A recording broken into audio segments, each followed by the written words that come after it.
Hello and welcome guys. Make yourselves comfortable and enjoy. This is Affinity: Chaos. Chapter 151. A chill ran down the spines of everyone when they saw the silver-horned apes coming out of the forest, especially those from the Azure Empire. They felt their legs almost giving way due to fright. How can one person provoke so many of them? This was the question running through the mind of everyone. The 12th Prince's group couldn't help but feel lucky that Grey didn't come towards them. If not, there's no way they could fight against such a large number of apes. Doing a rough estimation, they felt the silver-horned lightning apes numbered more than 30. Who are you? What the hell are you doing? The young lady yelled at Grey. She could tell that Grey was purposely attracting the apes towards them, and from the look of things, he had already successfully done that. When she sensed the stages of the apes, she almost fainted from fear. She didn't have an ounce of confidence in being able to escape the pursuit of a 4th stage origin plane purple-horned lightning ape,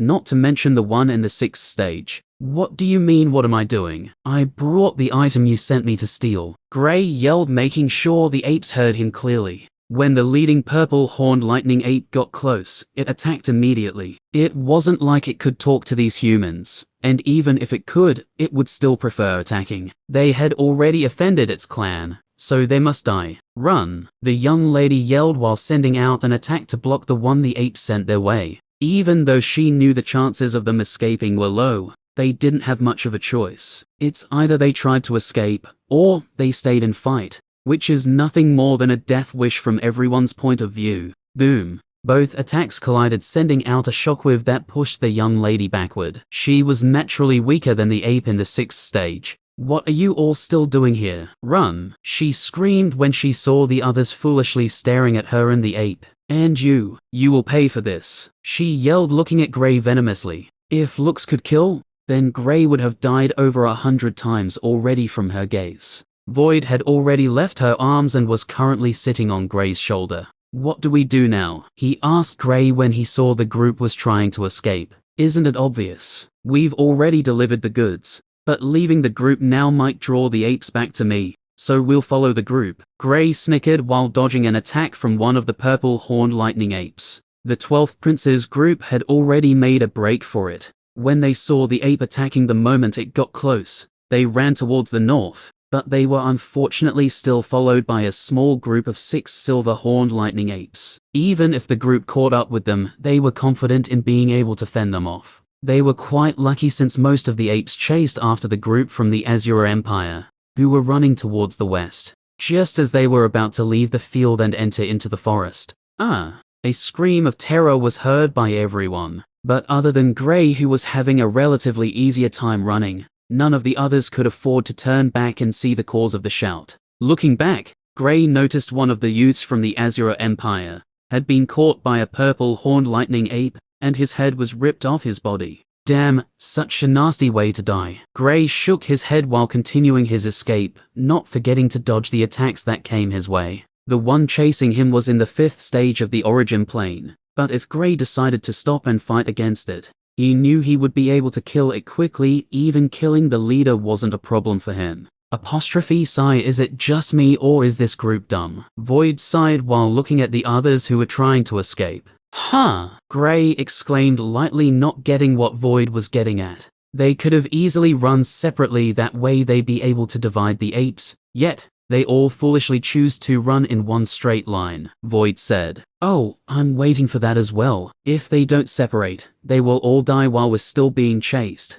That would mean my effort would be in vain. Grey replied to Void before sending a fireball behind him. Oh well, most of the apes are focused on them, so I can make my breakaway anytime soon, Grey said. The only reason he followed them was so that the apes wouldn't suspect him, but now since he had followed them this far into the forest, he wouldn't draw too much attention if he decided to head off on his own. But things would be better for him if the group could all scatter. Heish, maybe I'm overthinking this, and the apes might even let me be if I decide to escape now, he thought. He had once again created a good distance between himself and the others, and since most of the apes focused on the group from the Azure Empire, things became easier for him. He even rarely attacked, and just dodged the attacks sent his way. Since I'm such a nice person, I should give them a suggestion, Grey thought. If the group separated, then one person would have to attract most of the apes, but since the person wasn't him, he didn't care. If we continue running in the same direction, we wouldn't be able to escape them. We all should run in separate directions. He yelled out loud, so the others who were slower could hear him properly.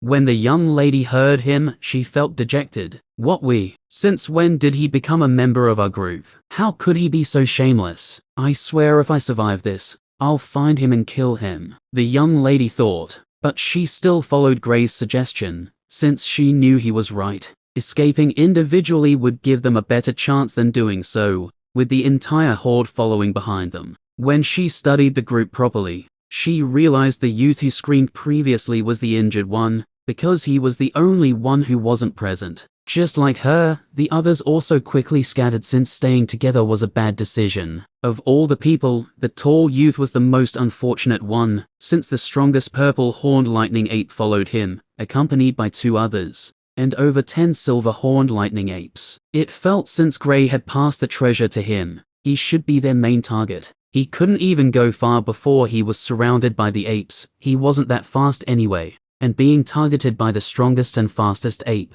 it was impossible for him to escape. Sigh, so he's the sacrifice. Gray shook his head when he saw the tall youth being surrounded. Chapter 152. After seeing the tall youth surrounded, Gray didn't dare to stay any longer, and quickly fled the scene with fewer escorts compared to when he came to this place. If he stayed here any longer, he was afraid the purple horned lightning apes would come for him after killing the tall youth. After all, the only reason he brought up the suggestion to them was so that he could create a better opportunity for him to escape. How many are following us? Gray asked after running for about 10 minutes away from his previous location. While running, he didn't have time to check out how many apes followed him, since he focused on leaving that area first. All he knew was that one of them was a purple horned lightning ape in the 5th stage of the origin plane. 6. 1 purple horned and 5 silver horned, said Void. Since he was sitting in Gray's shoulder, he naturally saw how many apes followed Gray when he was leaving that area. Although currently, the apes were some distance away from them. So, what's the plan now? Void asked excitedly. Taking them out, Gray replied. After being chased for so long, he held a little grudge against the apes, but the real reason he wanted to fight against them was that he hadn't fought against them before, and lightning attribute beasts are quite rare, so he wanted to test out how strong they were. Well, that's boring. How about we go steal something else? Void suggested. No. Gray refused instantly. Can you hold off the 5 silver horned lightning apes coming away? He asked Void. Since he wanted to check out their strength, he naturally wanted to fight against the strongest one. If the silver horned lightning apes weren't kept in check, then they would interfere with his fight. For a while, Void replied after a brief wait. His strength had also seen an increase over the past 2 months, but he was still only a peak early stage rank 4 magical beast, which according to the human system, he was at the 3rd stage of the origin plane. Gray still hadn't gotten used to the system of magical beasts. He still preferred using the human system, even after being corrected by Void on multiple occasions. Given Void's stage, it was surprising that he confidently said he would be able to hold off 5 magical beasts even when some were in the same stage as he was, while the others were just a stage below. That's good. Guess we'll be having one of the apes for dinner, said Gray. He had been running for almost 1 hour because of the apes. Now after dealing with these ones, he wanted to eat and rest. Even though he could still go on physically, he was feeling exhausted mentally from the constant running. Not just that, he had also used a huge amount of his elemental essence. If not for his massive reserve, the thought of fighting the apes wouldn't have crossed his mind. Dinner is here, Void announced, albeit Gray not seeing any beast present. But it didn't take long before Gray saw the purple horned lightning ape charging towards his direction. Okay Void, keep the others busy. Remember not to destroy their horns, Gray reminded Void before he disappeared. More like remember to stay alive, Void thought internally after appearing on the branch of a tree in the direction the ape came from. He remembered telling Gray he could only hold them off for a while. Yet Gray was telling him not to destroy their horns. How could he possibly destroy their horns when holding them off was already a big task? Bang! The battle between Gray and the ape quickly started, and Gray gained the upper hand from the first strike. My physical strength alone can rival the strength of a 5th stage origin plane elementalist. If I boost it with the elements, I should be able to go toe-to-toe with this ape, Gray thought looking at his fist. The purple horned lightning ape was just over 4 meters tall, yet it was engaging in hand-to-hand combat with a human that looked so small compared to its size. The shocking thing was that the 4 meters tall ape was being manhandled by a human who wasn't even 2 meters tall. Yet, bam! Gray's fist connected with the large hairy body of the ape, and it growled in pain. Clearly, the strike was too strong for it to handle. Wow, to think my physical strength is this powerful after boosting it with the elements, Gray exclaimed looking at his fists in shock. His look of shock slowly turned into one of ecstasy. Because he rarely used his physical strength despite training it frequently, he didn't know just how powerful it was. Void stared at Gray's battle, and felt the situation was quite weird. It was rare to see a human manhandle a magical beast, especially one like this ape which possesses immense physical strength. Well, that's it for me, time to work. Void stood up and looked at the apes coming his way. Their huge bodies rushed through the forest quickly. Void instantly sent out an attack that blocked the path of the incoming apes. He disappeared and appeared in front of the apes, staring at them. When the apes saw a small cat appearing in front of them, they were a little stunned, since the size difference between them was massive. Void was like a small ant standing in front of a towering giant. The ape at the front looked at Void with eyes of disdain, and stretched out its huge hand in a bid to slap Void against the ground. This ape was unaware of Void's ability, since when Void attacked previously, he only attacked the ground. Also, other than the purple horned lightning apes, the others didn't know of Void's capabilities. Heh, it's underestimating me. Void smirked and allowed the ape's hand to get close to him. Seeing that Void didn't even try to escape, the ape felt even greater contempt towards Void. Being creatures that enjoyed fighting, it naturally hated anything that would give up without a fight. Bam! The ape's hand connected with the ground, but it was surprised other than the hard ground. It didn't feel anything else. It slowly raised its hand and stared at the place it just smacked. Other than its handprint, there was nothing else. Confusion was soon written all over its face. Hi! Void appeared on its huge palm, and attacked the unprotected face of the ape. Before it could react, the attack had already reached its face, almost blasting off its head. Most of its face was burnt to crisp. Sigh, I really shouldn't have attacked its face. Void felt a little heartache when he realized he had lost one of the horns. Thud! The body of the ape landed heavily on the ground. The other silver-horned lightning apes were stunned, but they quickly regained themselves and attacked Void with lightning. Void agilely dodged the attack before sending out an attack of his own. If one looked at the battlefield, then one would realize that size truly doesn't matter. On one side, an ape that was more than double the size of a human was being manhandled by a young man, while on the other side, a small cat was single-handedly fighting against 4 apes that were more than 100 times its size if put together. Chapter 153. After Void killed the first ape with the sudden attack, the remaining apes were able to quickly figure out how he moved so fast. Although they couldn't keep up with him, they could protect themselves from his abrupt attacks that seemed to always appear out of nowhere. On Gray's end, he was still beating up the purple horned lightning ape. Since he was smaller and faster, the ape was having a hard time hitting the target whenever it strikes, while Gray, who had such a large target placed in front of him, was having a hard time missing any of his attacks. Bam! His fist landed on the chest of the ape. After he dodged the blow it sent his way. After punching it, he held its outstretched hand with both hands, and tried to throw it with his pure physical strength. Ah! He yelled powerfully. Focusing all his force on his arms, his muscles suddenly swelled and his veins bulged out. An amazing scene followed right after his powerful yell. He lifted the over 4 meters tall 700 pounds ape off the ground, and swung it around before letting go of the hand. Crash! The ape crashed through a couple of trees, breaking through 3 in the process. It slammed into the 4th tree, almost also passing through it. When its body slammed into the tree, it created a hole in the almost 3 meters thick tree. That left Gray puzzled as to how the tree was still standing. Growl! The ape growled in pain while shaking its head to try to clear it from the spin and the hit it received. It looked at the little human coming towards it, and couldn't help but feel a little fear. There was no way it would have believed a human this small could lift it off the ground, not only that, but also throwing it successfully. Yet, it happened to it. But being an ape, one of the best fighting class magical beasts, it quickly regained its cool, and even looked a little excited. Gray dashed towards the ape who was still sitting in the hole, its body created on the tree during the crash. He wanted to end things with it quickly,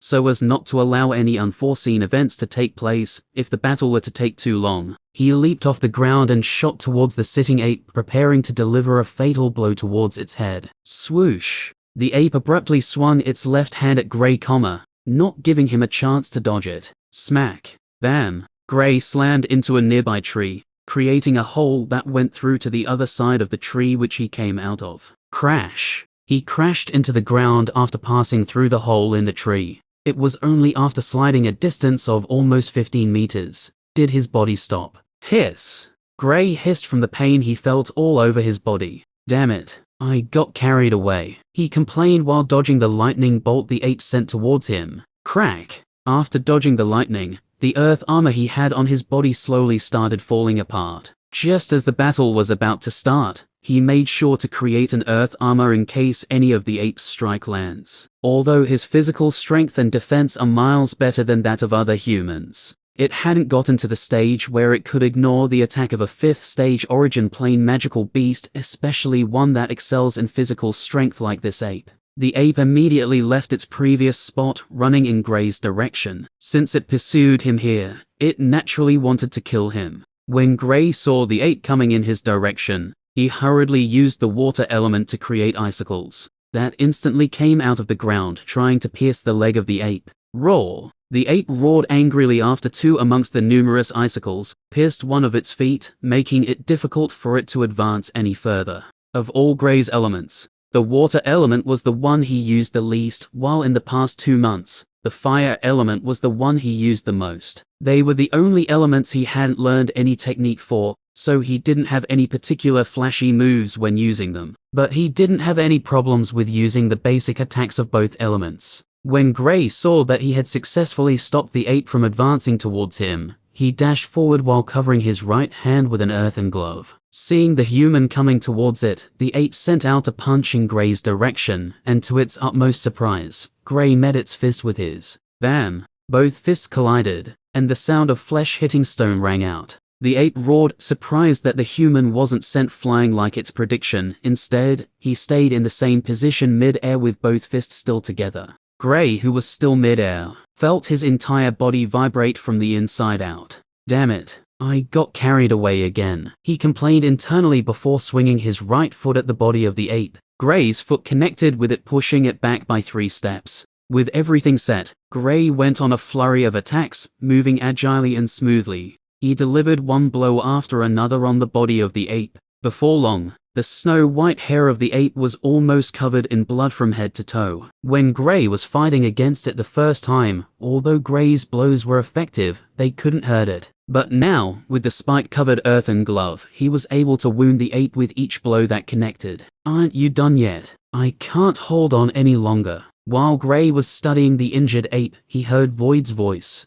Being carried away by the battle, he had forgotten about Void. Almost, he replied before swiftly attacking the ape once more. Within 1 minute, the body of the huge ape landed on the ground with a thud. After killing it, Gray kept the corpse in his ring and went in Void's direction. Since he wanted to cook one of the apes, the strongest one was naturally the best choice. Where's the 5th one? Gray asked on seeing that Void was only entangled with 4 apes. Dead, replied Void. Oh, where's its corpse then? Gray inquired, looking around. It should be about 50 meters in that direction, Void replied, pointing towards the south while dodging an attack. Ho, where are you going? He asked hurriedly when he saw Gray leaving. To get its horn, Gray answered while quickly heading in the direction of the south. The horns of these beasts were treasures that could be used to forge elemental weapons. There was no way he was going to leave it behind. Where's the horn? Gray yelled on seeing the faceless, hornless ape lying on the ground. About that, I might have accidentally burnt it, Void said nervously. Gray stared at the ape and felt slightly rueful about the loss of the horn. Chapter 154. Gray shook his head while staring at the dead ape, but since there was nothing he could do about the lost horn, he went back and assisted Void in fighting against the remaining 4 silver-horned lightning apes. Before he joined in on the battle, he created an inscription since he would be fighting against multiple opponents. He also planned to end the battle as quickly as possible. It took the duo almost 10 minutes before they were able to kill off the remaining 4 silver-horned lightning apes. Dealing with these ones was easier for Gray, compared to when he was previously fighting against the purple-horned lightning ape. When the last ape died, Gray heaved a sigh of relief because now he could finally get the rest he wanted. He didn't forget to take the beast core of the apes as well as their horns. Only the corpses were left alone. Due to their huge sizes, he couldn't keep them all, and even if he could, he wouldn't bother. He already had the purple-horned lightning ape in his storage ring, so he was content. The beast cores of these origin plane magical beasts would earn him quite a lot. Compared to most of his friends, he was poor. In fact, in his group, he could be said to be the poorest. So since an opportunity just presented itself to him to make money, he grabbed it with both hands. He would sell the cores as well as the horns once he left this place. Where to now? Void asked after seeing Gray keeping the last of the horns.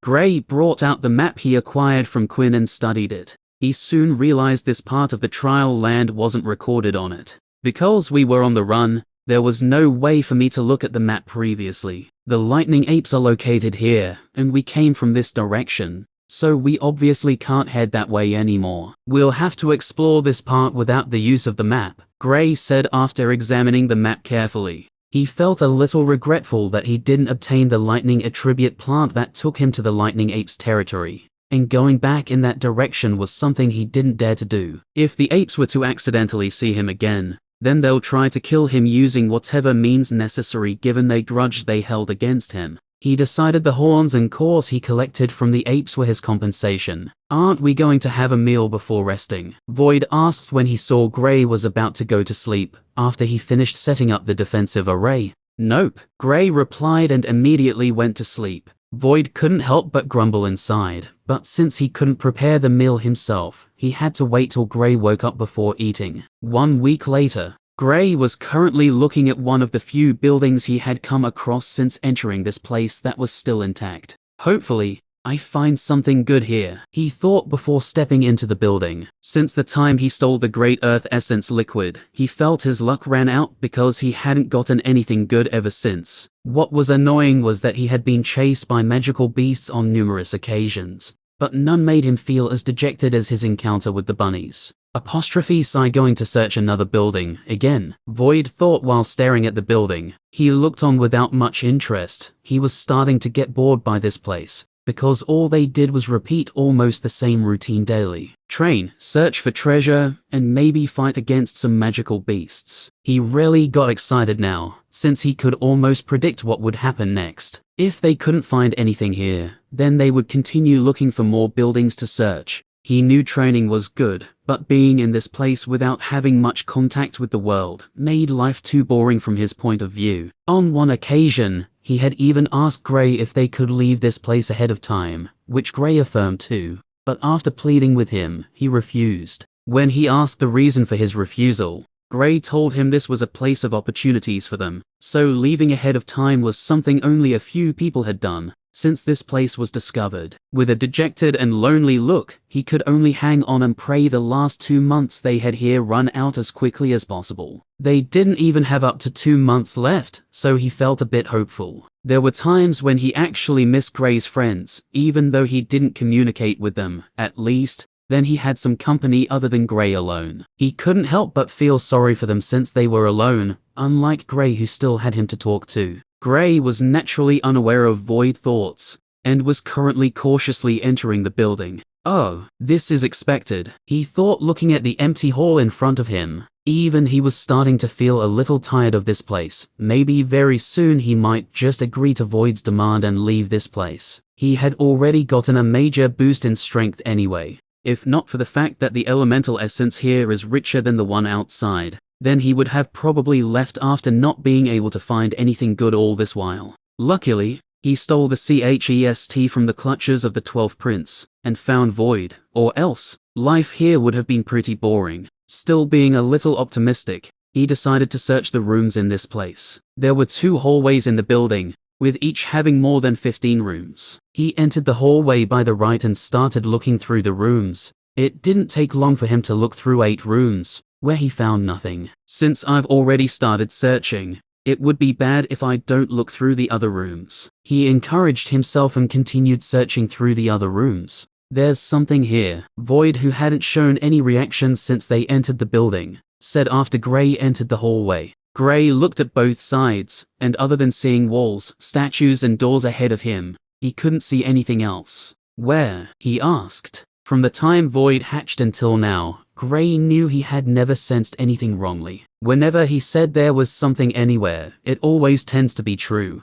I can't pinpoint it, but I can sense it, replied Void. Getting confirmation from Void, Gray felt a little better since this time. His search might actually yield a reward. What got him excited was that whatever Void sensed had never turned out to be ordinary. Take the space element technique he got, for example, and also the time he entered the castle where the expert's inheritance was. At that time, although he sensed something, it was a little vague. It was only after Void sensed it did he decide to stay and search for the passageway that led underground. Chapter 155. When the thought of finding something good came to Gray's mind, he was instantly rejuvenated, and the thought of leaving this place early was immediately thrown out of his head, and he started searching through the rooms with more zeal. After 10 minutes, well, there's nothing in any of the rooms. That means there's a secret passageway either in the hallway or in one of the rooms, Gray said. He was currently walking out of the room at the end of the hallway. He had searched through the other rooms and didn't find anything. Normally, he would have found a box or something by now. Can you try to at least estimate which area the treasure might be? He asked. Since he couldn't find anything in the rooms, that means the treasure was either hidden somewhere in the rooms or the hallway, or there was a secret passageway in either of them. If he had to scrutinize each room, it might take days before he might find the treasure or passageway, since he had to go as far as analyzing the smallest detail in the room, and there was also the possibility of not finding anything in the rooms. Even though Void sensed it while they were in the hallway, it wasn't precise enough, so there was a chance the treasure was hidden in the hallway or the rooms. I don't think so, but I could try. Maybe I might be able to get an accurate position, Void replied after some deliberation. Gray nodded and kept silent so as not to distract Void. This was the first lucky break he was about to have in a long while now, and he didn't want to miss it. Void closed his eyes and sent out his spiritual sense, trying to find where the feeling was coming from. 3 minutes went by with the duo not making any movements. I have nothing. Void shook his head slowly. He tried to get the rough location of where the treasure might be, but unfortunately, he couldn't. How about this? Take me to each room once again, then I'll try to feel it. I should be able to know if it's not there, he suggested. Gray could only nod and accept his suggestion, assuming that Void can sense if the treasure or passageway was not in any of the rooms he entered. It would save him the precious time of searching that place. He went back to the room he just came out of. Here? He asked. No, answered Void after he used his spiritual sense to check the room. They left the room and went to the next one. Here? No. They continued like this until they went through all the rooms, and surprisingly, Void didn't sense it in any of the rooms. This means it's in the hallway, Void said confidently. Since he couldn't sense it in any of the rooms, that leaves only the hallway. Yeah. What do you think the treasure might be? Gray asked in enthusiasm while slowly studying the hallway. I have no idea, Void replied. They continued talking about what they might find while Gray was studying the hallway. Rumble, screech. Gray was currently standing in front of the statue of a dragon, which first pushed itself forward from the wall and dragged along the ground, causing a grating sound while also opening a passageway. This should be it. Gray glanced at the statue once again. Most of the statues in the hallway were that of animals, but what Gray found odd was that over 80% of the animal statues were of reptiles. There was that of snakes, lizards, frogs, and most important of all, dragons. He felt maybe the owner of this building had a thing for reptiles. When he stepped inside, his nose was assaulted by a foul stench, and he couldn't see anything. He quickly created a fireball that floated in front of him, lighting up the way for him. Crack! When he took the first step downward, he stepped on something hard that made a cracking sound. He looked at his feet and found out he stepped on the skeleton of a human. Looking further, he realized almost half of the skeleton's ribs were missing. He guessed this would probably be the cause of his death. Gray increased his vigilance and slowly continued walking further. Before taking another 50 steps, he saw another skeleton. This time, the skeleton was missing its entire head. Void's expression slowly started turning serious the further they advanced. From what they were seeing, there was something in here that was killing all the people who entered this place. By the time they passed the 100th step, they had seen 12 skeletons. Can you see the pattern? Gray suddenly asked. Of what? Void looked around trying to figure out what Gray was talking about. From how all the skeletons are positioned, it looked like the people were all killed while they were ascending the stairs. Gray pointed at the most recent skeleton that had one hand on the step ahead of it. It seemed to be trying to crawl upwards. Oh, Void exclaimed slightly. He truly didn't take note of how the skeletons were. All he knew was that people died, and nothing else. There's also a possibility that I'm wrong though, but we should be extra careful since what killed them might still be here. Gray added. Whatever it is, it should be dead by now. There's no way all these people were killed during one of the times the trial land opened, because finding this passageway is very hard, Void said. He didn't think what killed the people was still alive. You remember you stayed in an egg for hundreds of years, right? Gray asked, looking at Void weirdly. Void smiled awkwardly in reply. While they were speaking, they soon got to the last step. There was a total of 150 steps, and on those steps, they saw 23 skeletons in total. Ahead of them was a tunnel that led further underground. Chapter 156. Gray stood at the end of the stairs for a while thinking if he should advance further or not. The truth was, after seeing multiple skeletons, he was starting to have second thoughts about going further. He was curious about what killed them and also what this place was. Not just that, there was also the treasure that brought him here in the first place. He thought about everything properly before deciding to continue heading deeper. If he didn't check it out, he might miss out on an opportunity of a lifetime. There was also the chance of his life being in danger because of this. But he knew if he didn't dare to take risks, then there was no way he could stand at the top someday. Had Constantine Gale not taken the risk of spearheading the rebellion, he wouldn't have been adored by the millions of people in the Killen Empire today. Not just Constantine Gale, he was living proof of taking risks. Supposing his dad did not take the risk of putting the pearl in his body, there was no way he would have inherited such an amazing legacy. But he also knew that reward wasn't the only thing that came with risk, there was also danger. In fact, if one decides to calculate the rate of rewards and dangers that came with risks, then danger would take up at least 65% of that ratio. Phew. Breathing heavily, he walked into the tunnel. With the fire floating ahead of him, he didn't have an issue with seeing. He would occasionally make more fires, and send it forward to see what lies ahead. After walking further down the tunnel, he started seeing claw marks on the walls of the tunnel, huge, deep claw marks. There was one in particular that caught his attention. It was over 5 inches deep and 3 meters long, when most of the others were just over 1 inches deep and half a meter long. Gray placed his hand on the claw mark, slowly feeling it as he continued walking further. He continued on his journey vigilantly. If he said he wasn't nervous, he was lying. He walked for about 20 minutes before he got to the end of the tunnel. Normally it wouldn't take him that long to walk here, given the distance from the foot of the stairs to the end of the tunnel. But since he had to remain cautious, he couldn't rush here. The first thing he saw when he entered the place was a table. He increased the flame, so he could see the place properly. After creating a bigger fire, he was surprised by the sight he saw. There were other tables, chairs, a book stand, cages, and multiple platforms that had numerous chains on them. It's like a lab, Gray said after seeing the place. This was the first time he was personally seeing a lab, but he had read and heard of people who have places like these, that they use mainly for studying things, especially magical beasts. When he looked around, he estimated that the place was about 300 meters wide, and he also noticed there were 4 doors in the place. 2 were on the left and 2 were on the right dot. The lab was disordered with books lying all over the floor. The tables weren't arranged with some being upside down, and the place looked like a battle took place here. He held it in his hands and walked forward, picking another book in the process. This one contained details of snakes. Without knowing it, Gray had unknowingly spent almost 30 minutes here, and the only thing he did was pick up the books on the floor and flip through its contents. It's all about reptiles, Gray said. He didn't really read them in detail, but from the drawings as well as most of the topics, he could tell they were about reptiles, all kinds of reptiles. The one he focused more on was the book about dragons.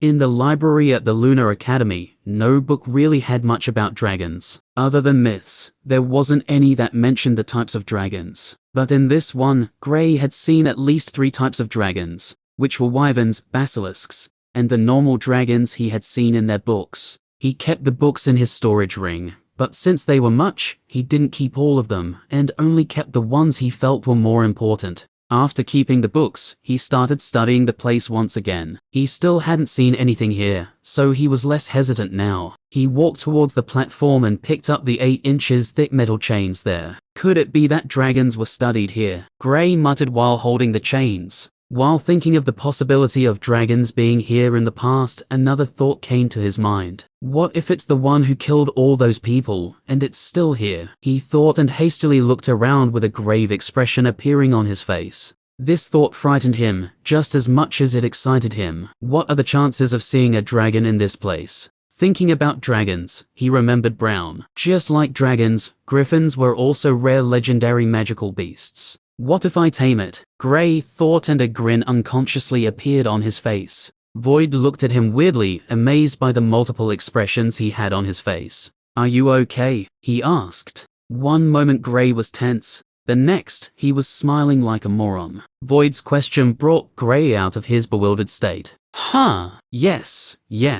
Gray nodded before dropping the chains. Clang. The sound of the metal chains landing on the ground echoed in the whole lab. Somewhere deeper inside the lab, unknown to Gray, the metallic sound continued ringing deeper underground to a place he didn't know existed here, and the closed eyes of a sleeping creature opened. Growl. A low growl escaped the creature's mouth. Chapter 157. Gray and Void continued looking through the place, with Void being the one on the lookout. Although they hadn't come across any creature yet, it didn't hurt to keep a lookout though. When Gray finished studying the lab, he carefully headed to the first door on the left. Creak. He went in and created a fireball that lit up the room. The room was about 50 square meters, and other than beds that had leather straps on them, there was nothing else. The beds were 10 in total. What are these things used for? Void asked. I think for restraining animals, or people, Gray speculated. He hadn't seen these sorts of beds before, but since this was a lab, and from how strong the leather felt, he guessed maybe that was its use.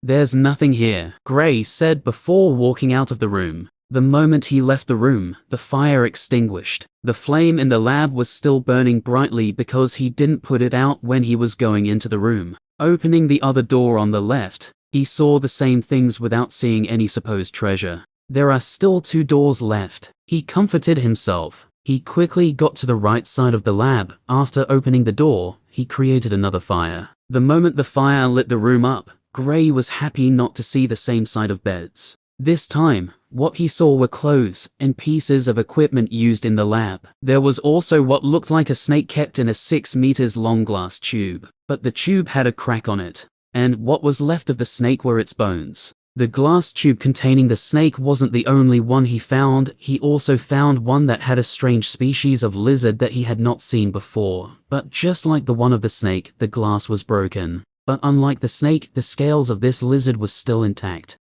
What a strange lizard. Gray voiced his surprise and went closer to the glass tube. Getting closer, he started examining the lizard properly. The lizard had 3 eye sockets, although its eyes seemed to have been removed. It had 1 horn just above the 3rd eye in the middle. It had razor-sharp claws on the end of its 3 toes on both its forelimbs and hind limb. And lastly, it had 2 tails. Gray's curiosity kicked in, and he kept the entire glass tube in his storage ring the next second. He had never seen this beast before, and he would like to study it more. After keeping it, he saw other glass tubes, but none of them had their scales intact like that weird lizard he kept. There's nothing here as well. That leaves the last room, he said before walking out of the room. Going back to the lab, he didn't look around and just walked straight to the last door. He had unknowingly spent over 1 hour here. Most of the time was spent on checking out the books. After that, the room he just left took up the other time. Haha,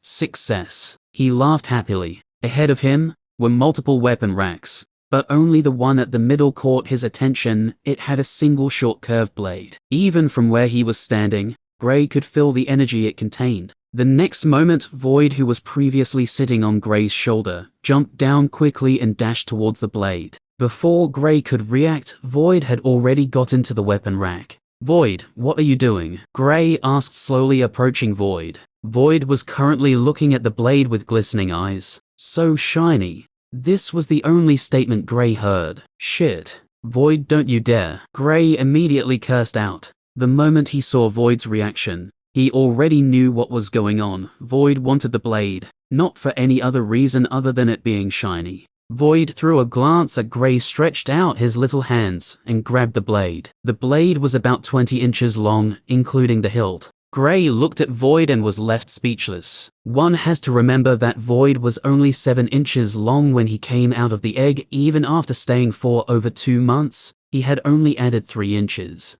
Void stood on his hind legs and started running with the sword that was 2 times his length, hugging it tightly. Gray chuckled when he saw this scene because he found it quite comical. He still couldn't help but feel Void's love for shiny things was too much. Void, dropped that blade, it's mine. Gray immediately chased after the little guy. After chuckling, he quickly chased after Void, who for some weird reason hadn't kept it in his storage space yet. But Gray felt grateful he hadn't, because if he had, then getting it back would be almost impossible. No, Void answered while running on his 2 short legs. Give it to me, Gray ordered. No, it's shiny. I want it, Void said. Damn it. You can't have every shiny thing, Gray complained while giving chase. While chasing Void, they scattered the entire place. But Gray still wasn't able to catch Void. How is he so fast with those short legs of his? Gray was left dumbstruck by Void's speed. This was the first he saw Void running instead of using the space element.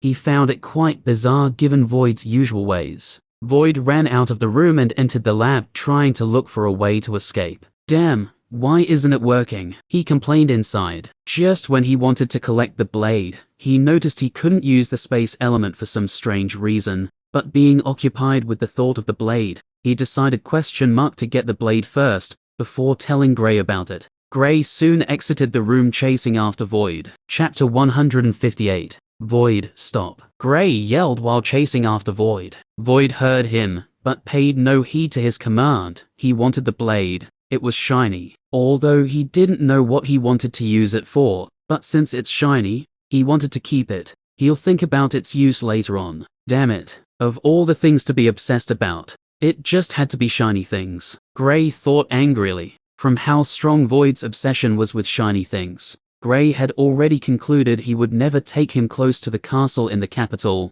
after they left here. Otherwise, given Void's guts, he might probably steal the crown off the head of the emperor. While the two were playing cat and mouse, with the cat surprisingly playing the role of the mouse, they didn't realize that they were being watched. Growl. The creature growled gently. It was currently hidden in the shadows, and other than its somewhat faintly glowing green eyes, none of its other features could be seen. It stepped out from a hole that neither Gray nor Void saw in the wall facing the tunnel they passed through. It nimbly climbed the wall, making sure to avoid entering the area the fire covered so as not to be seen. Before long, it had gotten to the top of the lab, staring down at the duo who were still running around. Haha, where can you run to now? Gray grinned widely while staring at the cornered Void, who had his back on the edge of the wall. With nowhere to go, Void was like a cornered rat. But even when he was cornered, he still refused to let go of the blade. Instead, he held it tighter. Just let it go. I'll find you something shinier to play with later on, Gray persuaded. Void shook his head while tightly holding onto the blade. He also looked around, seemingly scanning the area for an opportunity to escape. Come on, Void, give it to me. You should know because of you we got careless, Gray said while walking closer to Void. When he was chasing after Void some moments ago, He had completely forgotten about where they were. It was only now did he remember they were in a place where there's a likelihood of something old being here. Seeing that there was no way for him to keep the shiny blade this time, Void begrudgingly handed it to Gray. When Gray held the blade, he couldn't help but praise its craftsmanship. The blade not only looked good on the eyes, it also felt great. It had a silver hilt with dragon carvings around it, and a snake-like creature that had legs, 4 to be precise, that ran from the start of the blade to the tip. "What an exquisite blade," he said out loud, not hiding the joy in his voice.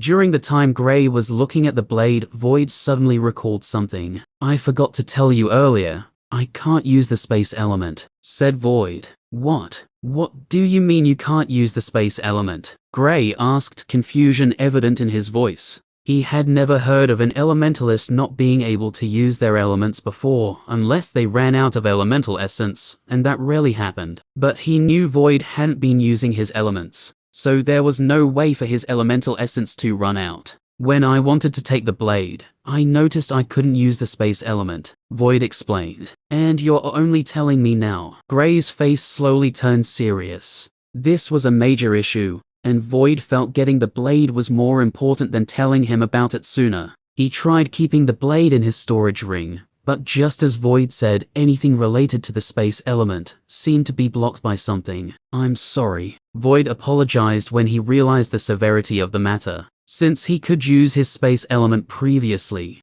and it was then suddenly blocked, it meant that it was caused by someone, or something. Gray's thoughts went into overdrive trying to think of a possible solution to the matter. He tried using his fire element, and it worked. Not just that but his other elements as well, and they worked perfectly. "We should leave this place." He quickly came to a decision. He had already acquired this blade anyway, and from the look of things, there was nothing left for him to search here. Leaving this place was the best choice for them. Just as Gray came to the decision, he realized Void, who was still in a standing position, was staring behind him intently. "Void, what are you looking at?" Gray asked, not daring to turn around immediately. "Behind you," Void said timidly, pointing behind him. Gray's heart raced when he heard this, and he was suddenly gripped by fear. Gulp. He gulped in fear. The scariest thing was the unknown. Now, the unknown was behind him, but he didn't want to know it. If he was given an opportunity,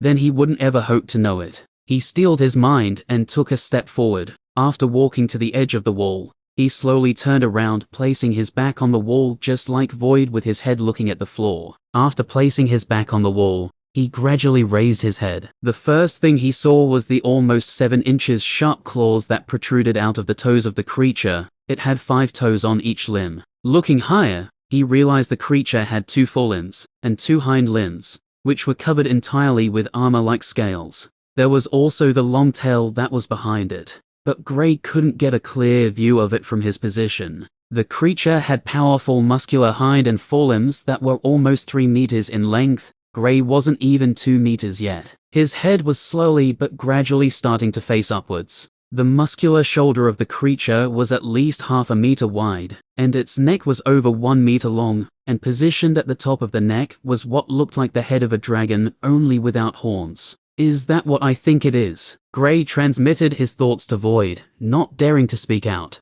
He was literally almost scared shitless right now. For the first time in his life, he was dead scared. Chapter 159. The creature before him looked so much like the drawings of dragons depicted on the books he had read, and even some statues of dragons he had seen, but there were some slight differences between them. An example is that it didn't have any wings, unlike those he had seen on books. "It's not a dragon," said Void. He knew what Gray was thinking about, but he was confident it wasn't a dragon. Although he hadn't seen or been in contact with a real dragon before, as a unique magical beast, he knew some things about high-class magical beasts. Currently, Gray had his back against the wall. Void was also in the same position, and they were both staring at the creature vigilantly. They could feel an intimidating aura from it, and knowing that the creature had lived for hundreds of years, and maybe even thousands, they were very wary of it. "It's not." "Then what is it?" asked Gray.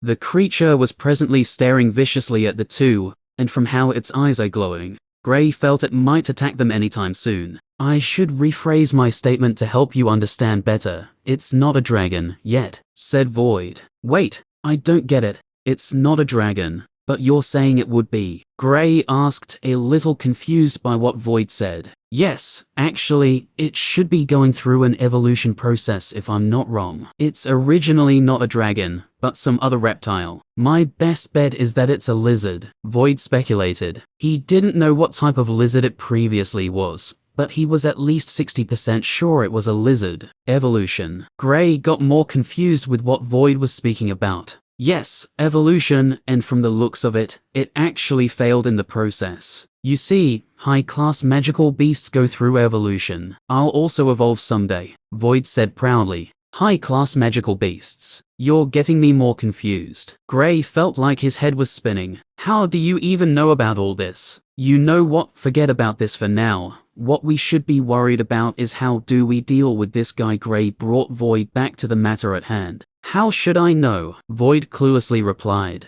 But you're the one speaking about high-class magical beasts a moment ago, said Gray. It doesn't mean I know how to deal with them, Void retorted. Their conversation seemed long, but it only happened in a matter of seconds, since transmitting thoughts is way faster than when speaking. Hi. Gray raised his right hand to wave at the creature. Roll. Gray and Void rolled underneath the huge body of the creature. I think it likes you, Void said sarcastically. You think? Gray scoffed as he stood up and dashed towards the tunnel. The energy level he could feel from the creature was intense, but what gave him a little hope was that the power level the creature was emitting was actually still in the origin plane. He could tell the creature was above it, but for some odd reasons, its level is lower than its real stage. That's good news for the duo. Though since they couldn't fight against it in its full strength, even fighting against it now was almost impossible. Realizing Gray and Void rolled under it when it didn't see them, the creature raised its tail and swung it down fiercely.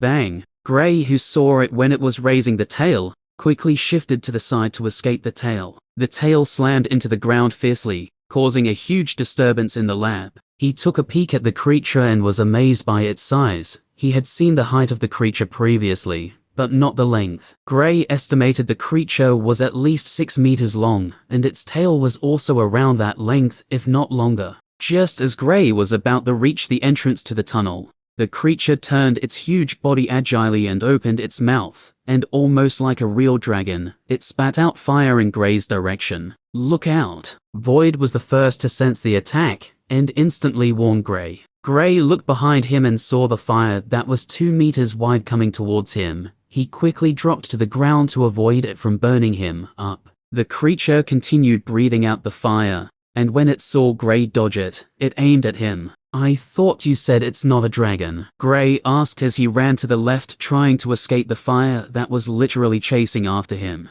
It's not, it's like a quasi-dragon, said Void as he joined him. Well, this quasi-dragon wants my life. A life. Can't you talk to it? Gray panicked when he sensed the heat coming off the flames behind him. Being a fire elementalist, he shouldn't be afraid of fire. But he hadn't gotten to that stage yet. Also, even though he's a fire elementalist, the flames of his opponent would still burn him, especially if they're stronger than he is. You've tried that before, Void replied. Damn it. Gray looked behind him and couldn't help but curse out. The quasi-dragon had been breathing out fire for almost 10 seconds, non-stop now. Boom. The fire hit the wall and instantly destroyed it. It continued going forward and passed through the platform, but it couldn't destroy it. Gray, who was hiding behind the platform, saw the fire going over the top and the 2 sides of the platform, but it didn't touch him. Another 5 seconds went by before the quasi-dragon stopped breathing out the fire. Gray's heart rate was beating quickly as he held onto Void. He encouraged himself to try and calm down. Breathing heavily, he slowly got up and looked over the platform, and to his surprise, the quasi-dragon was gone. Where is it? Gray unconsciously blurted out. Chapter 160. Gray instantly turned around vigilantly to see if the beast was behind him, just like the last time when it silently appeared behind him. But to his surprise, when he turned around, he didn't see anything. Where could it be? He thought, looking around the lab. Can you sense it? Gray turned to Void for help. Over the past 2 months they had spent together, He had come to know that Void's senses were sharper than his, so asking him in a situation like this was the only thing he could think of. No. Void shook his head. Gray's heart dropped on hearing this. If even Void couldn't sense the beast, doesn't this mean that the beast could appear and attack them without them knowing where it would appear? We need to leave this place, Gray said, but he didn't immediately rush to the tunnel. He could tell the beast was intelligent and would definitely not allow him to leave so easily.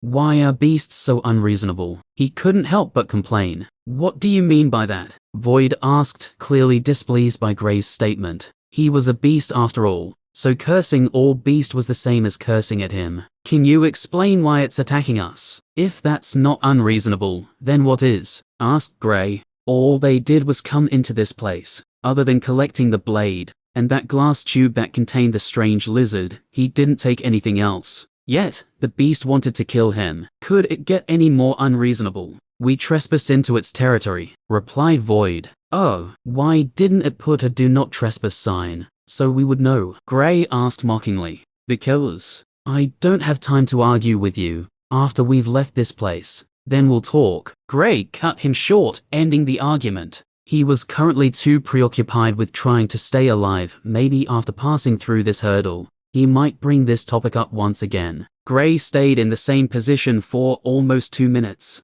After not seeing or sensing the beast, he decided it was time to make a move. If he could slowly push forward, then leaving this place would become easier for him. How can something so big appear and disappear so easily? He asked himself while carefully walking towards the tunnel. When he came here the first time, he remembered carefully looking around the lab, yet he didn't find any living thing. There were only 4 rooms in the lab, which he also checked. How come he didn't see the quasi-dragon in any of them? Swoosh. He was actually calmer when the quasi-dragon was previously attacking him. Then how, when he couldn't find it? At least then he knew where the attack was coming from and could prepare accordingly. But now, he was like a blind man. Be prepared to attack, he said to Void. Void was just as anxious as he was. With his space element blocked, his greatest reliance when it came to escape was gone. The duo continued forward while staying in full alert mode. Whenever they heard any sound, they would instantly turn in that direction. What was worse was that the previously quiet lab suddenly turned noisy to them, and they could hear noises from different places.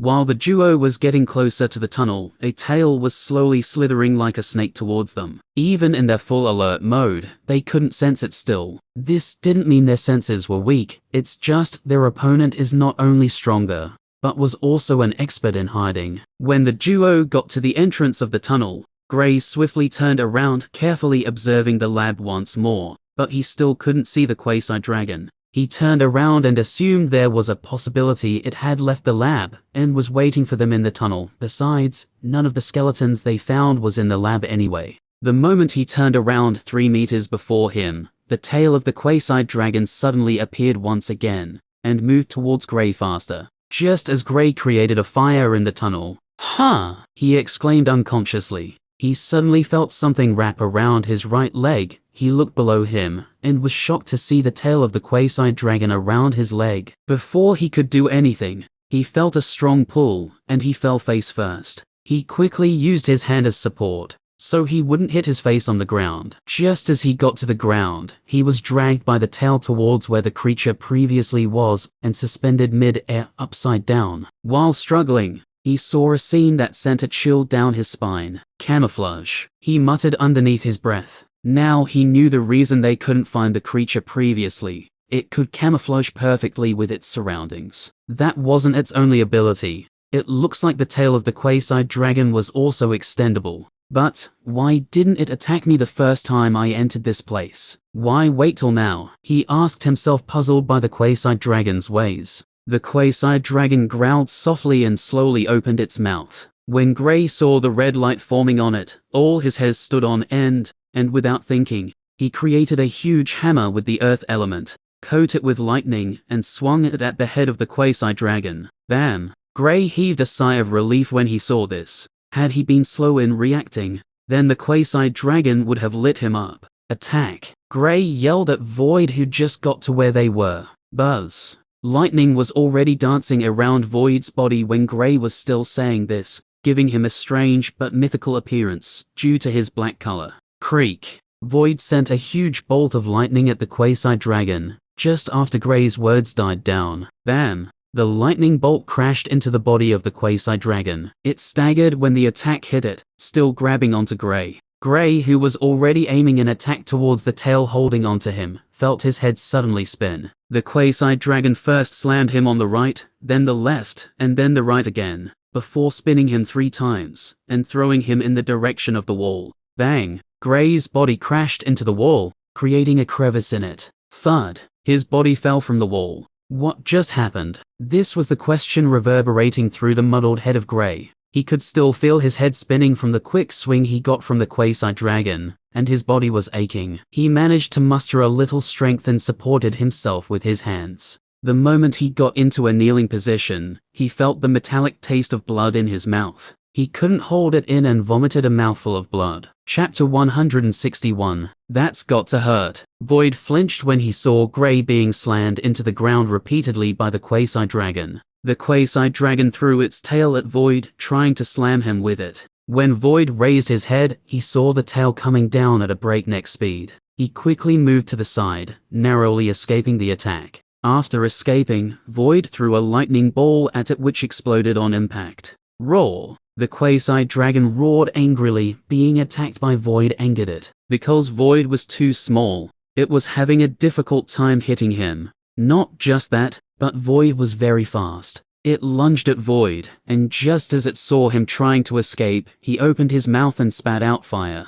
Void quickly unleashed the darkness element when he saw the fire coming towards him. A black mass of fog almost 2 meters high and 3 meters wide appeared, and tried to block the fire coming Void's way. It managed to impede it, giving Void the much needed time he needed to escape. I need to buy as much time as I can, thought Void. Seeing that Gray was injured, rather than going over to meet him, he decided to distract the quasi-dragon, so that Gray could recover a little. Furthermore, he also told him to rest. Void knew he wasn't strong enough to have a one-on-one battle with the quasi-dragon, but he knew given his speed, he would be able to at least escape some of its deadly attacks. After dodging the fire, Void created a lightning arrow, making sure to amass as much lightning essence as he could in it, so it would contain a destructive power.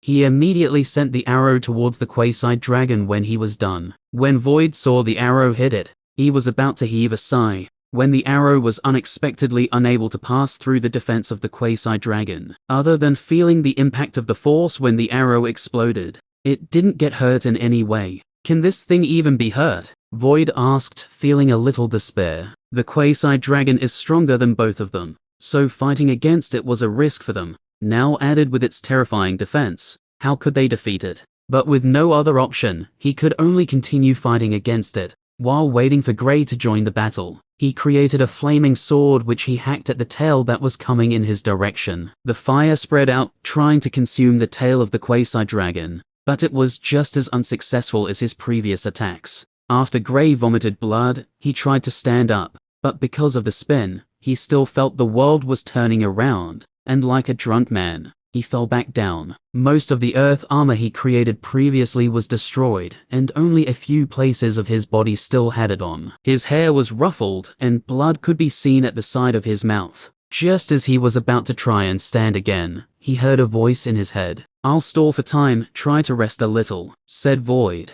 He stayed in the kneeling position a little longer to try to clear his head. The pain he felt from the attack almost drove him crazy. He could swear some of his bones cracked from the attack. Luckily, he had trained his body, else his bones would have broken from being slammed into the ground with such force. This thing is too strong, thought Gray. He had managed to clear his head a little, and caught sight of when Void used the flaming sword to hack at its tail. Breathing heavily, he slowly stood up, contemplating how to defeat their present adversary. I can't use the fusion state yet, it's still too early. But I can use elemental fusion and attack it. I'll have to give it a shot, Gray thought while looking at Void, who was dodging most of the quasi-dragon's attacks. Gray felt trying out elemental fusion was his best shot other than the fusion state, from the small exchange he had with it, and from his observations from when Void was fighting against it. He could tell only brute force attacks could work on it. The impact of the blast once the orb explodes should be able to damage it a little.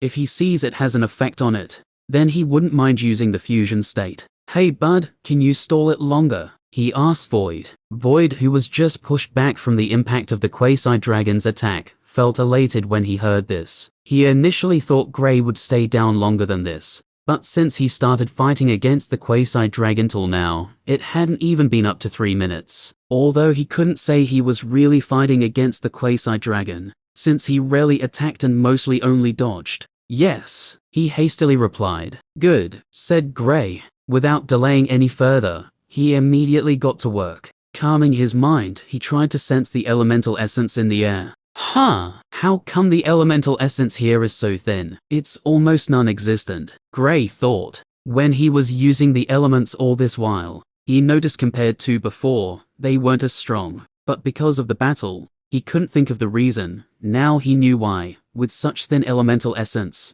it was hard to use the elements properly. Only the earth element feels the same. Without being able to draw sufficient elemental essence from the surrounding, he could only rely on his essence beads. Soon, he started guiding the elements from his elemental beads through his body. They followed his directions and headed to the palm of his right hand. The inside of his body looked like a multicolored waterfall in reverse. The 5 elements moved from his stomach to his chest, and then into his right shoulder, before heading to his palm. Before long, lights made of brownish, silver, greenish, bluish, and reddish color could be seen coming out of his palm, and gradually started solidifying just above his palm. It formed the shape of an orb made of 5 different colors, perfectly intertwining in it. As time went on, the orb started to grow bigger. First, it was the size of a table tennis ball. Then it slowly grew to the size of a fist. This was the largest he could grow the orb to without it exploding in his hand immediately. The orb currently had a mixture of 5 different colors, and it looked beautiful. Since the last time he used it at the cave underground when he obtained the blue fire, he hadn't tried it again. He knew the power of the blast now would be far more powerful compared to that time. When the orb was still forming, the Quasi-Dragon, as well as Void, was soon attracted by the strong aura they felt coming from it. Void was stunned when he saw the beautiful multicolored orb that Gray seemed to be creating. Since when could he do that? He asked himself. The only reason he didn't ask Gray was that he saw how serious he was looking, so he knew he couldn't distract him. Roar! The Quasi-Dragon roared and charged at Gray, discarding the annoying cat.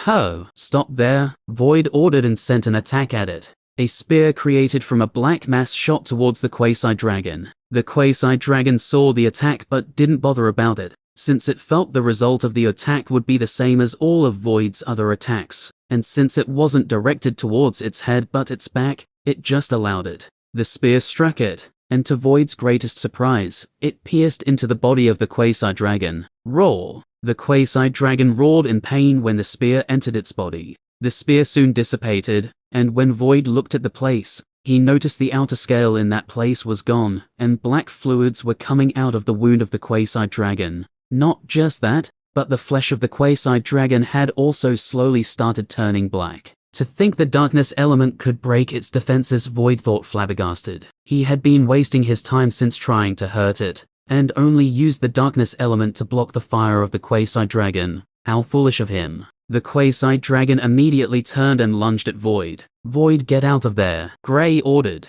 On his hand, the orb had already started trembling. He still couldn't control it. Void quickly ran from the Quasi-Dragon's range, sending another attack its way to slow it down. Void dashed towards Gray and saw him throw the orb at the Quasi-Dragon. Boom! The orb exploded on impact. Chapter 162. What the hell? That's insane, Void exclaimed when he saw the huge impact of the explosion. The moment the orb hit the Quasi-Dragon and exploded, Gray grabbed Void and made a break for it. Yes, he would love to see the outcome of the attack, but he knew this was their best opportunity to escape. If the attack managed to hurt the creature, then he truly would regret it, since if he could collect the body of this creature, it would mean a lot to him. But if the creature was fine even after this, then he would regret not escaping now. They soon got into the tunnel, and Gray quickly created a fireball that helped light up the way. Panting heavily, he ran as fast as his legs could carry him. "What are you doing?" asked Void. Escaping," replied Gray, who was still running quickly. The tunnel was about 8 meters wide and had a height of at least 10 meters. "What about the Quasi-Dragon?" Void asked, feeling maybe they had a shot at killing it. "What about it?" questioned Gray. "Wouldn't you want to check if that amazing attack of yours killed it?" Void looked behind him and asked after seeing no movements. "No," Gray answered resolutely. He had already seen how strong the Quasi-Dragon was. Why would he risk staying there any further? If by chance his elemental fusion blast didn't hurt it, then he wouldn't know what to do, since, even if he entered the fusion state, that was still his strongest attack. "We're missing out on a potential amazing meal. I think that attack of yours injured it at the very least. Just imagine how tasty it would be. And you should know, this is a magical beast that is previously at least in the peak of rank 5, so its flesh must hold a lot of energy." Void tried to convince Gray to turn back. 2 minutes later, just as they were about to appear on the other side of the tunnel. "You know what? I think we should go back. And no, running is fine, running is good. Can you run a little faster?" Void, who was in the middle of trying to persuade Gray, immediately started urging him to go faster. Gray was stunned by Void's sudden change, but it didn't take long for him to realize why. He could hear the faint footsteps of the Quasi-Dragon behind him, and it was gradually growing louder. Damn it. It couldn't even keep it down for 2 minutes. He cursed out while trying to boost his speed further. He soon started ascending the flight of stairs, and just when he got to the 20th step, the footsteps of the Quasi-Dragon stopped. Oh no! His heart sank, and he pushed himself to the limit, trying to run as fast as he could. Contrary to the first time when he was hearing the footsteps of the Quasi-Dragon, now he was tenser, since he didn't know the location of the Quasi-Dragon. "Can you sense it?" Gray asked while running. He had managed to get to the 50th step, but he still had 100 steps to go. Given the speed with which the Quasi-Dragon used in crossing the tunnel, it would be able to catch up to them before he got to the exit. "No, it's like its presence and aura disappears whenever it does that," Void responded while vigilantly looking around. He knew the Quasi-Dragon was here, but just like the last time it disappeared, he couldn't sense it, so he didn't know where it was. Damn it. Gray cursed and tried to increase his speed, but alas, he was already at his limit. Just as he stepped on the 80th step, the Quasi-Dragon suddenly appeared 8 steps ahead of him. Roar! Its roar stopped Gray in his tracks, who, because of his speed, almost slammed into it. Gray looked at the Quasi-Dragon and couldn't help but curse his bad luck. Damn it. Not even a scratch. He felt like crying. The elemental fusion blast was his greatest attack at the moment, and it didn't have a problem rivaling a full-powered attack of a peak 9th stage origin plane elementalist. Yet, it couldn't even leave a scratch on the Quasi-Dragon's body. Is this thing even killable? With this strong defense, Gray wasn't confident he could harm it, not to mention killing it. Gray had already decided to leave this place, no matter what, even if it meant doing the impossible. Growl. The Quasi-Dragon growled and slashed its claws towards their attacks. The attacks exploded on impact, but it surprisingly didn't retreat. Instead, it pushed forward past where the attacks exploded, standing in a step that was just barely over 1 meter wide and a few inches long. Gray was having a hard time contending with the huge body of the Quasi-Dragon. Without realizing it, he was gradually descending the stairs once again as soon as the battle started. Bang! Gray's earthen hammer slammed the head of the Quasi-Dragon, forcing its upper body down. But just as it had always done, it rose almost instantly. Although Gray's attacks didn't have much of an effect on it, he noticed the brute strength attacks whenever he uses the earth element seemed quite effective against it, so he instantly resorted to using only it against the Quasi-Dragon. But he was still descending the stairs, trying to escape the attacks of the Quasi-Dragon. Oh, I remember something now. The last time I attacked it with my darkness element, the darkness element was able to erode its scale, hurting its flesh as well. Void suddenly recalled his last attack at the lab and told Gray about it. Then what are you waiting for? Gray asked after jumping back almost 10 steps to escape the attack of the Quasi-Dragon. Void, who was previously using his fire and lightning elements, changed to the darkness element once again. But this time, whenever the Quasi-Dragon saw anything that gave off even the slightest hint of the darkness element's aura, it hastily retreats. Once it avoided the darkness element attack, it opened up its mouth and spat out fire in the direction of Gray and Void. Gray created an earthen wall, while Void formed a wall made of black mass behind it. The fire quickly destroyed the wall, and went for the black mass behind it. Gray immediately jumped back when he saw the black mass being destroyed by the Quasi-Dragon's fire. After they landed on the ground, Void sent 3 arrows at the Quasi-Dragon. All 3 arrows were black. The Quasi-Dragon, who just stopped spitting out fire, scurried to escape the arrows. It's avoiding it. Good. Gray praised but cursed out loud the next moment. Shit. Damn it. Fuck this beast. He complained when he realized they had actually gone back to the foot of the stairs once again. While he was attacking and dodging the attacks of the Quasi-Dragon, he didn't know when they got to the last step, not to mention the foot of the stairs. He could see he was even at least 2 meters away from the first step. He created a huge earthen pillar that had a sharp tip and sent it at the Quasi-Dragon, hoping it would be able to successfully pierce the armor-like scale. Roar! The Quasi-Dragon roared and swung its tail at the almost half a meter thick pillar. Bang! The pillar broke and fell on the ground with a thud. When the pillar fell, it kicked up clouds of dust which Void capitalized on and slashed a huge black claw at the Quasi-Dragon. The black claw was made using the darkness element, but for some reason, it looked very identical to Void's claws. Before the Quasi-Dragon saw the claw, it was already too late, and the claw slashed its chest area, creating an injury in the process. Roar! Void's attack made 4 almost 15 inches long claw marks appeared on its chest, with the scales there falling off, and the injured flesh eroded for some time before stopping. Gray caught sight of the injury and sucked in a cold breath. The darkness element truly is a mysterious and powerful element, he thought. Although Void's attacks weren't stronger than his, the corrosive ability of the darkness element was currently making life a living hell for the Quasi-Dragon. Gray was again attacked. He created what looked like a nail, and used the water element to create the hammer that smashed into the huge earthen nail.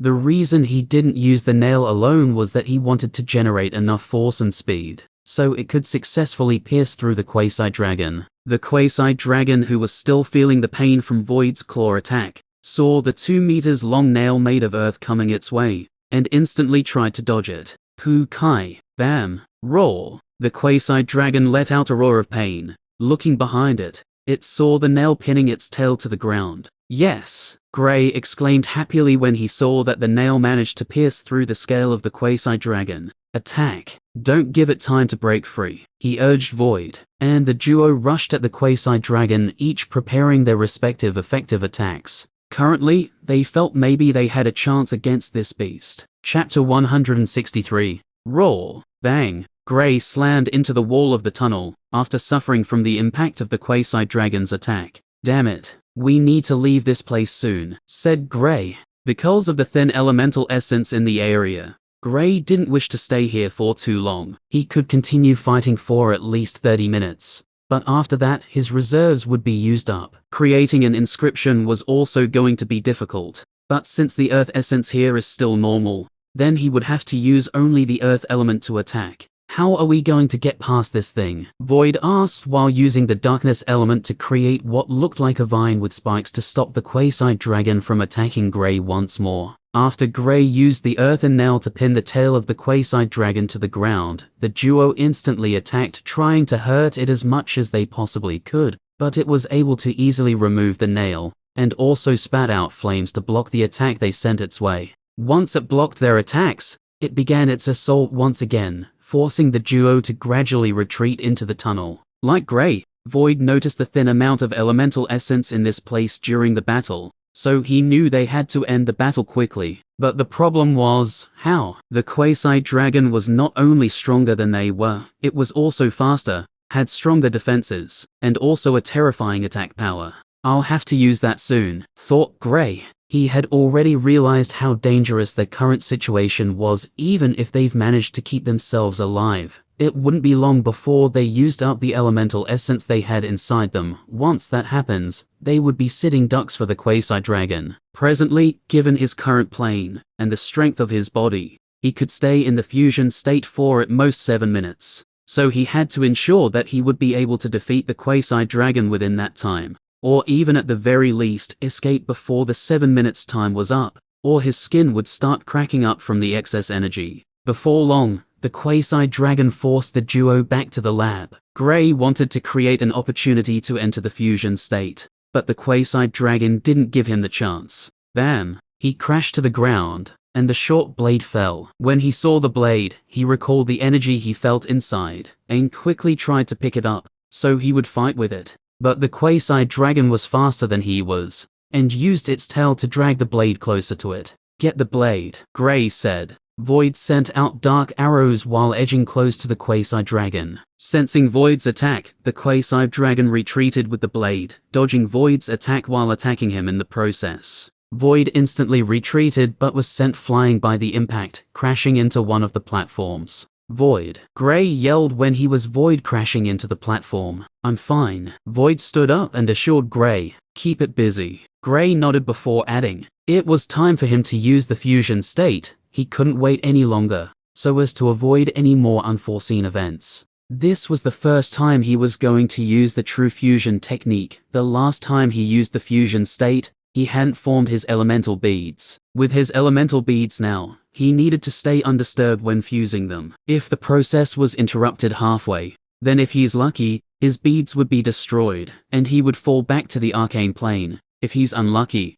he'll blow up. "I'll try," replied Void. In the past over 6 minutes or so that they've been fighting against the quasi-dragon, he had faced the quasi-dragon alone for almost half of the time, so he was almost getting used to fighting it alone. His greatest advantage over the quasi-dragon was not his darkness element, but his size. Unlike Gray, since the battle started, other than being forced back by the impact of its attacks when they collide, he had not been hit physically by the quasi-dragon. The quasi-dragon instantly tried to go after Gray when it saw he was trying to leave the battle. Swoosh! Void sent out a claw made of the darkness element at it, forcing it to stop and block the attack. It couldn't use any part of its body to block Void's darkness element attacks, and could only breathe out fire to stop the claw from reaching it. Gray hid behind one of the platforms and sat in a cross-leg position, fully focusing on his elemental beads. The quasi-dragon changed its attention to Void when it saw Gray hid behind the platform. Although it wanted to stop what he was doing,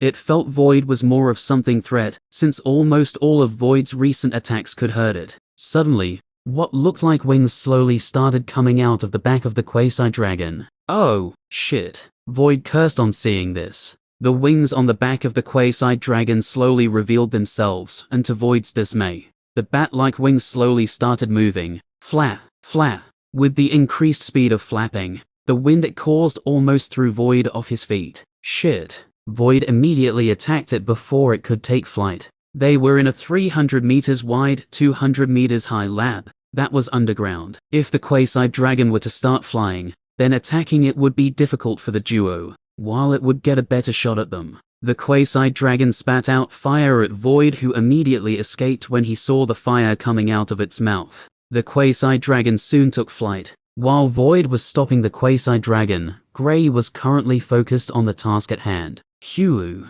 After breathing out, he calmed his mind, removing all distracting thoughts, and focused fully on fusing the beads. He sent his spiritual energy into his body, and used it to move the elemental beads closer to each other. With the experience he had from elemental fusion, and also the first time he fused his chaotic essence, fusing the beads was easier. After getting the beads closer, they slowly started naturally merging with each other. They didn't face any problems with the merging process, and within 45 seconds, they merged completely. Now, Gray's previous 5 elemental beads have turned into a single 5-colored elemental bead. With 5 beads, it meant an increase of 5 stages. Boom. An energy wave spread out in all directions from Gray's body. But with the quasi-dragon flapping its wings, Void was unable to sense it. Gray's stage soon started climbing upwards, and in 5 seconds, he went from the 4th stage of the origin plane to the 9th stage of the origin plane. "What the hell, Void? I thought you said it wasn't a dragon," he yelled at Void when he saw the sight of the quasi-dragon taking to the air. "It isn't," replied Void. "Then how do you explain the wings?" Gray asked, not convinced by what Void said previously. Although its evolution was a failure, it still had some traits of a dragon, explained Void. Gray also took flight and shot straight at the quasi-dragon who was mid-air. When he got close, he threw a blow to the body of the quasi-dragon. Bang! After fusing his elemental beads, the strength of his physical body increased by 2 stages, although it wasn't as powerful as his stage. Once he fills his muscles with the elements, his physical strength increased by another stage. The quasi-dragon was pushed back by almost 30 meters by Gray's punch, and it roared in pain. Now Gray was in the same stage as it was, but its defense was still better. Gray was able to easily dodge the attack, and he created a huge 2.5 meters hammer that he slammed into the jaws of the quasi-dragon. The quasi-dragon fell from the air and crashed into the ground as soon as it landed. Then inscriptions sent out 10 pillars that slammed into it, and he also threw 3 fusion orbs at it that exploded on contact. Bang! Boom! Void was stunned when he saw Gray battling the quasi-dragon mid-air, and seeing that he was not only in the same stage as it, but he was overpowering it. He couldn't help but feel excited. Chapter 164. Grab the blade. Gray reminded Void while closely monitoring the place where the quasi-dragon crashed. He couldn't see it because of the dust when the quasi-dragon slammed into the ground. Void nodded and hurried towards the blade, which fell 8 meters away from where the quasi-dragon landed. Standing mid-air, Gray watched as Void ran towards the blade. He looked around with curiosity. Presently, he had 2 thoughts in mind. The first and most important was to escape, if the quasi-dragon was not hurt by his previous assault. The second one, which was optional to him, was to fight against the quasi-dragon, if it was hurt by his previous attacks. Gray exclaimed softly and looked above him. On the roof of the lab, he could sense a slight fluctuation of the aura of an array. Although it was very faint, he was confident what he sensed was an array. Could this be the reason for the low elemental essence here? He asked himself while trying to sense the array further. He also thought about their sudden inability to use anything related to the space element. But he felt it wasn't the reason because they were able to use it previously, but then it was suddenly blocked. Got it. Void's voice brought him back from his thoughts. Okay, we should leave, Gray said. The dust still hadn't settled even after almost 20 seconds. Seeing that they had taken the blade back, he decided to leave this place. Okay, do you think it'll survive? Asked Void. I don't know, Gray replied. He floated down slowly, but still stayed in the fusion state. From their previous encounter with the quasi-dragon, he was sure that it wouldn't stay down from this attack. The duo once again charged towards the tunnel, but Gray stopped midway and turned around, creating an almost 30 inches thick wall. An attack struck the wall the moment it was created, but unlike Gray's previous defenses, this wall didn't fall apart immediately due to his current increase in strength. That was close. Void heaved a sigh when he realized Gray just blocked an attack. He didn't even sense the attack, not to mention dodging it, so he felt relieved, seeing that Gray was able to block the attack. After the attack died down, Gray edged close to the earth wall and peeked from the side of the wall. Shit, it's gone again, he said while looking at the empty lab. Seeing the situation, Gray stretched out his hand to Void. What? Void asked when he saw Gray's hand in front of him. The blade, Gray said, looking at him with fierce eyes. If Void dared to refuse, then he'd beat him up. Oh, Void chuckled awkwardly and passed the blade to him. He knew how serious their situation was, so he didn't dare to hold onto the blade. Gray held the blade in his right hand and studied it closely. He didn't know what elemental weapon it was because unlike the few he had seen, this one was unidentifiable by him. With no other option, he tried to channel his fire elemental essence into the blade. The second the elemental essence entered the blade, it lit up with a fiery red color. Fire, he thought. But on impulse, he withdrew the fire elemental essence and tried to channel his wind elemental essence into the blade. And to his greatest surprise, the blade lit up with a greenish color. Gray's heart trembled when this happened. How is this possible? He asked himself with a look of disbelief. Although he was shocked, he quickly calmed himself and tried infusing the blade with his other 3 elemental essences. And just like the first 2, the blade lit up, signifying the color of the elements. It took Gray a total of about 18 seconds for him to test out all 5 elements on the blade. To think there's such a treasure. A look of disbelief was on Gray's face throughout the 18 seconds he was testing out the blade. Gray, who was in a state of disbelief, suddenly jolted and slashed the blade to his upper right, infusing it with the earth element. The previous light blade immediately turned extremely heavily, weighing almost 300 pounds. Boom! The blade clashed with the claw of the quasi-dragon, who appeared out of nowhere. Gray was pushed back 15 meters, and he slammed into the wall of the tunnel after being overwhelmed by the quasi-dragon's power. 4 black spears shot at the quasi-dragon, and it immediately retreated and hid once again. It wasn't injured, Void said, feeling a little dejected by the quasi-dragon defense. Gray stood straight and looked at where the quasi-dragon appeared last. HMPH. Even if we can't kill it, it can't do anything to us. Get going, Gray said while positioning himself behind Void. Since the quasi-dragon wanted to play hide and seek, he didn't have time to entertain it. He had already stayed in the fusion state for just over a minute, so he couldn't afford to waste any more time. The duo started moving through the tunnel with unimaginable speed. Since the quasi-dragon hadn't left this place, it meant that it couldn't leave the place, so once they head out, they would be safe. When they entered the tunnel, the quasi-dragon appeared once more and attempted a sneak attack, but Gray sensed it like before, and immediately attacked with an inscription. The reason he didn't use the blade was because he didn't dare to. The elemental essence required to use it for a single attack was immense. Even though the earth elemental essence was still normal, the consumption of the blade was higher than his absorption speed. After blocking the sneak attack of the quasi-dragon, Gray followed behind Void, trying to catch up. But after moving only 15 meters, the quasi-dragon appeared once again and attacked. Gray was forced to turn around and retreat slower than he normally would. A minute went by with Gray being attacked by the quasi-dragon at least 28 times. Gray realized when the quasi-dragon noticed they were going closer to the end of the tunnel. It increased the frequency of its attacks, and in some cases, it would fight with Gray.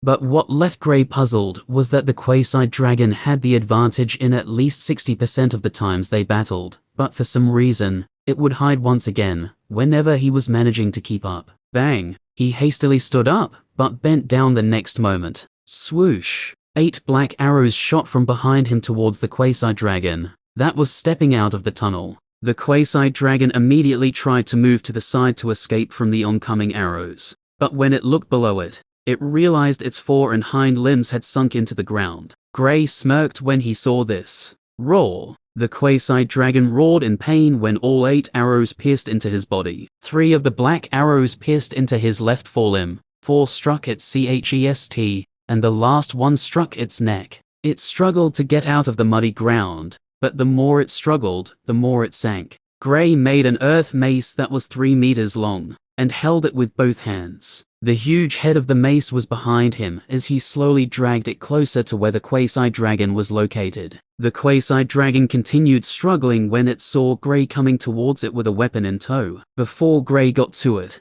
it managed to take out its forelimbs with the help of its wings, but due to the small space, it couldn't spread them out properly. Gray stomped on the ground, and an earthen cube pushed the head of the mace, while he swung it forcefully towards the body of the quasi-dragon. Bam! The mace struck it heavily, pushing it back into the mud once again, but broke in the process. Go! Gray yelled and flew up the stairs, picking Void up in the process. He didn't dare to wait till the quasi-dragon recovered before attempting to flee. Roar! An angry roar came out of the mouth of the quasi-dragon as it sent a stream of fire towards Gray and Void, who were almost halfway through the stairs. Roar! The quasi-dragon roared fiercely, and the place shook. When Gray turned around to take a glance, a look of dread immediately appeared in his eyes, and he pushed himself to go faster. The aura of the quasi-dragon had currently gone past the origin plane, and was now in the overlord plane. Gray was presently at the peak of the origin plane, and it was almost impossible for him to fight against the quasi-dragon once it reaches the overlord plane. But a shocking scene took place the next moment. The walls of the tunnel lit up with white array lines,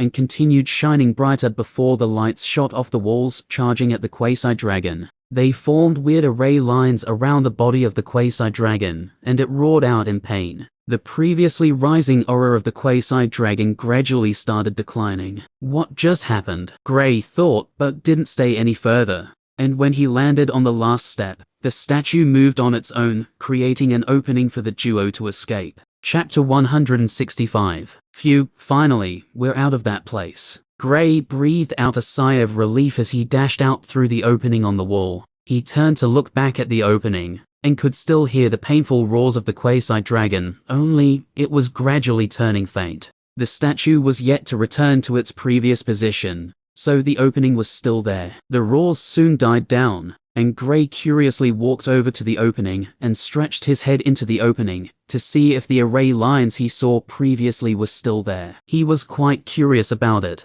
but because he was escaping, he didn't get a good view of it. Just as his head appeared on the other side of the opening, he instantly withdrew it and jumped to the side, falling in a kneeling position. Whoosh! A stream of fire came out of the opening, blasting into the wall on the other side of the hall, before spreading to the left and right of the hall simultaneously. Void, who was still savoring the moment of being able to use the space element once again, instantly used it when his tail was almost caught by the fire. "What the hell did you do?" he asked after appearing 4 meters away from the opening. "Nothing." Gray scratched his head awkwardly as he replied. The fire continued streaming out until the statue went back to its previous position after 5 seconds. Rumble. The statue made a rumbling sound as it closed completely, once again sealing the quasi-dragon in the lab, waiting for the next time an unfortunate person would venture here. "Wow, this had been an eventful experience," said Gray as he exited the fusion state.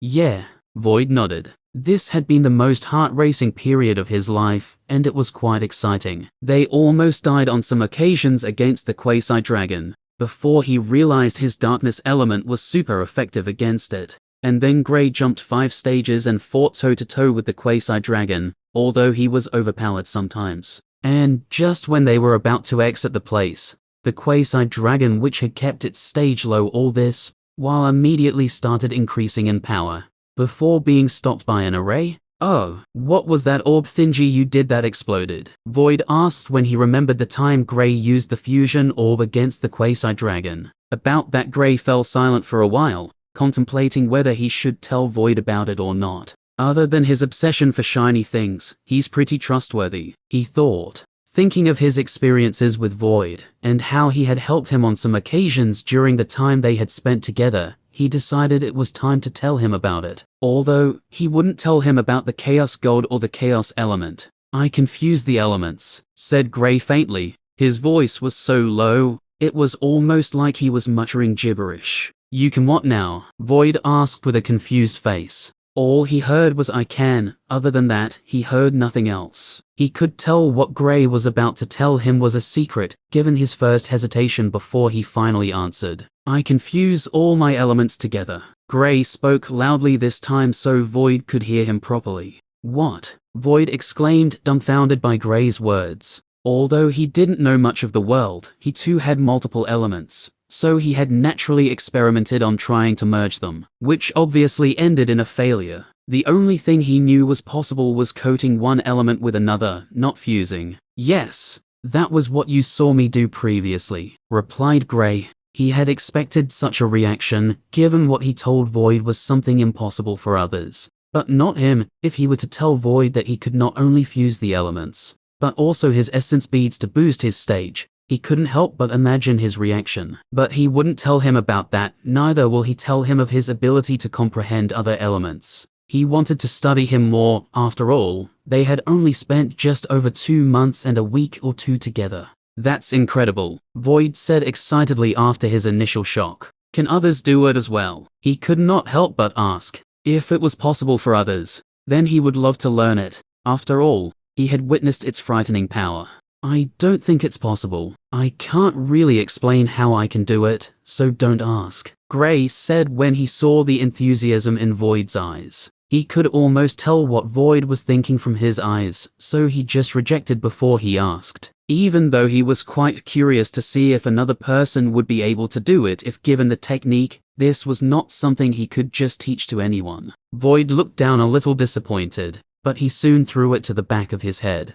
"How did you increase your strength by that much?" he asked curiously once again. He had never seen Gray do that before, so he was also very curious about it. One has to know that although it was possible for someone to increase their stage, it was unheard of to increase it by 5. During their encounters with others, there had been times when their opponent would use a secret technique to boost their strength, but it was always by a single stage. So even if there were techniques that are of higher quality than the one that opponents of theirs used, it shouldn't be by this much, right? That, I can't really explain for now. I'll tell you later. Gray shrugged, avoiding to tell him the truth about this. Okay. Void nodded understandably. He knew everyone had a secret that they wouldn't share so easily. For Gray to even tell him about being able to fuse the elements was already a sign that he trusted him, albeit not completely. "So, what now?" he asked, looking at the wall that the fire of the quasi-dragon burned. "We should rumble." A rumbling sound stopped Gray, who was speaking midway. The sound was followed by intense shaking in the hall. "What's going on?" asked Void. "I don't know, but we should get." "Oh my god." Gray, who was speaking suddenly exclaimed while looking behind Void. What? Void asked twice when he heard Gray's exclamation, and also the look of dismay. "Behind you." Gray pointed with a slightly trembling hand. Seeing Gray's reaction, Void quickly turned around. "Oh my god." And just like Gray, he exclaimed, "Run." Gray turned around and dashed out of the hall, heading for the exit of the building. Void, who was able to use the space element once again, disappeared and appeared on Gray's shoulder, looking behind him worriedly. "Why do we always get chased?" he thought, a little dejected by their predicament. Behind them, there were at least 15 7-meters long lizards and 4 2-meters frogs chasing after them. But that was not all. More was still pouring out of the openings on the wall of the hall. Gray and Void were previously at the middle of the hall, and there were about 10 statues they hadn't checked, 5 on each side of the hall, and to their greatest surprise, all 10 had openings. Not just the one they entered. Although these beasts weren't as strong as the quasi-dragon,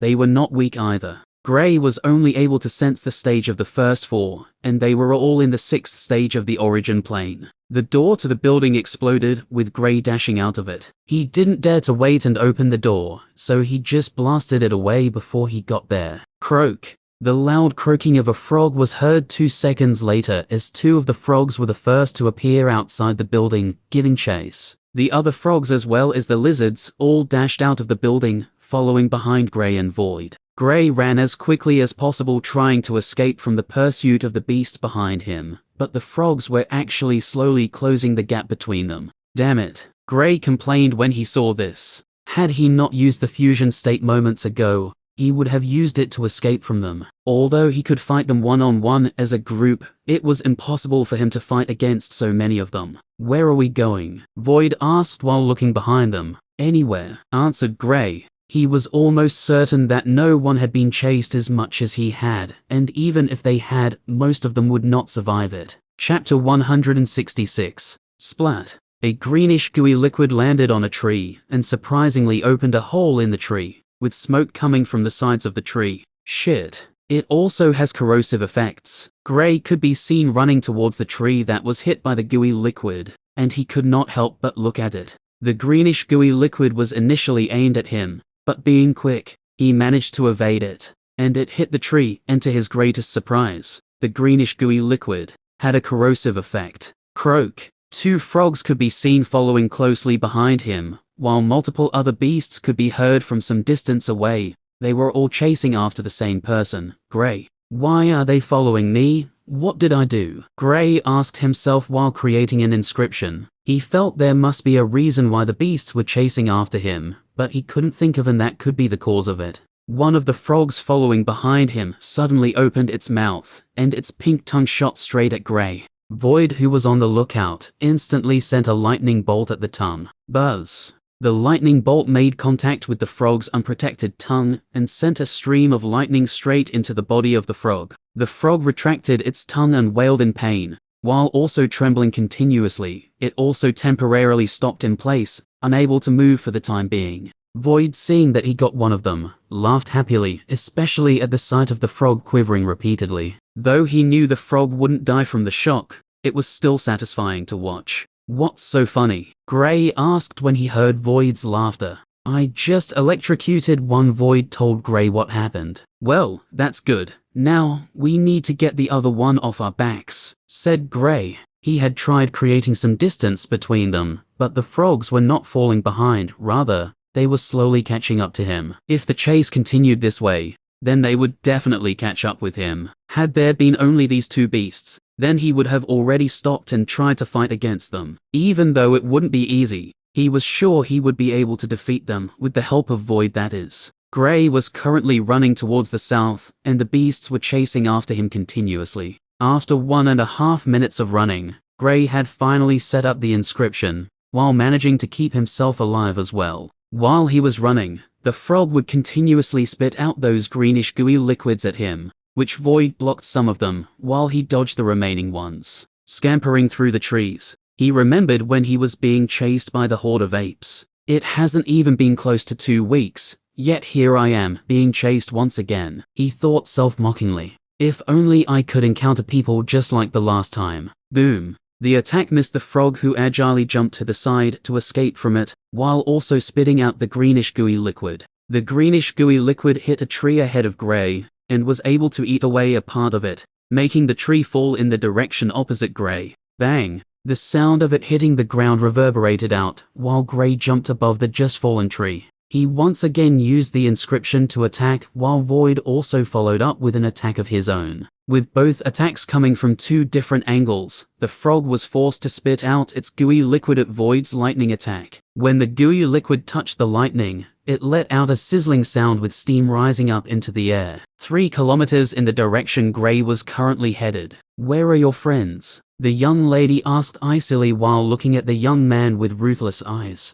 The young lady was none other than the one from the Azure Empire Gray encountered just over a week ago, when he was being chased by the horde of apes, and the young man she was facing was Neil from the Royal Academy in the Killen Empire. Neil separated from the group when they entered a castle just like the one Gray and his friends entered, when they just came to the trial land. He had been searching for them around the castle for almost a day now, but he hadn't seen any of them. Just when he gave up and leave the place, he was blocked the young lady. Neither of them had made a breakthrough yet, so they were still in the 4th and 3rd stage respectively, with the young lady being in the 4th and Neil being in the 3rd. Neil felt a little panicky when he recognized the young lady before him. He wasn't as strong as the 12th prince, so he was not 100% confident in being able to escape her. Being the weaker party, his chances didn't look good. He summoned enough courage not to show the slight fear that crept into his heart. "HMPH, what are you doing here? Seems like you were lucky to escape the pursuit of those apes." Neil snorted coldly, making sure not to give away anything. Although, he was quite surprised seeing the young lady because he thought none of them would be able to escape from the clutches of the apes except for Gray. Since Gray was able to keep himself alive from when the apes started chasing him till they saw him, he was sure he wouldn't have any problems with escaping, especially when he had the group from the Azure Empire as decoys. When the young lady heard him speaking of the apes, she was instantly infuriated and attacked. Her eyes turned red and for some weird reasons tears were flowing from them. What did she experience that would make her react like this? He questioned himself. From the young lady's reaction, it wasn't hard to figure out she must have experienced horrifying things at the hands of the apes, but he couldn't think of anything. The apes would normally only kill their opponents, so for the young lady to react this way was quite strange. "I will kill you," the young lady yelled angrily and attacked once again. Boom. 1 minute later, the scene of their battle was currently a mess. The young lady could be seen looking at Neil evilly, and the gates to the castle had been blasted to smithereens by her vicious attacks. Neil was currently huffing from the continuous attacks the young lady had sent his way. Even after blocking over 80% of her attacks, he was still injured and had suffered from multiple burns. But those were the least of his problems. Due to blocking most of her attacks, he had suffered from the shockwave from when the 2 attacks collided, causing internal injuries. Blood could be seen trickling from the side of his mouth, but he quickly wiped it, while focusing on the young lady once again. "What did the apes do to you?" he asked for the umpteenth time. Boom. FUCK. They heard an explosion as well as someone swearing. They both curiously looked in the direction where the explosion came from, and they saw a stunningly handsome young man running out of the forest. His short hair was fluttering in the wind, and he had a somewhat worried expression, but it didn't hide the glint in his eyes. On his shoulder perched a small pitch-black cat.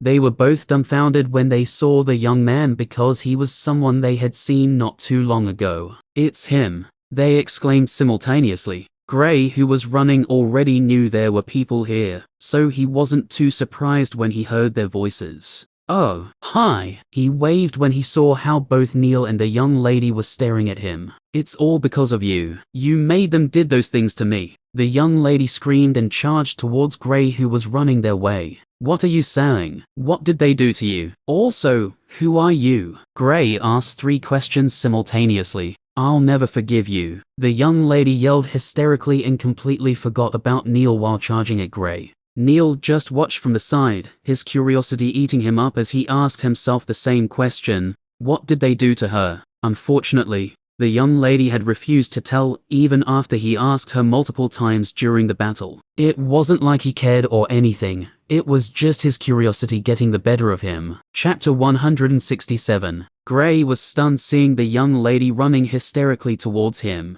and couldn't help but wonder where he met her. He didn't recognize her because after realizing he didn't know the group from the Azura Empire, he didn't even bother to take a proper look at them, and just forgot about their faces. Not just that, but he truly felt they would all die under the hands of the apes. After all, they went as fast as he was. But what did they do to her? And who did things to her? Due to how tears and snot were gushing out of the young lady's eyes and nose, his curiosity was piqued. It got to the level that he almost forgot he was being chased. Well, almost. "Shit.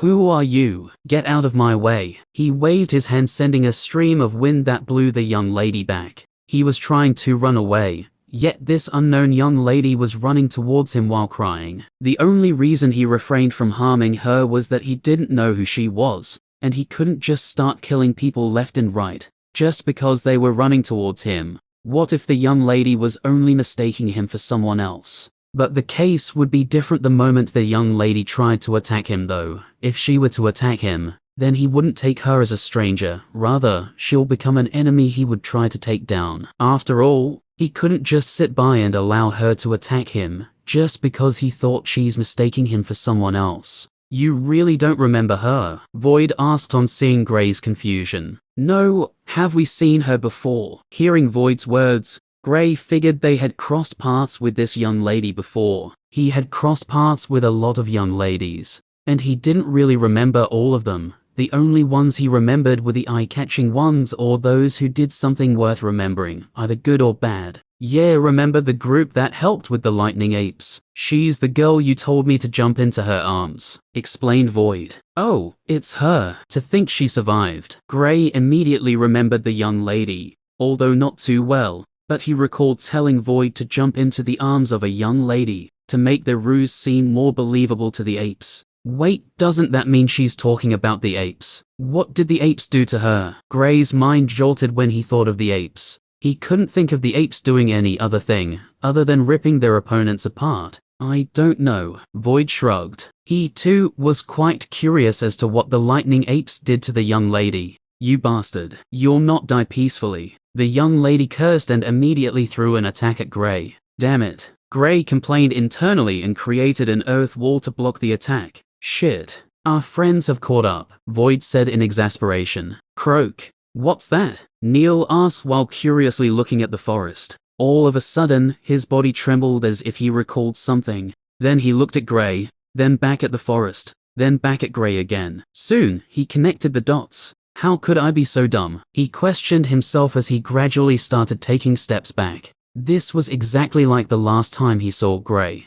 At that time he was inexperienced, so he couldn't escape on time, and had to go through the stress of fighting against the apes that followed them, although the ones that followed them were weak. But had they run away sooner, they wouldn't have gone through the hassle of fighting against them. He could tell Gray was in the 4th stage of the origin plane, seeing how casually he was able to block the attack of the young lady, and he's definitely stronger than her, so since he was running away from something, It meant that thing was stronger than he was, and Gray was stronger than him. How could he fight against something stronger than someone stronger than him? I have to leave. He urged himself and turned around to run. Just as he turned around, boom! A loud sound drew his attention, and once again, he curiously turned to take a glance at the cause of it. Oh my god, what did he do now? Neil felt his legs go soft and his head spun. He was sure he was so close to passing out. 3 2-meter frogs appeared at the same time, and Neil could swear he was hearing sounds of more beasts just as big as these frogs,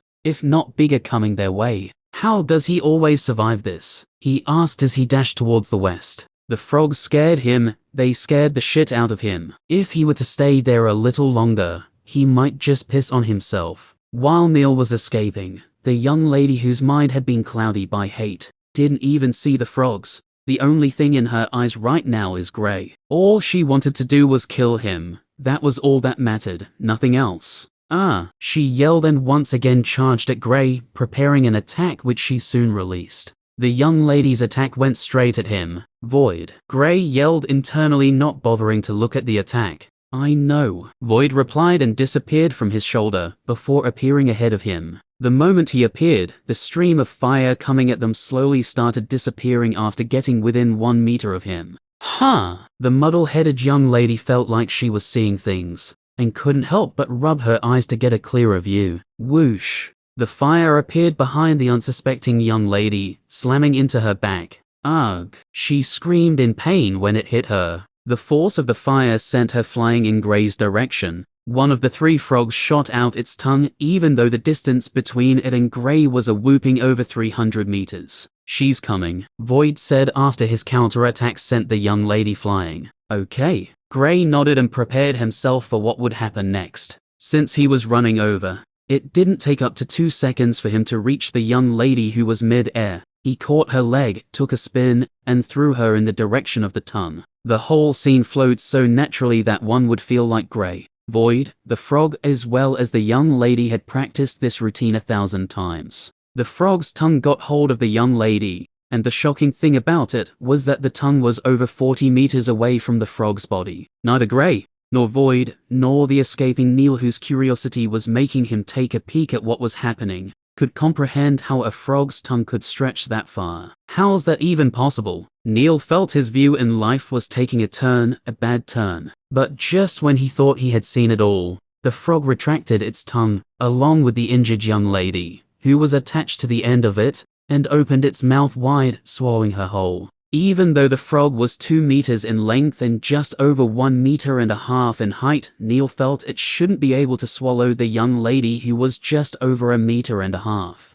I need to get out of here. Neil felt he was having a battle between passing out from shock and keeping consciousness to escape. But his will to not die, or even if he wanted to die, not in that manner, was making it impossible for him to pass out. Just as he got close to the trees, his curiosity once again made him glance over his shoulder, and behold, he saw different types of lizards, as well as frogs, flooding out of the other side of the forest. He stood still, dumbstruck, and could not help but turn to take a proper look. How the fuck does he do it? He asked himself. He felt his brain heating from the questions. He knew other beasts were coming, but he wouldn't dare to imagine it was this much. Within the 3 seconds he had stood watching the beasts flood out, he could confidently swear that over 50 beasts had come out of the forest. Croak. When his body touched the ground, he huffed and looked behind him, only to see a greenish gooey liquid corroding the tree behind him. Shit. No wonder they say curiosity kills the cat. But not this cat. This cat will live to see another day, he said and dashed into the forest, disappearing into the woods. His curiosity had nearly killed him, had it not been for one of the frogs making a croaking sound, while the other one sent its attack towards him. He would have been dead. But yet another question came to his head. How did the greenish gooey liquid travel from almost 800 meters away? Luckily, the frogs nor lizards chased after him. They all followed Gray. Meanwhile, Void looked in Neil's direction like he was staring at a fool, who was foolish enough to stand and watch as so many magical beasts pours out of the forest. Such a dumb guy. He should have died to rid this world of one moron, thought Void. Chapter 168. We can't keep this up for much longer, Gray said as he used the inscription to attack the frog that was getting closer to him. I know, but there's no way to shake them off. It's like they're glued to your aura or scent. Void contemplated. I don't think it's my aura because the last time I managed to get out of their view, I concealed it,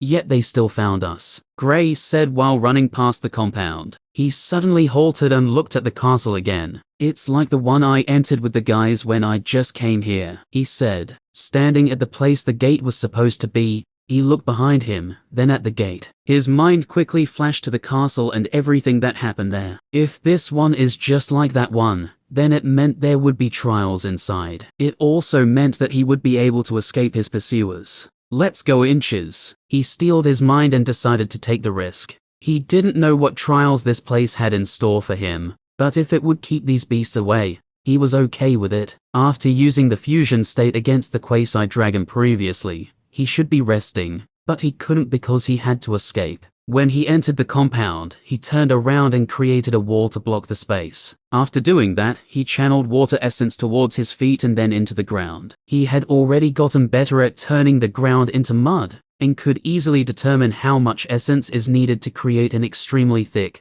or light mud. Currently, he was planning on creating a thick mud that would impede the movement of the beasts that were behind him. With the wall blocking the view of the beasts, they would all naturally jump over it, thereby landing in the mud he has prepared for them. By the time he was done with his preparation, the frogs were already within 100 meters away from his location. This should be able to slow them down. He nodded, looking at his work before dashing towards the door of the castle. The compound was large, spanning an area of at least 700 cubic meters, with the castle taking up 1/3 of the space. Gray soon got to the door, and just as he touched it, "There are multiple spaces in there," Void said, surprised. "Yeah, there are a lot of places like this," Gray said nonchalantly. It wasn't his first time experiencing this, so he didn't feel too surprised. Gray placed both hands on the wooden door, with the thought of pushing it. He had looked around and noticed it wasn't like that one he entered with the group, so he guessed this one would open if pushed. And just as he was about to apply force on his hands, the door shook. Rumble.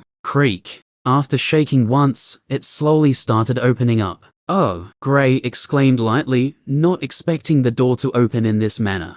While watching the door, he heard a plop sound, and a smile formed across his face. He quickly turned around and saw all 3 frogs were caught in his mud trap. The mud was almost 50 meters long and was at least 30 meters wide, so it covered the area after the gate properly. Boom. Gray's attention was once again drawn to the door with that sound. Looking back, he noticed the door was currently open wide. "Don't tell me it'll stay like this," he could not help but complain. Without wasting any more time, he dashed into the castle, which was dark inside, although it was still daytime. Entering into the castle, other than pillars which had carvings of different magical beasts, there was only one door. "That should stop them," Gray said with a wry smile. The door was so small that he was sure it would stop him as well. "Maybe if I crawl I'll be able to pass through it," he said self-mockingly. Presently, he already gave up on this place, and just assumed he was at a dead end, and had to face the beasts.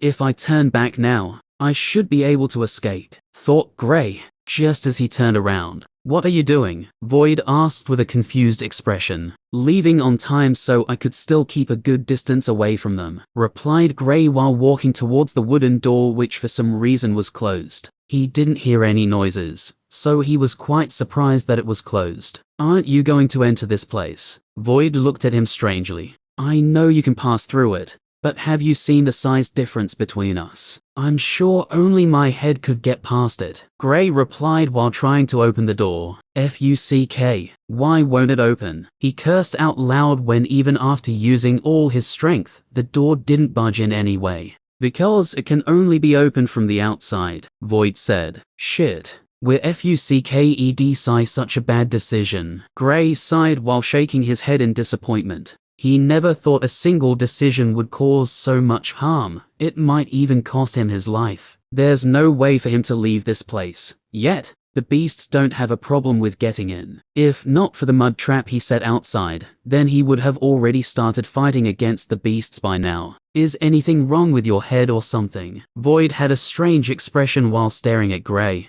He still couldn't comprehend why Gray was acting this way. Are you waiting for the beasts to come in before you go in? Void still had the same weird look in his eyes. Gray looked at him and declined to reply. He wanted to save his energy for the beasts coming his way. He felt maybe there was something wrong with Void's head. Like, how the hell does he expect him to pass through that small door? I get it now. You don't know, Void said after seeing his lack of reply. Don't know what? Asked Gray. That's not the entrance, there's a space opening just before it. Void pointed to the door. It was only now that he remembered, unlike him, Gray didn't have the space element, so he wouldn't be able to sense the fact that there was an entrance just in front of the little door. Why didn't you say that earlier? Gray instantly stood up and sprinted towards the little door. Since he could escape, why would he bother himself with fighting against the beasts? He soon got close to the door. Where? Take 3 steps forward. Okay. Gray took 3 steps forward, but nothing happened. Just as he was about to question Void again, he heard the creaking sound the door makes when opening.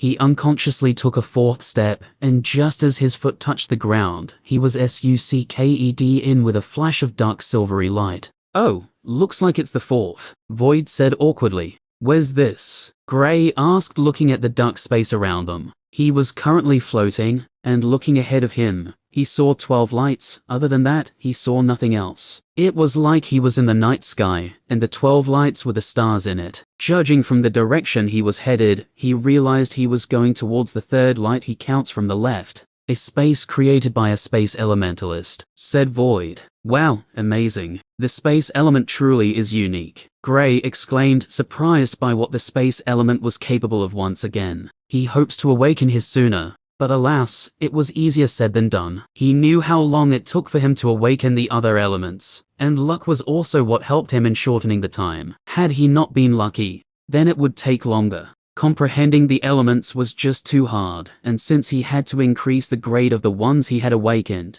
he had less time to start comprehending new ones. Just as he entered the light, a frog appeared in the space. Chapter 169. Whoosh. Gray heard the sound of the wind brushing against him quickly. Looking around, he realized he was falling from the sky, and the ground was still at least over 1,000 meters away. Isn't this a bit too extreme? He complained, but still felt lucky that he had awakened his wind element, which he quickly used to support himself, thereby slowing down the speed of his descent. Some seconds later, he landed softly on the ground like he was only taking a walk. After he got to the ground, he first stared at the sky, before observing his surroundings. They were presently in a mountain range that stretched out as far as the eye could see, and they could hear the roars of different magical beasts. This is a little different from the one I entered previously, thought Gray. He waited for some seconds, but he didn't hear the robotic voice he expected to hear. Without the voice, he wouldn't know what this place was, and given how wide it was, he couldn't explore it completely before the time they were supposed to spend in the trial land runs out. There's a building there. Void's small voice brought Gray out of his thoughts. I guess that should be our target. Gray placed his hand on his chin while scrutinizing the mountain. Without further delay, he started descending the mountain, heading towards the one with the building. 20 minutes later, such a strange beast, it's a shame it escaped once it realized I was stronger than it was, Gray said while looking at the ruined area in front of him. In the past 20 minutes, he had traveled more than halfway through the mountain, and had encountered different beasts that were all around the 4th to the 6th stage of the origin plane, and he had unsurprisingly defeated them all. They weren't even worth mentioning until he faced this previous one. It was a beast he hadn't seen before, and he hoped to capture it, but it escaped when it saw he was stronger than it was. The beast stood on 2 legs like humans. It had a dog-like head and 2 hands that had 4 fingers each. It stood at a height of almost 2 meters, and its body was a shade of blue and black, with blue taking the majority, while black only covered up its chest and belly, as well as some parts of its face. It was surprisingly also a dual-element magical beast, having the wind and earth element respectively.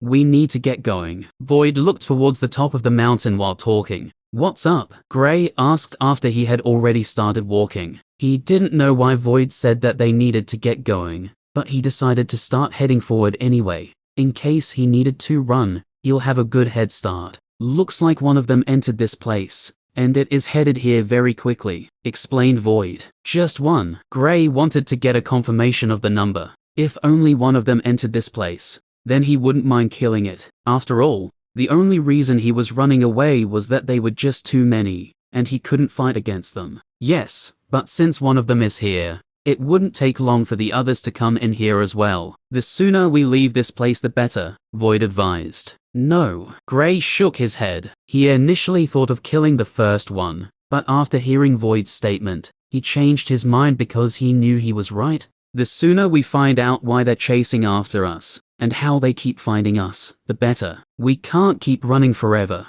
he added. When they entered this place, he realized something. Although one of the frogs attacked Neil when it saw him, it didn't go after him. Rather, it continued chasing Gray. It was like they were only focused on him, and him alone. He had tried hiding his aura, but they keep finding him. Now, even after entering one of 12 lights which he felt should be able to hide him from them, they are still able to come after him. There must be something giving me away. He fell deeply in thoughts. Being chased wasn't a good feeling, and although he was starting to get used to it due to how frequently he was getting chased, it still wasn't a good feeling. Another one's in, Void said after a brief lapse of silence. Could it be the things I took from the lab? Gray asked himself while moving forward slowly. By any chance, do you think they're able to find us because of the items we took from the lab? He asked, thinking this was the most plausible explanation. Another 3 now. Sorry. What did you say? Void, who was focused on sensing the beasts that were entering the place, was unable to properly hear what Gray said. Gray repeated the question once again.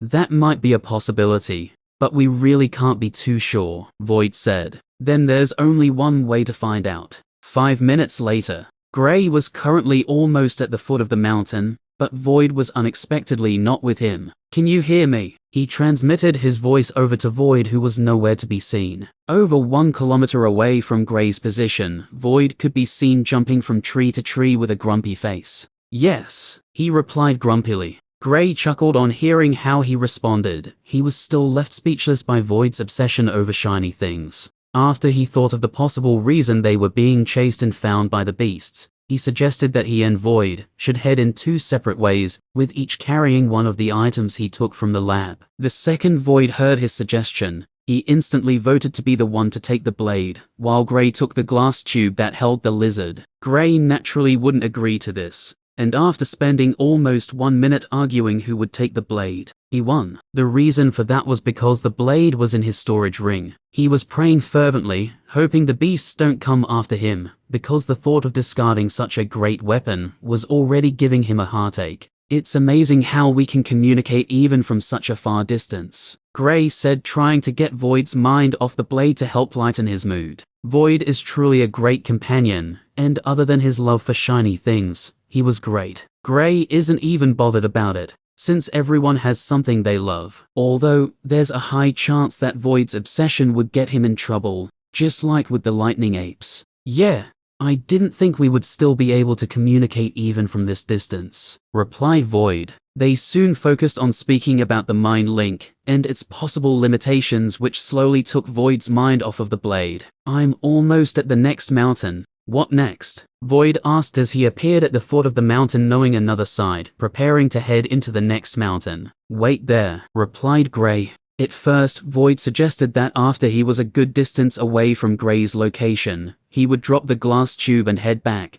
since he felt the glass tube containing the lizard was the most likely item that was attracting the beasts. But Gray rejected it, since he couldn't take the risk. What if after dropping the glass tube, the beasts still chase after him? Wouldn't that mean he'll lose both the body of the lizard as well as the sword? Gray and Void patiently waited on 2 separate mountains. The mountains they were currently on was not in the direction of the building, so even if the beasts finds them, after discarding the item, they would head towards the mountain. Besides, they could still communicate, and once they get close to one another, they could sense each other. 10 minutes later, Russell, Gray, who had his eyes closed, sitting in a crossed-leg position, opened his eyes, and his face turned sour when he heard the rustling of grass when stepped on. Don't tell me the blade is the reason they're chasing after me. He shook his head, feeling a little dejected. This was a multi-elemental weapon, the first he had ever seen or heard of. It would be bad if he were to give it up. They're headed in my direction. I've discarded the glass tube. Just when Gray was starting to think of what to do, He heard Void's voice, and couldn't help but sigh in relief. If the beasts went after Void, it only meant they were after the glass tube holding the lizard all along. If they went after Void, then what's coming towards me? Chapter 170. If they went after Void, then what's coming towards me? Gray stood up and squinted his eyes, peering through the trees, trying to see what or who was coming towards him. It didn't take long for him to catch a glimpse of a human figure. He felt a little more relaxed, seeing that it was a person that was coming towards him. At least this meant he wouldn't need to fight an unnecessary battle. Who's there? Come out. He yelled towards the person who for some reason was still hiding. Accompanied by a powerful yell was a 1.5 meters long earth spear that shot at Gray at a terrifying speed. Being caught unaware by the attack, he was slow to react, but he was still able to dodge the spear by a hair's breadth. He sidestepped to the side and the spear brushed by his side, ripping a hole in the pants of his left leg while also slightly scratching his skin. Shit. My last pair of pants are ruined. Who the hell is this? Gray felt like beating the hell out of the person. He had been so careful all this while, and even when he found against the quasi-dragon, he somehow managed to keep them from getting damaged. Now, a moron came from nowhere and destroyed it, even wounding him in the process. He was infuriated. Just as the first attack was dodged, 3 earth arrows shot at Gray once again at breakneck speed. Gray immediately created a wind dome around him that easily deflected the arrows coming his way. After deflecting it, he shot straight in the direction where the previous attacks came from. Come out now, and we can still settle this if you're not an enemy. Gray yelled, but the last part of the statement was so low that only he heard it. But he was met with silence. The person who attacked him didn't make a sound, nor did the person attack any further. The person also concealed their aura, making it difficult for Gray to find them. Gray looked around for some time, but was still unable to find the person. He even did a wide fire attack on the area, but other than scaring the magical beasts in the vicinity, nothing else happened. With no other option, he was forced to give up, while gritting his teeth hatefully. This person attacked him without warning and destroyed his last pair of pants. Now he would have to walk around with it. Luckily, the place torn wasn't that large, so he could manage. I need to get some pants, Gray declared inside. Where are you? He asked Void, who was currently dashing through the trees on the mountain agilely. I'm almost at the second mountain, replied Void. Forget about it for now. Come in my direction,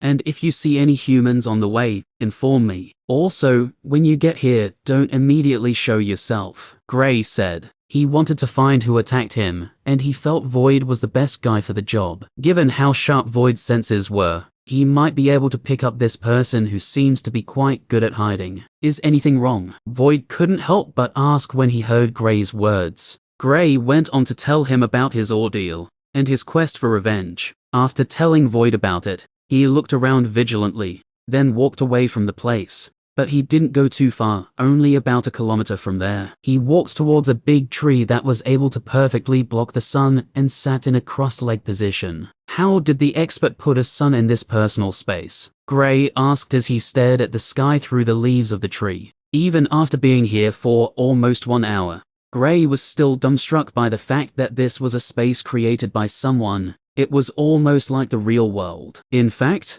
had Void not said it was a space created by an expert before they entered the place, he would have thought they were only transported to somewhere else in the trial land. Rustle! Gray instantly snapped out of his thoughts when he heard the rustling sound, but he didn't make any movements. He sat in the same position, and if not for the frequent movement of his chest when breathing, one might think he was dead. This was the reason he left his previous location. Given how good the person was in hiding, he was unable to tell if the person was still there or not. But here, no matter how good the person was in hiding, the person would walk past some leaves, which would certainly make a small amount of noise. Now, he knew he still had a chance of revenge, but he still didn't know who would be attacking him. He sat down patiently while conversing with Void, who was already close to where he was sitting. The person is here, so no need to look around for other humans, just head straight towards my location, he informed Void. Okay. Another minute went by with neither Gray nor his stalker making any move. Made of the two, Gray seemed to be the most unbothered. It was like the situation was reversed. I'm here. I know, I can sense you. Try to find out the location of the bastard. Gray stood up. I know you're here. What's your motive of attacking me? Gray questioned, but it was like his words fell into deaf ears. He looked in the direction he heard the rustling leaves and slowly approached it. Swoosh. Gray jolted at the sound of something breaking through the wind and sharply turned. An earth arrow was speeding towards him even though he was prepared for an attack. He never expected it to come from this angle. The arrow was headed straight at his heart. He threw his right hand at the arrow, with the hope of catching it, even if he couldn't catch it. He should at least be able to change the course of its movement. But because of the speed, he was only able to move slightly before the arrow hit him. Bam! Thud! With the arrow connecting, Gray fell to the ground. He laid sideways without making any movements. Even his breathing seemed to have stopped. 1 minute went by with no one taking any action. It was only on the second minute did a figure slowly walk out of the trees. When the figure emerged fully, it was surprisingly the youth from the Starlight Academy who was in the 12 Princes group. He had a smirk on his face as he slowly approached the body of Gray. When they entered the castle, just like Gray, they were all disheartened on seeing the small door. But because they couldn't leave, they slowly started examining the hall. It was only after one of them mysteriously disappeared did the others started swarming towards the small door. He was resting when he suddenly heard movements following where the sound was coming from. He found Gray. Before coming to the trial land, the instructors of the academy told them to kill the students from the Lunar Academy if the opportunity arose, Gray especially, due to his involvement in the last incident that led to the death of one of their instructors. This COC bastard is finally dead. The academy would reward me handsomely. He laughed out loud in delight. At first, when he saw Gray, he wanted to fight against him, but he halted when he sensed Gray was not 1, but 2 stages ahead of him. He remembered being the one who was 2 stages ahead when they entered the trial land. Now, the situation was reversed. On getting to Gray's body, he was about to kick it when Gray turned to look at him with a smile. Oh, it's you. Gray sharply stood up and threw the arrow that was held in his right hand away. The arrow unexpectedly didn't pierce into his body. Rather, if one looks closely, one will see a hole in his shirt, and behind that hole was a glistening, almost silvery-colored earth armor. Gray had prepared this beforehand, just in case things took an unexpected turn. The youth took a step back while staring at Gray with horror-filled eyes. He saw his arrow hitting him. Yet why was he perfectly fine? Don't be surprised. If not for the fact that I wanted to see you, you would have been dead by now. Gray patted the terrified youth on the shoulder. He recognized the youth was from the Starlight Academy, and recalling that he saw Neil here previously, he was about to connect the dots. Void soon mysteriously appeared on Gray's shoulder, which sent chills down the spine of the youth. He didn't know when this small black cat came here, but from Gray's words, it looked like the cat was what would have killed him. I was only playing around. The youth stuttered, hoping for Gray to let him go. I must say, you do have a nice pair of pants, Gray said with a mysterious smile. Huh? The youth was taken aback by Gray's statement. What do my pants have to do with this? He thought. A minute later, a dead pantless youth could be seen on the ground, with eyes filled with sadness and regret. It's not very comfortable, but it'll do for now. When we leave here, I need to go pants hunting, Gray said as he disappeared into the trees, heading towards the building. Chapter 171. On a mountain, Gray could be seen with an annoyed expression, while walking in a somewhat awkward manner, heading towards a building that looked like a temple situated at the top of the mountain. He was about 15 to 20 minutes away from the top of the mountain, if he continued walking at this pace. Why are you walking like that? Void couldn't hold it in anymore and asked. He noticed that for some reason, after leaving the corpse of the youth from the Starlight Academy, Gray's walking movement changed. It was like he was almost forcing himself to walk, and he has been grumbling all through the journey. Even when he was fighting against the magical beasts on the way, he was particularly more violent compared to before. Damn it. These pants are annoying, Gray said through gritted teeth while moving his hand behind him towards his butt. At first, when he took the pants from the youth, he thought he could manage it, even though it was a little too tight, making it uncomfortable. But then, the discomfort increased, and the pants kept getting into the middle of his butt.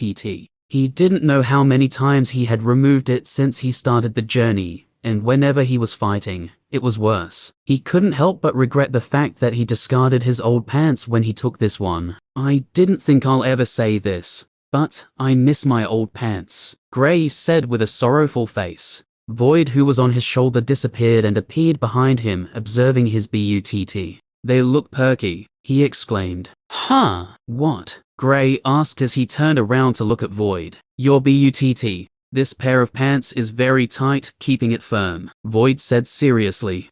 Gray's mind went blank. He didn't expect Void was talking about his butt. He opted not to reply. He was already irritated by the pants. If he were to reply Void, then he might just explode and pull off the pants. The duo continued walking forward with Void talking about the pants, and Gray moving his hand behind him every 5 minutes or so to remove the pants that had gotten into the middle of his butt again. Presently, the only thing in his mind was to find a guy he could rob of his pants. And it has to be one his size. With a goal in mind, Gray walked as fast as he could, although his movement was quite strange, due to the fact that he was walking in a somewhat bent position, while occasionally stretching his legs. Void, on the other hand, was having a good time laughing at him. Seeing Gray's discomfort was quite entertaining. Imagine Clouse sees you in this condition. Void suddenly thought of Gray's friends. When Gray heard this, his body jolted, and for the first time since he knew Clouse, he was praying not to see him, even though it had been a while he saw his friends, and he'll like to see them before leaving this place, but not like this. Given Clouse's personality, he'll mock him to no end. Gray's movement speed suddenly increased, and he soon got to the building. He looked around, and other than some statues, an array at the middle which he guessed was the way out, he saw nothing else. That's it? No rewards or anything? He asked while still looking around, hoping to find a reward with one of his hands going towards his butt again. On the castle he entered with his friends. After every trial, one would naturally get a reward, although he remembered the last trial there was no reward. He couldn't really say there was no reward in that one, since they found a bunch of things inside. Not only that, but they got to hone their fighting skills through the repeated battles while searching for the exit. Void looked around as well. No, there's nothing here other than the statues and this array. Damn it, such an annoying place. Let's go, Gray said, upset, not wanting to spend one more minute in here. They got to the array, and just like what happened in the hall, they were sucked in with a flash of light, disappearing from the temple. The moment Gray appeared outside the castle, he noticed there were still a few beasts from the ones who chased him here around. He immediately turned tails and ran, after dodging the tail of a lizard that was swung in his direction. Void, let's go rob some pants, Gray said as he jumped over the walls surrounding the castle. Void instantly got excited when he heard they were going to rob. This was different from when he stole from the lightning apes, and he couldn't help but think of how thrilling it would be to rob someone. And so, 2 pants robbers were let loose in the trial land. In 2 weeks, they have robbed 8 different people, with 2 of them being from the Killen Empire. Of course, Gray covered his face from them so as to avoid unnecessary trouble. Of the 8 people robbed, 6 were beaten for refusal to comply with the demands of the pants thief. Another 2 weeks passed, and it didn't take long for the tales of the pants thief to spread in the trial land. It was quite unbelievable that in a place as big as the trial land, of the small number of people who entered it and were still alive, at least 70% of them had heard a thing or two of the pants thief, whole a stark few of them had encountered him. It was unimaginable that a single individual would be so famous amongst all the people who entered this place, and what made him famous was not because he was strong or anything, rather it was all because he robbed pants. Gray was currently the most talked about individual in the trial land, and was also the one hated by people from all 4 empires. Luckily, he covered his face whenever he was robbing people. The only thing that kept everyone from ganging together to find him was that he didn't kill any of his victims, and he only occasionally took the items in their bags, somewhere in the trial land. Hey bud, why don't we also go around robbing people? A young man said with a hint of mischievousness. Another young man could be seen with him with his brows knitted. To be honest, the thought truly is tempting. But what if the real pants thief comes for us? The second young man asked. We'll run, the first young man said nonchalantly. The 2 young men were none other than Clouse and Reynolds. After the group separated, they accidentally encountered each other 5 days ago, and decided since they would be leaving the trial land in a month, they should stick together till they leave the place. They had been searching for Alice and Gray, but they had unfortunately not found them. They had been hearing about the pants thief even before finding each other, and just a few hours ago they bumped into someone who said he was robbed not too long ago. Clouse felt it would be exciting robbing so many people. Not just him, even Reynolds felt it would be an entertaining experience. They had also heard that the pants thief was able to defeat someone in the 5th stage of the origin plane easily, so they knew he was someone they couldn't defeat individually. Although, they felt there was a chance if they teamed up, but they couldn't be so sure. Okay, we'll do it. I've gotten bored here. This should be able to thrill me till we get out of here. Reynolds accepted Clouse's suggestion. The thrill they felt the first time they entered this place was gone, so seeing an opportunity to have fun, Clouse took it without blinking. They soon started planning out how they speak to their victims.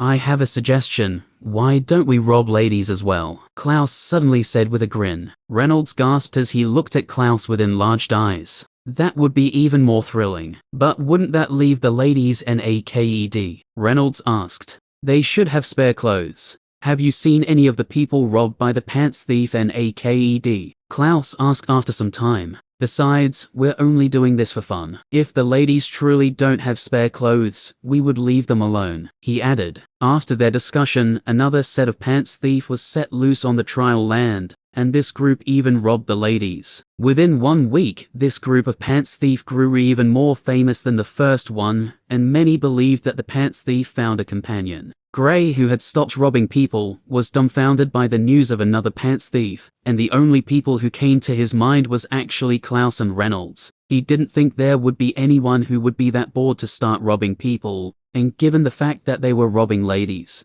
he felt there was a 60% chance he was right. Chapter 172. Run! A loud shout was heard from inside a building that was surrounded by trees. Boom! The shout was followed by an explosion, and the doors of the building were blasted away with dust rising into the air. Shit. How could someone in the 4th stage be this strong? A young man's shout could be heard from inside the building. Soon, 2 figures who covered their faces, leaving only their eyes open, could be seen sprinting out of the building through the damaged door. The figures were none other than Clouse and Reynolds, and behind them, silhouettes of 2 people could be seen coming towards them, fast. In the past week, they had always ensured they didn't rob anyone who might be stronger than them. Although fighting was quite exciting, getting beaten up wasn't. The duo was still in the 3rd stage of the origin plane, with Clouse being the most likely one to break through to the 4th stage first. He had been in the 3rd stage a little longer before Reynolds caught up, and he could already tell that there was a high chance he might break through before leaving the trial land.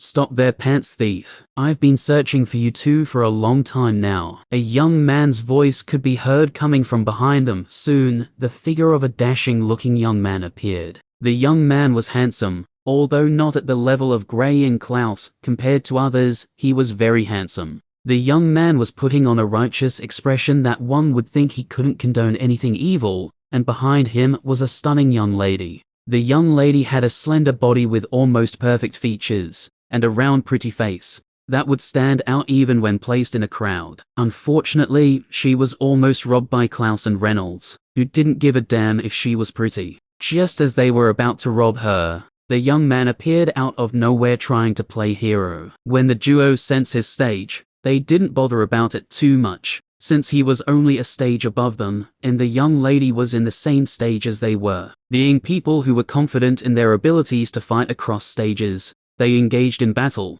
hoping to rob the young man as well. Only, things didn't go as planned. The young man soon overpowered Clouse, putting him in a tough position. When the duo realized what was happening, they instantly decided to flee. Although, if things were to get serious, Reynolds would instantly summon his elemental warrior to end the battle quickly. But since they didn't want to kill anyone and were just having fun, he decided against it. I order you to stop, the young man said while chasing after the duo. Is he normal? Clouse, who was running, asked Reynolds, who was by his side. I don't think so, Reynolds replied while sprinting into the forest. Their voices were very loud, so the young man, as well as the young lady, heard them clearly. Damn it, the young man exclaimed in a low and annoyed voice. He was trying to put up a good image in front of this young lady, so as to catch her attention, yet these two kept abusing him. When the battle was going on previously, he was unfortunate to battle Clouse, who would haul insults at him from time to time. He had been trying to contain his anger,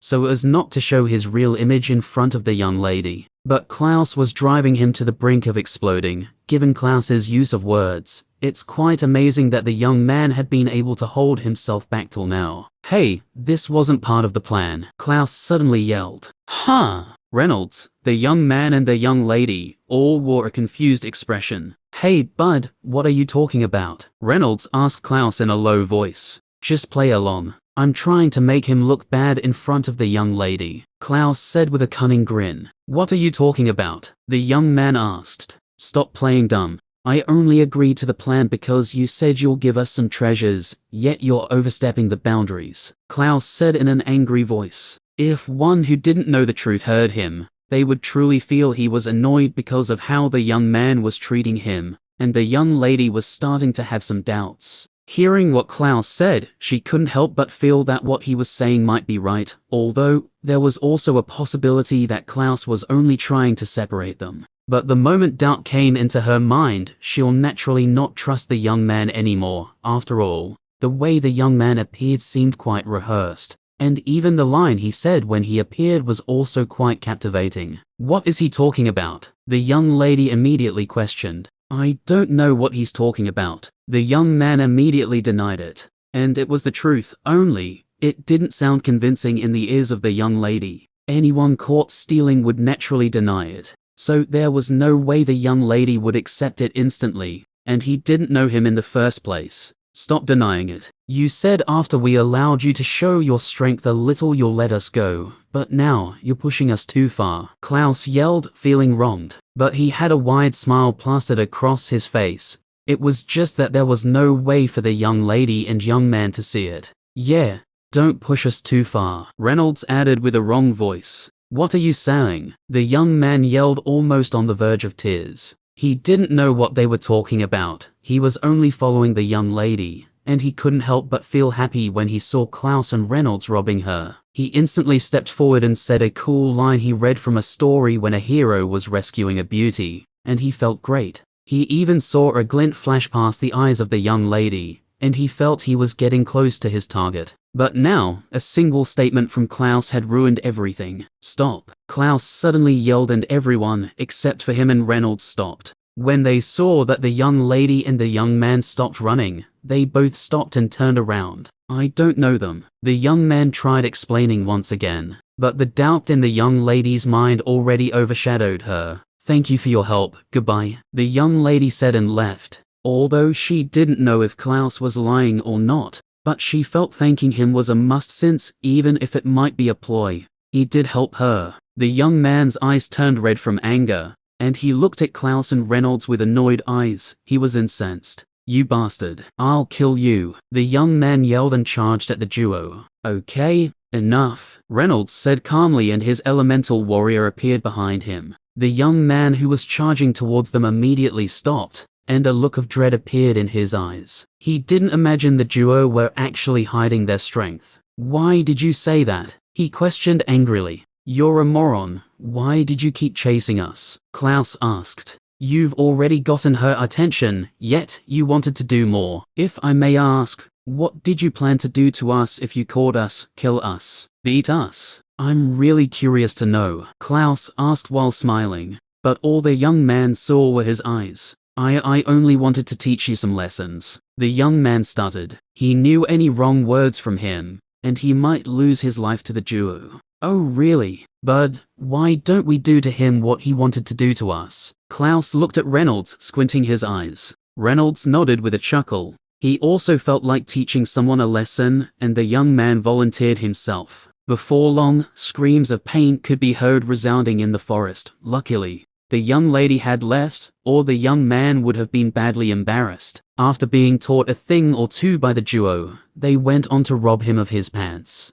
Haha, that was fun, Reynolds said laughing. Yeah, if only we can get someone to teach a lesson this frequently, life would have been great, Clouse said with a smile on his face. Okay, now, where next? Should we continue with it? Reynolds asked. It was fun, but I'm already tired of it. Let's find the others, Clouse said. They've already had their fun, now it's time to regroup with the others and possibly leave this place early. Chapter 173. 1 week passed, and the geniuses who entered the trial land who were still alive had only 2 weeks left before leaving the trial land. The struggle for treasures intensified as everyone wanted to increase their strength, even if it was by a small margin before leaving. So whenever a treasure was found, as long as there was another person in the vicinity, then there would be a fierce fight for it. There had been multiple cases where the fights ended with one of the parties suffering serious injuries, and in some cases,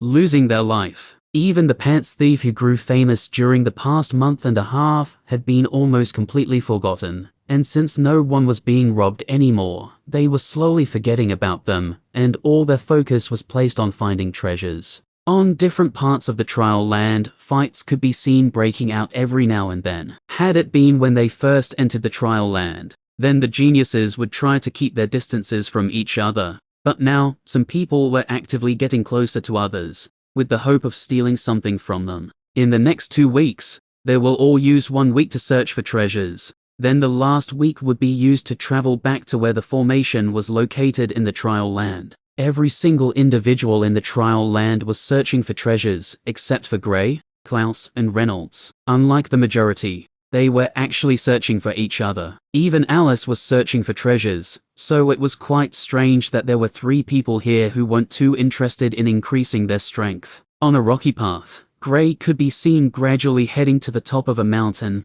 with Void sitting on his shoulder like usual. He had been tracking the pants thief for a few weeks now, and about a week ago, he felt he was pretty close to the duo, but then he suddenly stopped hearing rumors about them, making locating them harder. He had seen multiple battles start because of a treasure during this week, but he didn't even spare a glance at it. It wasn't like he didn't want to increase his strength. It was just that he hadn't seen any treasure that had piqued his interest, nor had Void told him about there being any good treasures. Sire, if I don't find them here, I guess I'll have to leave this place on my own. Gray sighed as he gradually climbed the rocky mountain. He had been searching for the pants thief for a while now, and there was also the possibility of them not being Clouse and Reynolds, so there was a chance he was most likely wasting his time. How does the outside world look like? Void asked curiously. Well, Gray went on to tell him about the outside world, and before they knew it, 30 minutes went by,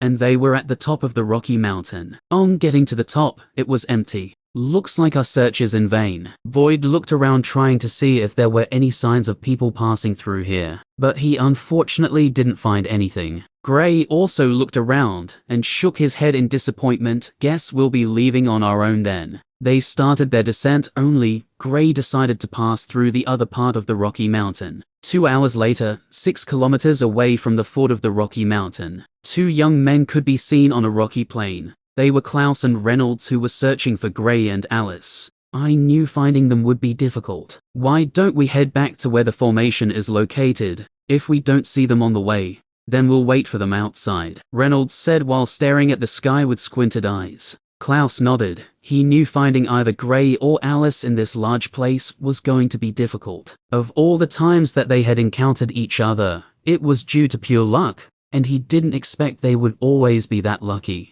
What's that? Reynolds pointed at a large dust cloud that suddenly rose into the air behind them. Seems like people are fighting again, Clouse said, not really interested in it. After all, they had seen different battles over the past week. But not at this scale. Maybe what they found is something good, Reynolds said after a brief silence. We passed through there a few hours ago. Why didn't we find anything? Clouse asked, trying to dissuade Reynolds. He didn't really want to go back, although Reynolds said they should head back. He would agree to it, since he couldn't allow his friend to head back alone. What if it was too dangerous? Wouldn't that put Reynolds' life in danger? At least if they were together, the chances of any of them dying would be minimal, unless the opponent was at least 4 stages ahead of them. We should check it out. You never know what we might find there, Reynolds said while heading back in the direction of the Rocky Mountain. Clouse could only grumpily follow behind him. He knew if he were the one who suggested anything, even if Reynolds didn't want to do it, he would still agree to it, although not immediately, but he would definitely agree to it. At the foot of the rocky mountain, beads of sweat could be seen dripping from Gray's face, and his back was soaked. Even Void had a serious expression. They looked around vigilantly, but they didn't see anything. What was that? Gray asked, still not sure of what he saw. The thing suddenly came out of the ground, with the body of a worm, a big mouth filled with rows of razor-sharp teeth. What looked like tentacles around the mouth, only they were short given the size of the worm, and it also had a fin on its back. I have no idea. Void shook his head. The creature appeared and disappeared like it was never there. Gray's fast reflexes were the only thing that saved him, or else he might have been in the stomach of the giant worm by now. Creak. Gray immediately turned when he heard this sound. Looking in the direction of the sound, he saw the ground was a little higher than its previous state. It was like something was pushing it from below. There, he informed Void. I know. Void also heard the sound, so he was currently staring at the ground, which had a bump. The bump on the ground suddenly started moving in their direction. It's the creature. Gray immediately attacked the bump on the ground, but it didn't stop it from moving towards them with increased speed. With the rocky ground as a shield, the creature was almost untouchable. Fuck. Gray cursed and immediately tried escaping. If he stayed in the same position, that meant the creature could easily come out of the ground and swallow him up. Even if he were to die, he didn't want to die in this manner. Gray was running as fast as he could, heading towards the rocky plains, as he would need to pass through there before getting into a forest. He had tried turning the ground to mud, but because of the rocky ground, he couldn't, and that was the only way he could stop it. Since once it comes out of the ground, it immediately gets back in once it realizes it missed its target. Unknown to Gray, who was running as fast as he could towards the rocky plains, Clouse and Reynolds were sprinting through the rocky plains, heading in his direction. 1 minute later, Gray, who had already gotten into the rocky plain, was surprised when he saw the silhouettes of two people heading fast in his direction. Clouse and Reynolds also saw the silhouette of Gray, who was running towards them, but due to the distance, they couldn't get a clear view of each other. The moment they got within 800 meters away from each other, Gray was the first to recognize the duo, and he couldn't help but feel a little elated, since he had finally found his friends. But the constant creaking sound of something racing through the ground quickly took the smile away from his face. Run, he yelled while waving his hands. Clouse and Reynolds didn't hear him properly, but they saw him waving his hands. On getting a little closer, they realized it was Gray, and a smile spread across their faces. They even increased their speeds trying to get to him sooner. But then, run you morons. They were currently within 400 meters away from Gray, who was getting closer to them. Wait, why is he running? Clouse asked. Because of the joy of seeing their friend, they forgot one thing. He was running away. Given Gray's strength, even if he was in the 3rd stage of the origin plane, only those at or above the 5th stage could beat him. I don't know, but run. Reynolds turned around instantly, heading back to where they were coming from. Finding Gray turned into a somewhat bittersweet moment since they were most likely in danger. The funny thing was, they hadn't even seen what was chasing after Gray, and they didn't plan to. Chapter 174. Sigh once again. I'm running away. Gray sighed, a little dejected. If anyone asked him what he did the most in the trial land, then his reply would definitely be running away. He had been chased so many times now that his physical speed had unknowingly increased by a lot. He's currently faster than his stage. That was without using any movements techniques or boosting his speed with the elements. If he were to use either one, then his speed would increase by a great margin. He might even become faster than people who are 4 stages ahead of him. That kind of speed was unheard of. Gray has unknowingly started to grow accustomed to running away. But getting used to being chased wasn't a great feeling. Other than the few lightning apes he killed alongside Void, he had not been able to get back at any of the beasts that had chased him. Void looked at Gray, and he couldn't help but shake his head, finding their current situation very familiar. I must say, you're quite good at escaping, he said mockingly. You think? Gray asked with a self-depreciating smile. I really need to get out of here, he thought internally. If he stayed here any longer, he was afraid he might get into another situation that would require him to run once again, and that was something he didn't wish to happen. Guys, run faster, Gray said as he gradually closed the gap between himself and the duo. Clouse and Reynolds, who were previously over 300 meters away from him, were now only within 50 meters of him, and from the look of how things were going, it wouldn't be strange if Gray were to breeze past them. "You bastard. What did you do?" Clouse asked. "Nice to see you too, buddy," Gray said with a smile while waving at him. "What's chasing after you?" Clouse asked hastily. He had sensed Gray's stage, and knew it would be difficult for anyone or any beast even in the 6th stage to cause any harm to him. But what he found strange was that he hadn't seen anything behind Gray, anybody, not for the serious expression Gray had on when he told them to run. Then he would have thought he was only messing with them. Gray went on to describe the beast to the duo. "Have you seen a beast like this before, or even heard of it?" Gray asked, hoping to get some information about the beast from either of the duo, since he was clueless about it. "No, this is my first time hearing of a worm with fins," Clouse said, looking back at the fin which was visible in the moving bump on the ground. "Actually, I've heard about a beast similar to this." Reynolds, who had been quiet all this while, spoke up. "Oh, really?" Gray and Clouse turned their attention to Reynolds simultaneously. "Yeah. It's said to only be found in the southern desert, ruling the sands there. But according to its description, the one found in the southern desert doesn't have a fin like this one." Reynolds told them what he knew about it. Gray and Clouse fell silent. They had also heard that there were a lot of rare beasts that were only found in the southern desert. Unfortunately, it was a place they couldn't head to because it was located in the Azure Empire. Soon, Gray had caught up with the duo, creating a good distance between them and the beast that was chasing after them. "So what have you been up to lately?" Reynolds asked after the trio fell silent for some seconds. "Nothing much, just, running here and there. How about you guys?" Gray glanced at the bump that was slowly getting smaller, before switching his attention back to his friends. Before he caught up with the duo, he had sensed the stage they were in and discovered they were both in the 3rd stage of the origin plane, with Clouse's aura being the stronger of the two, which indicated that he would be breaking through to the 4th stage anytime soon. Since Ray is in the 3rd stage, that means his elemental warrior will be at the 5th stage now. "Amazing," he exclaimed inside. "The sooner one becomes a summoner, especially in the case of an elemental warrior, the better." Had Reynolds become a summoner at the time he was in the fusion plane, then his elemental warrior would have been 3 stages ahead of him now. Even Gray felt a little envious of Reynolds, but since he had the fusion state as well as elemental fusion, he wasn't too bothered. Not just that, but there was also a slim possibility that, just like Reynolds, he might be able to become a summoner someday, although the chances were very slim. "Well, we've actually been." Reynolds paused and took a glance at Clouse. Gray looked at the duo and laughed. "Stealing pants." Clouse and Reynolds were taken when they heard him,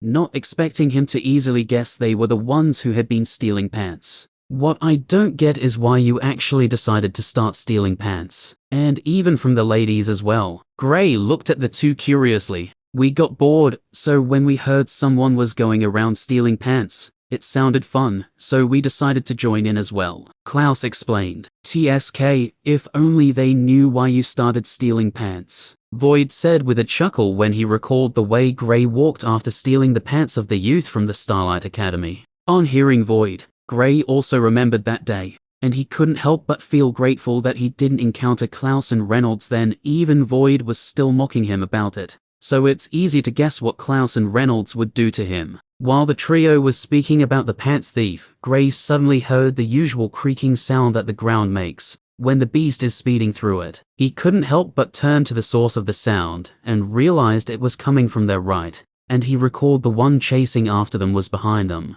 "Guys, there's another one." Gray quickly signaled the others about the arrival of the new beast. "Oh shit, how could I have forgotten about that?" Reynolds suddenly exclaimed. "What?" Gray and Clouse asked at the same time. "Wherever there's one of this particular beast, there's bound to be more, a lot of them," Reynolds said with a serious expression. The trio was already over 7 kilometers from the Rocky Mountain, and was currently within 2 kilometers of the forest that was ahead of them. But they soon started seeing more bumps chasing after them, with some being faster than others. There were even 2 charging at them from their front. Boom. Gray immediately slammed a 2 meters earth mace on one of the bumps. When the mace slammed into the ground, it sent a shockwave into the ground. which easily hit the creature that was moving below it. The creature was only about half a meter in the ground, and although the shockwave couldn't kill it, it didn't have a problem hurting its soft body. Seeing that it was effective, Gray quickly did the same thing to the other one that was in front of them, thereby clearing the way for the trio to make a getaway.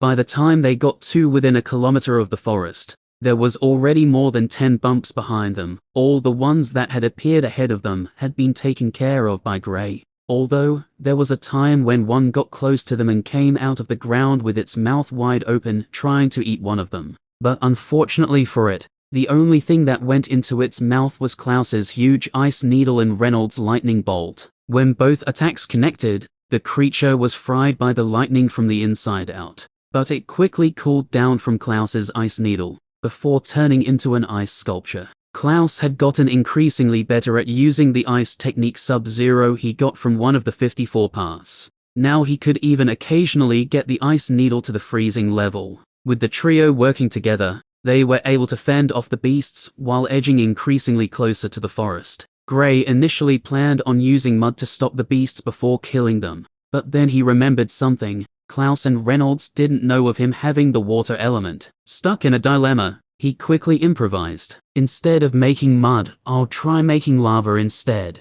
It shouldn't be too hard, he thought. Once we get into the forest, keep some distance away from me, Gray ordered as they were about to enter the forest. You two Void, he transmitted to Void. Immediately after giving out the order, they entered the forest. The others immediately created a small distance between them and Gray. Phew, here goes nothing. Gray breathed out heavily as he channeled his fire essence to his leg, then into the ground. The others all watched him curiously, waiting to see the outcome of what he was about to do. Chapter 175. The bumps on the ground were moving quickly towards the forest, not showing any signs of stopping, and Gray estimated they will get to the forest within at least 8 seconds. Gray felt a little pressured since he had never tried doing this before, although it would be the same process. Just like when he created mud, the outcome would be different. If the heat generated from the fire essence is not enough, then he will be unable to form lava. While everyone was waiting patiently,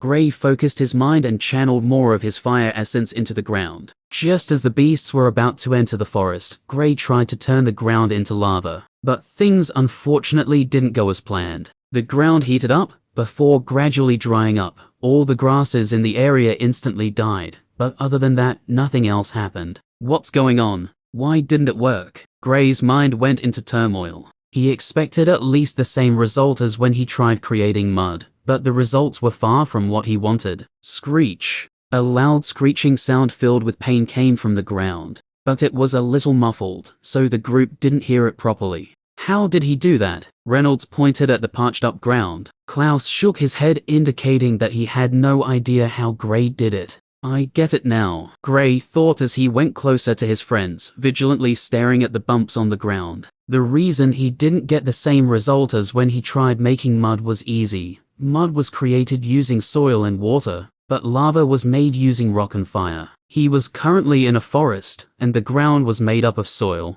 not rock. I should have tried it while we were still in the rocky plains, Gray thought with a little remorse. Luckily, the heat seems to be able to hurt the beasts, thereby making it hard for them to come any closer to the group. When Gray was previously trying to create the lava, he channeled his fire essence to cover up a width of about 20 meters, and the beasts were gathered in a width of just over 10 meters, so even after they moved a little further, they couldn't get to the trio. Before long, the bumps on the ground disappeared. A minute later, "Are they gone?" asked Clouse. "It seems like it," Reynolds replied after looking around. "I'm not too sure, we should stay alert," Gray added. Compared to the duo, he could be said to have more experience when it came to these beasts. Since he encountered them before the duo, they decided to stay for another minute. But when they saw nothing, Gray finally decided it was time to leave. After the group turned around and started heading deeper into the forest, unknown to them, on the ground 30 meters in the west, a bump was silently moving towards them. This worm in particular took a detour around the heated soil.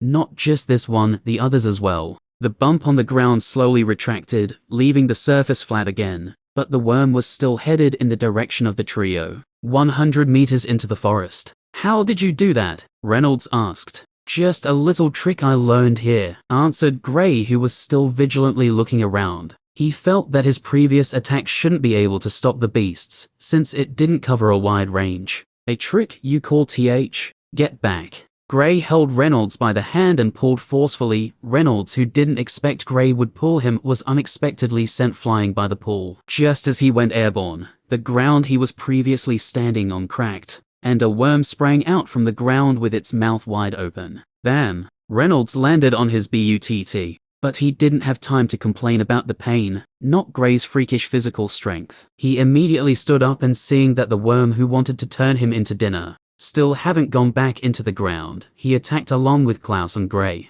Fucku. I don't even taste good. Why would you want to eat me? He cursed as he continued attacking the worm violently. Before the worm could get back into the ground, it was unfortunately bombarded to death by the assaults of the trio, especially Reynolds' crazy attacks. Hey bud, it's dead, you can stop attacking. Clouse stopped Reynolds, who was still attacking the worm even though it was dead. HMPH. Ouch. Reynolds snorted angrily, before crying out in pain while holding his left shoulder. Shit. Gray, how the hell are you so powerful? He asked while rubbing his shoulder with a painful expression. Sorry, I didn't stay close to me. Just as Gray was about to explain, Void told him about more worms that were coming their way. The trio stuck together, and Gray channeled his fire essence into the ground again, heating up the soil around them. Screech. A screech of pain was heard once again, as one of the worms was unlucky to be in the area Gray heated up. By slowly expanding the area, he gradually drove the worms back.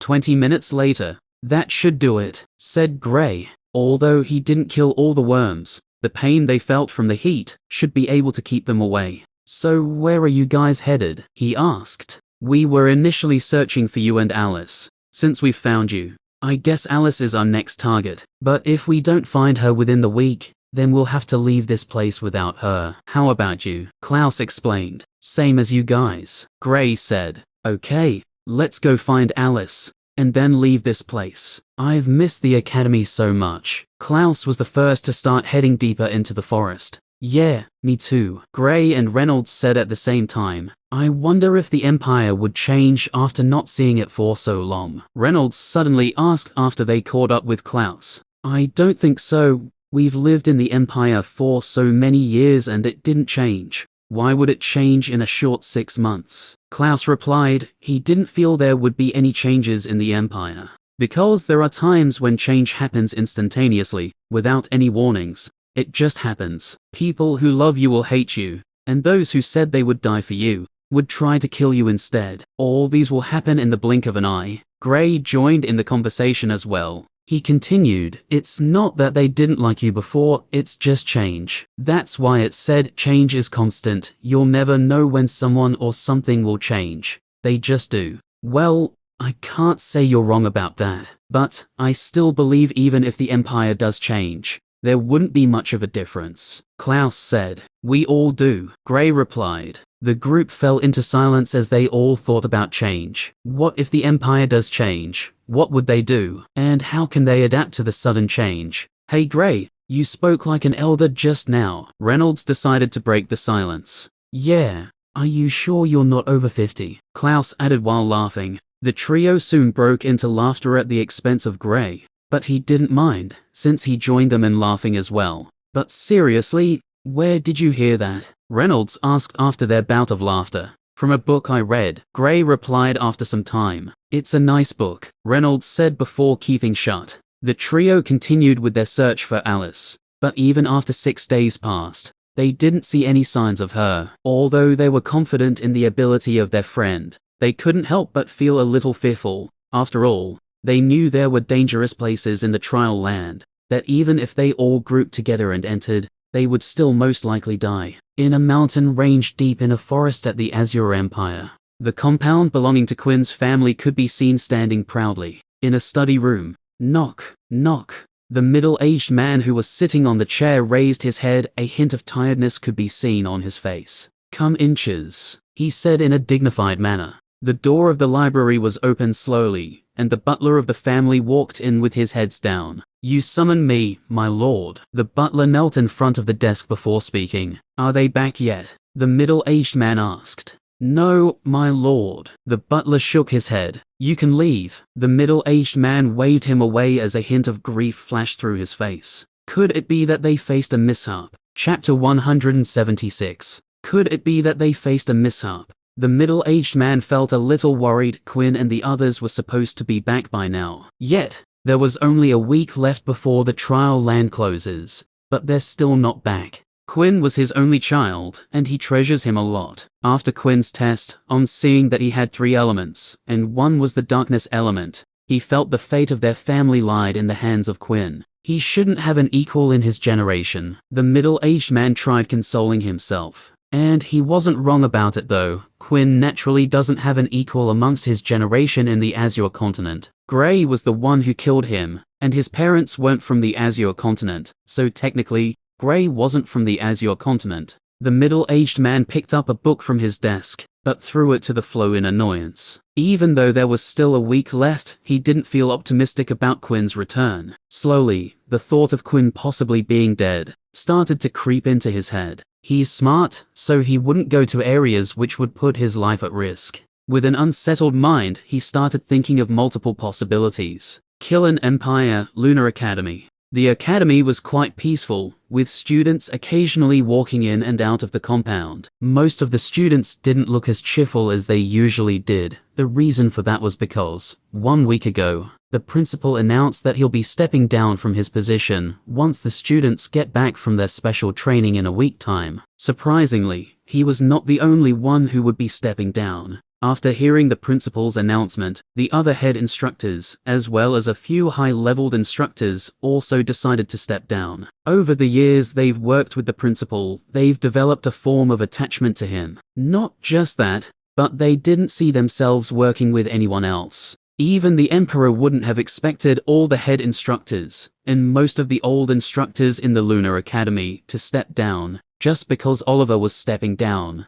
This was a blow to the Empire's strength, since all the instructors that stepped down were all in the Overlord plane. Blake's office. Blake was currently pacing around in his office, apparently thinking about something. Sai will be leaving soon, and Senior Chris isn't back yet. He doesn't usually take this long whenever he disappears. Also, what will I do with Delia? She didn't say you'll step down as an instructor, so that means she'll be staying here. But I can't let her stay here and be controlled by the Emperor. He quickly decided it was better to meet up with Delia and have a chat with her. Just as walked up to the door, he heard a knock. He hastily went back to his chair and took a seat. Come inches. The door opened and a delicate-looking young lady walked into the office. Delia. Blake raised a brow, not expecting Delia to come to his office. What? Am I not allowed in here? Delia looked around before taking a seat opposite him. Blake looked at her and smiled wryly while shaking his head. Even after their frequent encounters, she still speaks in this manner sometimes.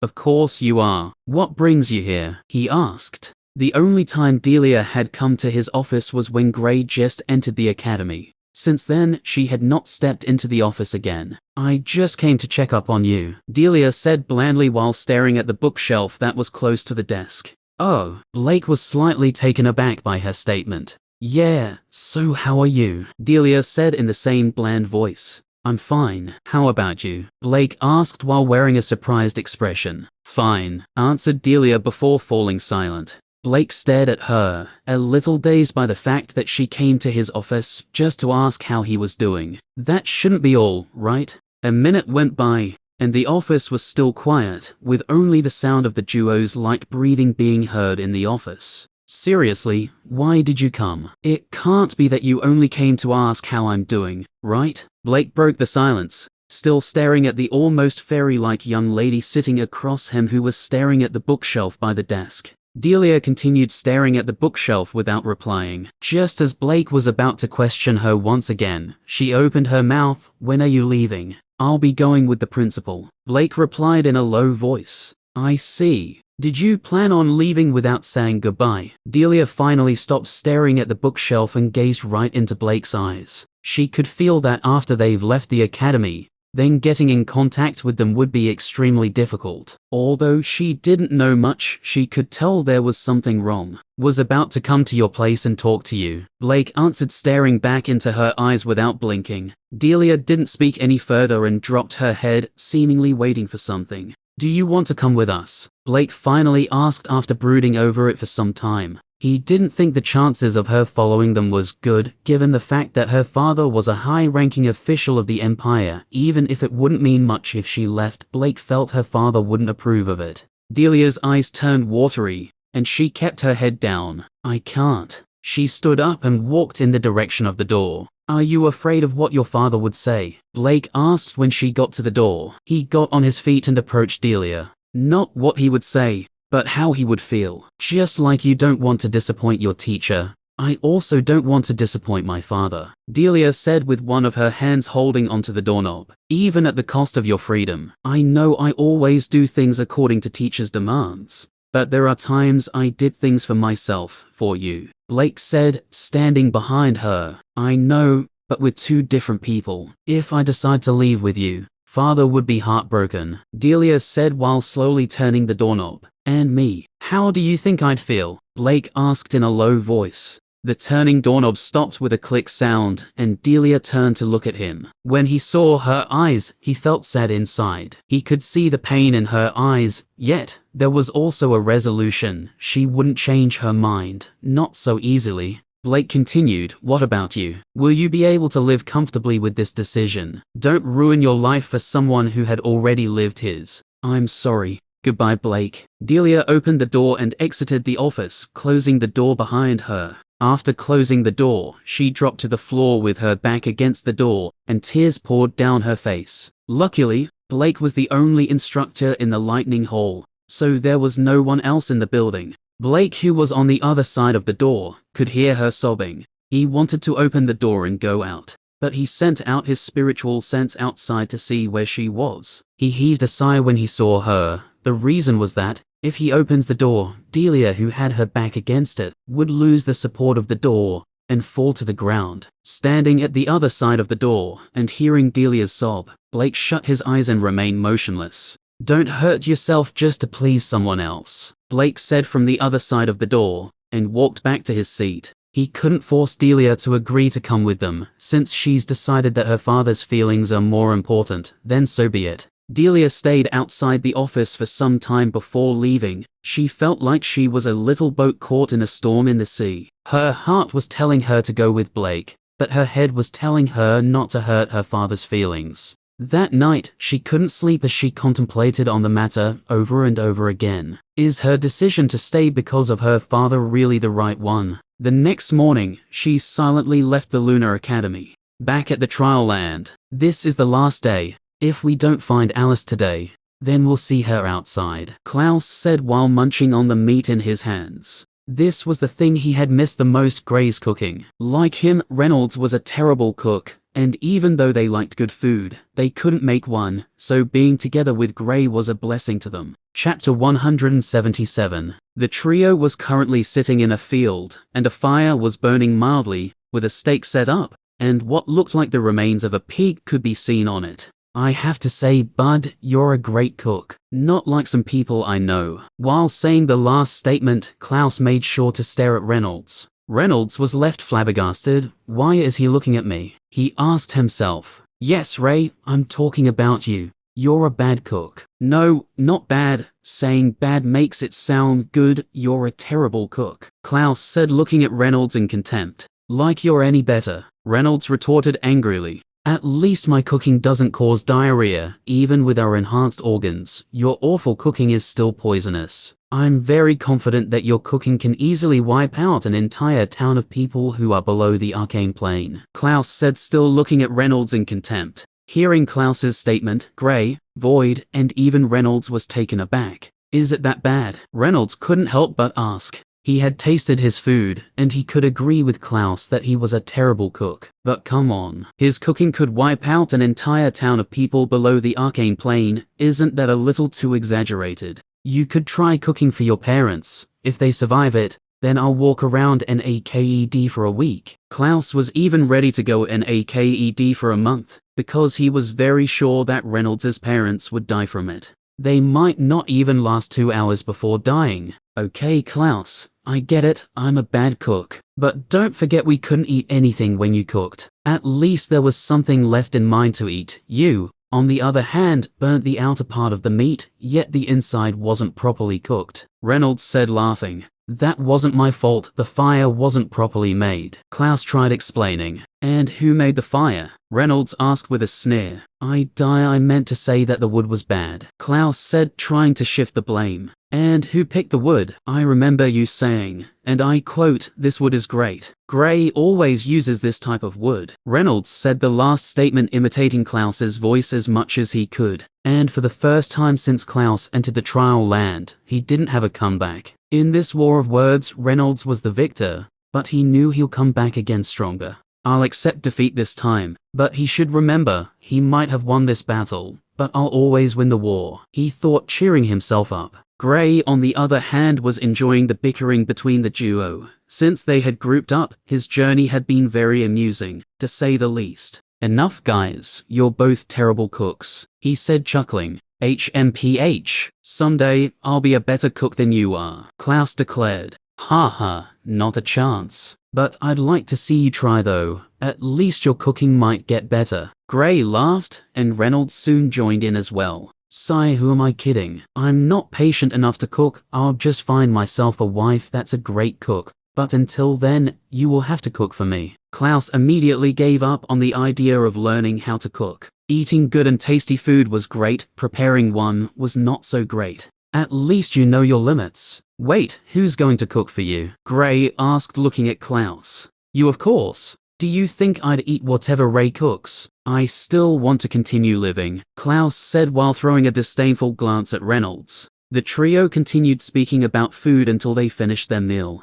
Okay, now where to? Reynolds asked. I don't know, you know we've been moving randomly all this while. Clouse replied.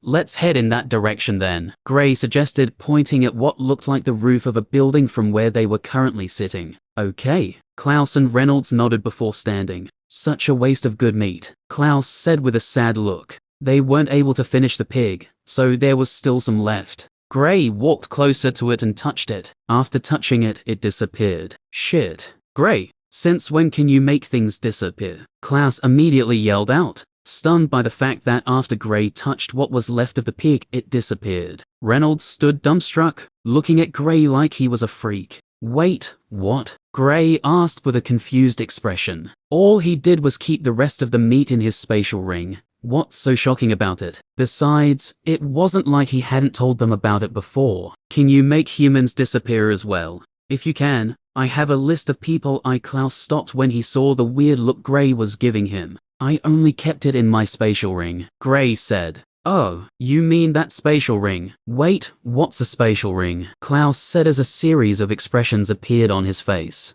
Gray was once again left speechless, and he couldn't help but pull a long face. He didn't think Clouse would have forgotten about it so soon. Maybe he's forgotten about it. Thinking of this, he decided to tell Clouse what a spatial ring was. Just as he was about to speak. I'm joking, I remember what it is. I just wanted to see how you'd react if I said I didn't. Clouse chuckled after seeing Gray's reaction. You forget it. Gray could only shake his head at how playful Clouse was. Now he knew how most of Clouse's opponents feels whenever he asks who they were. With nothing left, the trio started their journey. Hey, are you okay? Gray transmitted his voice to Void. Yeah, would you ask? Void stared at him strangely. Oh, nothing, it's just that you've been a little quiet lately. Gray asked, a little concerned about his companion's behavior. Void felt quite good on seeing Gray's concern towards him, and just as he was about to speak, Gray ruined the moment with his next statement.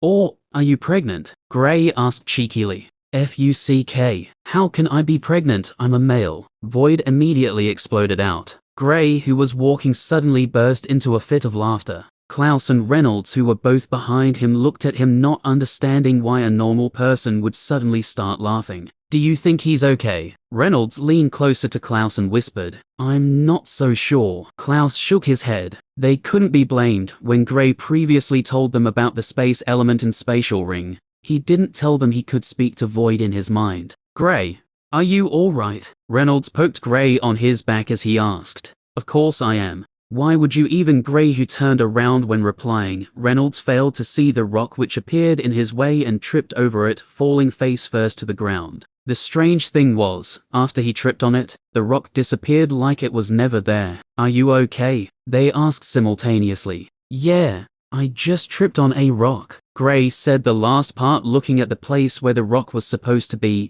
yet he found nothing. He looked around and found Void not too far from where he was laughing. It's you, he said. Yes, that will teach you not to mess with me. Void continued laughing. He knew Gray was only making fun of him, so he decided to play as well, and since he had the space element, making things appear and disappear was his specialty. Gray squinted his eyes and a grin formed on his face. Plop. The ground Void was standing on suddenly went soft, and he fell into it. Gray made sure to be secretive about it, so Clouse and Reynolds wouldn't find out. I won in the end. He laughed before standing up. The trio continued their journey with Void having to walk on his own. The reason for this was because he was covered in mud, and Gray refused to use the water element to wash him up. Clouse and Reynolds were actually shocked when they saw the muddy Void. They knew they didn't pass any muddy place, so where did the mud come from? When the group was about to reach the building, Gray finally decided to clean Void up. Since he couldn't use the water element openly,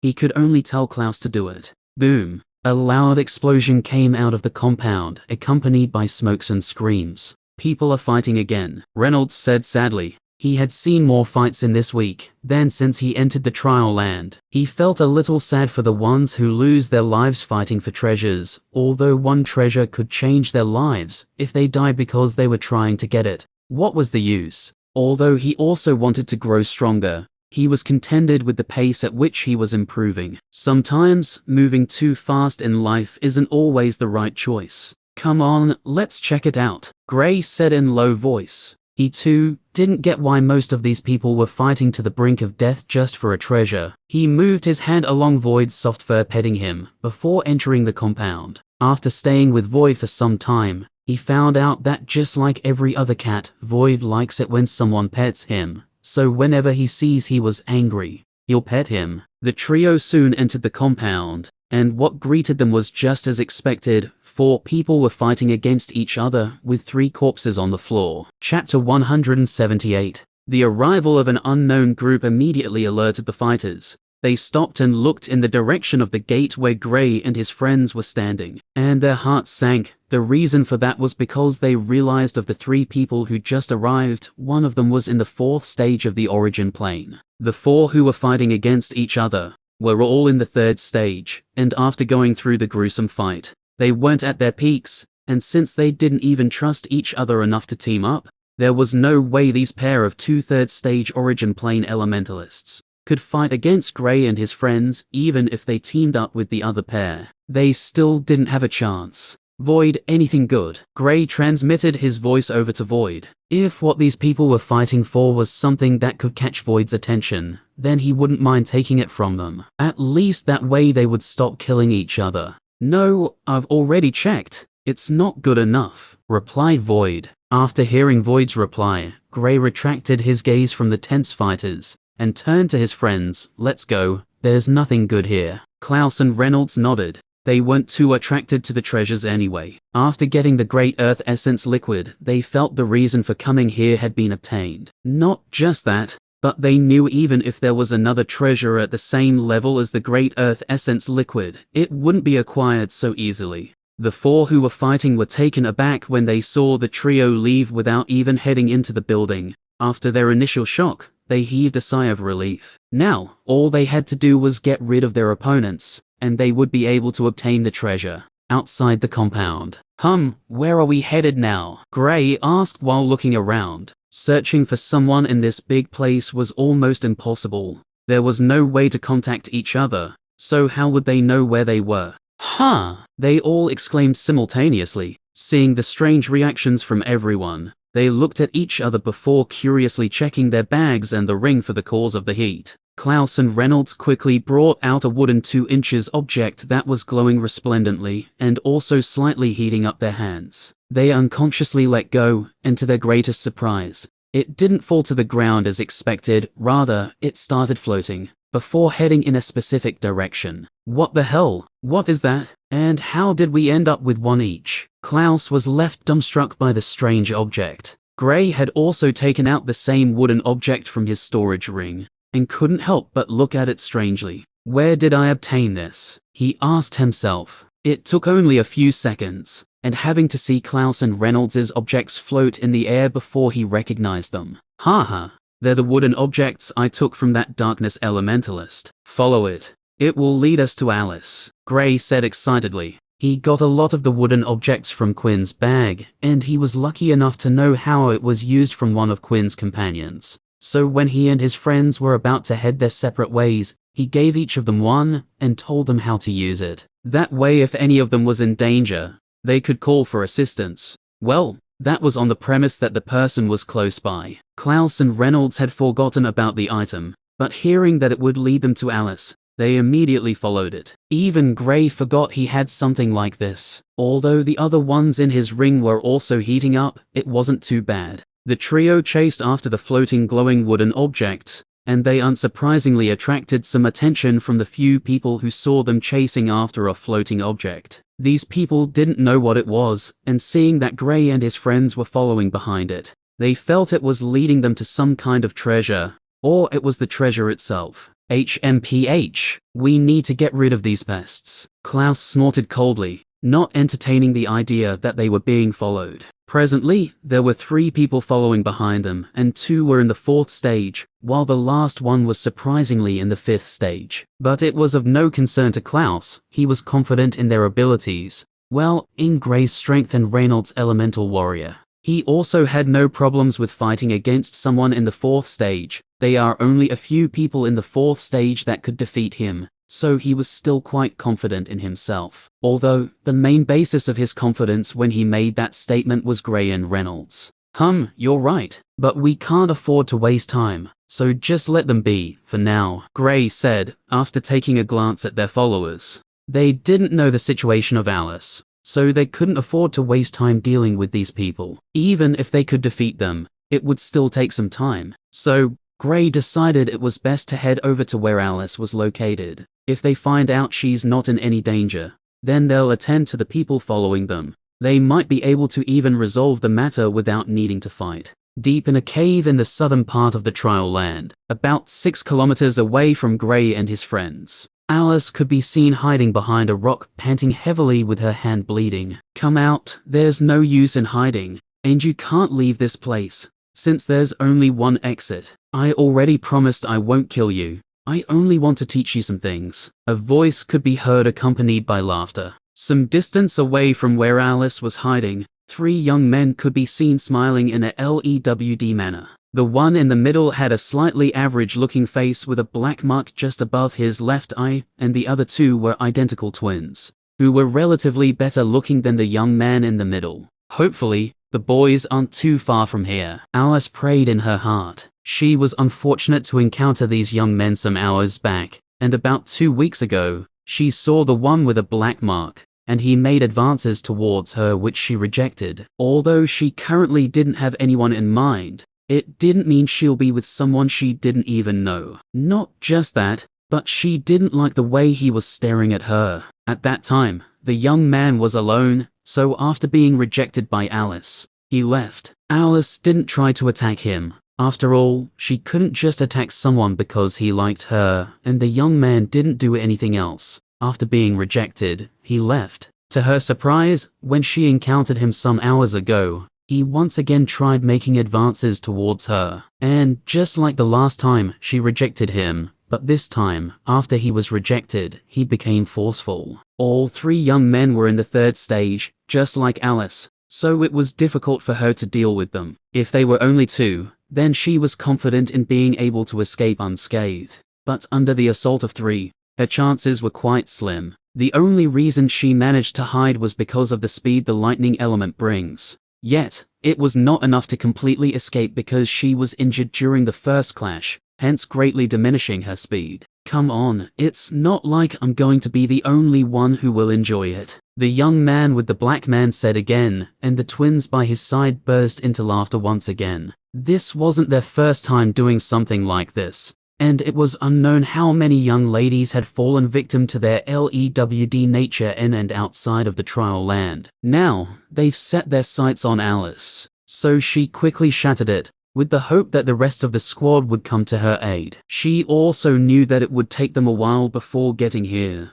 That was why she was stalling as much as she could. Since these three were already set on ensuring she could escape, she could only pray and wait for the rest of the squad. Hopefully, they get here soon. Chapter 179. Shit. They're 5 now, we have to find a way to stop them before they become too much for us to handle, Clouse said in dissatisfaction when he saw another 2 people started following them. Yeah, you're probably right about that. We don't know what situation Alice is in, but being followed by a lot of people wouldn't do us or her any good either. Given how desperate they all are for treasures, they'll do anything for it. That's what also makes chasing them harder. Even if we explain what this thing is, they wouldn't believe us. After all, only a few people know about it, Gray said. Explaining won't do any good. Let's just beat the crap out of them. That way, they wouldn't dare to continue following us, Reynolds said impatiently. Yes, violence. Let's use that, Void said excitedly. From how happy he was, it was easy to see he didn't like it when things are too peaceful. Since meeting up with Clouse and Reynolds, although their company was fun, Void preferred the time when Gray would either be fighting against a beast or running away. At least, he was always excited whenever they were doing those.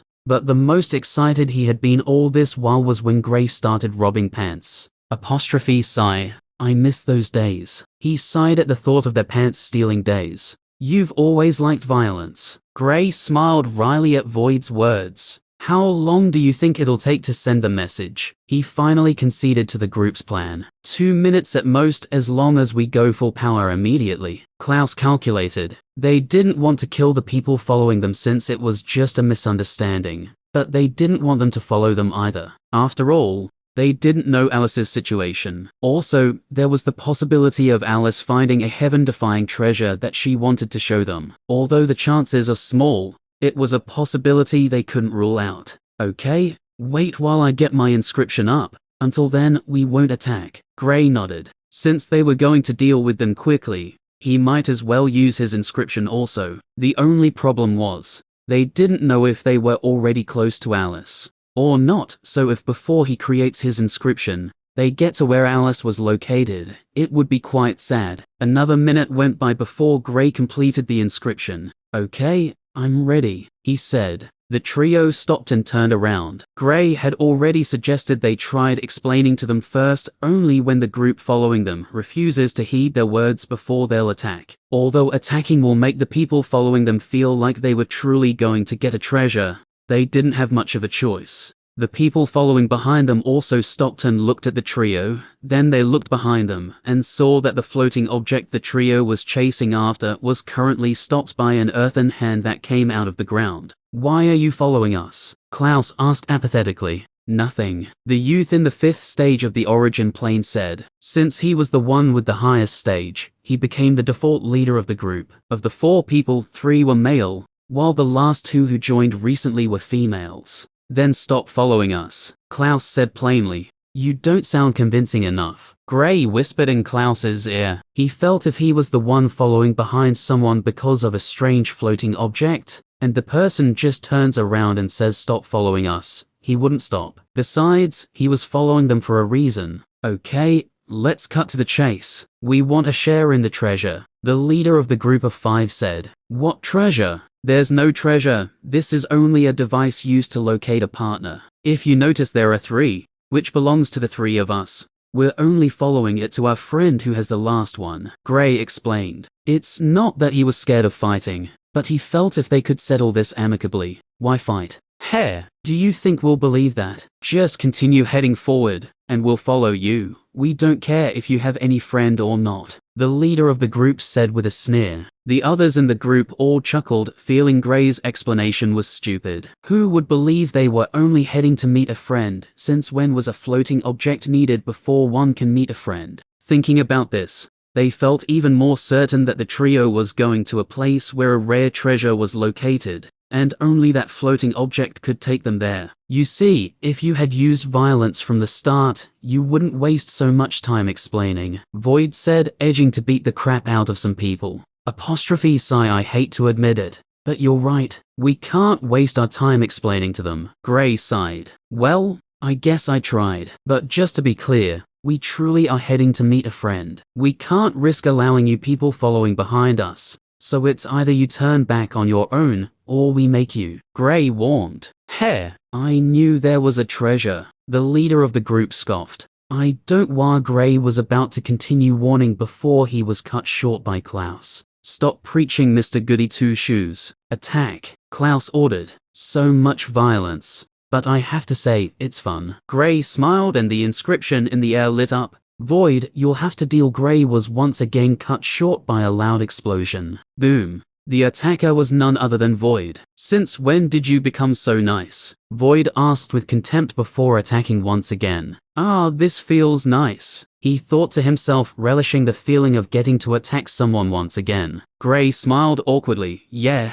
I don't get why I'm being so considerate to them. After this thought, he joined in the attack as well. Chapter 180. Boom, bam. The fight quickly got heated, and Gray's opponent was none other than the leader of the group, who was in the 5th stage of the origin plane. He was a water elementalist, and he's quite strong as well. Well, that would be if he was facing someone else. In front of Gray, he wasn't much. To the young man's greatest surprise, he was instantly put on the defensive when fighting against Gray, and the most annoying thing was that he could see that Gray wasn't even too focused on him. Who is he? How can he be so strong? He thought to himself. Although the geniuses here weren't from the same empire, there have been a few who had grown famous amongst the ranks in the trial land through battles. But the young man hadn't heard of anyone who had blue flames, and he also saw Gray using the earth element, which made him a dual elementalist. I don't know why I'm being nice today,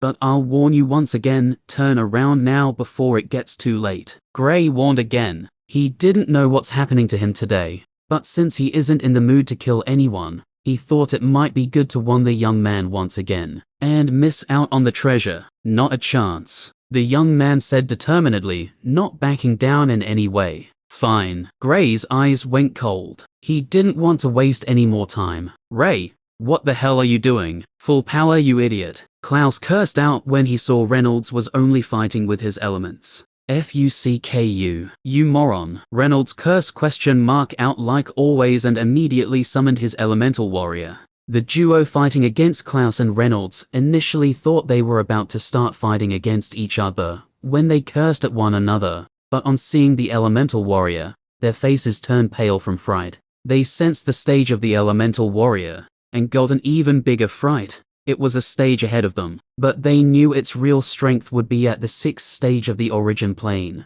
Could they fight against it? In a minute and a half, the group of 5 were all in their last legs. Gray was beating the youth in the 5th stage, while also using his inscription to assist the elemental warrior, which was fighting against 2 people, although it was overpowering them. Gray felt the sooner they were defeated, the better. Clouse's opponent wasn't having it good as well, since he had to face 2 assaults, one from Claw's element, and the other from his mouth. Just like always, Clouse had gotten used to cursing at his opponent while fighting. While the most pitiful was the young lady who was fighting against Void. At first, she found it strange that a cute little black cat wanted to fight against her. But now, she didn't see him as cute, rather all she saw was a little devil. Unlike the others, Void wasn't holding anything back and was attacking at almost full power. Had it not been for Gray threatening not to give him food a few times, he would have already killed the young lady multiple times already. But it didn't stop him from hurting her though. He was a magical beast after all, and it was his nature to be violent. I didn't plan for things to happen this way, but it was all because of your greed. Also, we truly are going to meet our friend, Gray said before turning away to leave. After the group turned around, the trio continued their journey. What the hell is wrong with you? Since when did you turn so soft? Clouse couldn't help but ask. He found Gray's behavior quite odd, since he knew Gray. This was the first time he saw him behaving this soft to others. I don't know, maybe I'm not just in the mood to kill anyone today, Gray said with a faint smile. Oh, okay. Clouse nodded. He knew there were also times when one wouldn't feel like doing something. Since his friend didn't feel like killing today, then so be it. We should increase our speed. I think we're getting close, Gray said and tried to see if there was a way to get the object to move faster. He held it in his palm while protecting it with the earth element. Whenever he notices it wanted to turn, he'll let it go. After it turned, he'll hold it once again and continue moving forward. Looks like she's here, Gray said after seeing the wooden object float into the mouth of the cave. Yeah, guess she found a treasure after all, Clouse said with a gleam flashing through his eyes. If it truly was a treasure, then it wouldn't be an ordinary one, since Alice wouldn't call them over because of an ordinary treasure. We can't be too sure yet, let's head in first, Gray said and walked into the cave. The others followed suit. Entering inside, they immediately saw a tunnel that led deeper into the cave, and walked in while cautiously observing the place. Anything good? Gray asked Void. No, but I sense people up ahead, Void said after a while. Let's pick up the pace. Gray urged the orders and quickly sprinted forward. In the depths of the cave, Alice was currently surrounded by the trio, and the young man with the black scar was laughing out loudly. Heh, I have you now. I promise you'll remember this moment for the rest of your life. He licked his lips as he approached Alice. I have to say, you're quite strong. This will make the experience worthwhile, one of the twins said. He still couldn't believe that it took 3 of them almost 20 minutes before they could beat her. Alice, who was currently sitting on the floor, looked up and her eyes turned watery. She didn't think she will ever face a situation like this in her life. She felt like instead of something like this happening to her, it was better to end her life. Goodbye, guys. I hope you don't miss me too much, she thought with a sad smile. Just as she was about to control the lightning in her body towards her heart, she heard an all too familiar voice. Hey bud, are you sure you're not in the mood to kill today? Chapter 181. Hey bud, are you sure you're not in the mood to kill today? On hearing that voice, Alice smiled. Since Clouse was speaking to someone else, it meant he didn't come alone. When she raised her head to look at them, she was taken aback by seeing all 3 of them were present. Due to how big the trial land was, she naturally expected them to be alone. Even if they weren't alone, she thought only 2 of them would be together. But to her greatest surprise, all 3 of them were together. The trio who surrounded Alice also turned to look at where the voice was coming from. When they looked behind them, they saw 3 young men, all emitting bone-chilling, terrifying killing intent. Who the hell are they? One of the twins asked. Look, if you also want to have fun with her, you'll have to wait your turn, the young man with the black mark said while waving his hands at them, telling them to leave, before turning his attention back to Alice. The only reason he refrained from attacking instantly is that he was a little apprehensive of the group's strength. Had they been in the 3rd stage like them, he would have thought of fighting against them. But Gray was in the 4th stage, which made things difficult. So, he felt telling them to back off while he has his fun was the best thing to do. He even offered to also allow them to have fun with the girl. That should be enough, right? What should we do to him? Clouse leaned closer to Gray and Reynolds, and asked while staring at the trio coldly. Remember what you did to that youth at the first castle we entered? Gray asked. No. Clouse shook his head. He had done a lot of things to a lot of people since entering the trial land, so he had forgotten about that youth from before. When we fought for the boxes, Gray said again, hoping Clouse would recall. Klaus's expression first went blank as he tried recalling what Gray was talking about. Soon, his eyes lit up and a smile formed across his face. You mean when I did the nutcracker? He asked happily. The nutcracker? Gray and Reynolds asked in confusion. They had no idea what the nutcracker Clouse was talking about is. That's the name I gave the attack, the nutcracker, Clouse announced proudly. From here, of course. Clouse pointed at his head laughing. Wait, there's something there. I thought it was an empty space. Reynolds chimed in, mocking Clouse in the process. Clouse was about to retort, but when he sensed Gray's gaze, he recalled why they were here in the first place. Okay, We'll kill the other two first, and then you'll use that move. Gray said. What move? Come on, say the name. Clouse urged with a grin. The Nutcracker. Gray said with a weird expression. See, the name is quite catchy, right? The Nutcracker. Wanna know why I called it the Nutcracker? Clouse asked as they approached the trio. Seriously, no. Gray refused. Clouse was taken aback by Gray's refusal, but he still told them anyway. It's because it can crack nuts. I have a feeling his disease is contagious, Reynolds said. Yeah, me too. Gray nodded. Sometimes, it was hard for them to take things seriously, especially when Clouse was around. The young man with the mark found it odd that, unlike before, Alice didn't have that look of despair. Instead, he felt she was looking at him pitifully, and he even saw her shake her head a few times. What's wrong with her? He asked himself. He was about to grab hold of Alice when the twins suddenly yelled out. What are you people doing? Get out now, they ordered when they saw the trio getting closer to them. The cave was about 100 meters wide, but it was only about 15 meters tall. If a strong battle were to take place here, there was a possibility it may collapse on top of them. Even when they were battling with Alice previously, they also had to be careful. The young man with the mark turned around on hearing the yells. I already told you to wait your turn. What else do you want? HMPH. Don't take me for a pushover. Get lost now before I get angry. The young man with the mark snorted coldly. Or what? Clouse asked mockingly. Huh? The young man didn't expect Clouse to ask such a question. What will you do if we don't leave? Reynolds was the one who spoke this time. I'll kill her. The young man with the mark pointed at Alice, who was on the ground. He was no fool. At first he thought maybe Gray and his friends didn't like what they wanted to do or something like that. That was why they were omitting the killing intent. But on seeing how they were prepared to kill them, it meant only one thing. They knew the young lady. Since they were trying to force him, then he'll just have to threaten them with her life. TSK, and how would you manage to do that? Gray asked, laughing. The young man exclaimed in shock.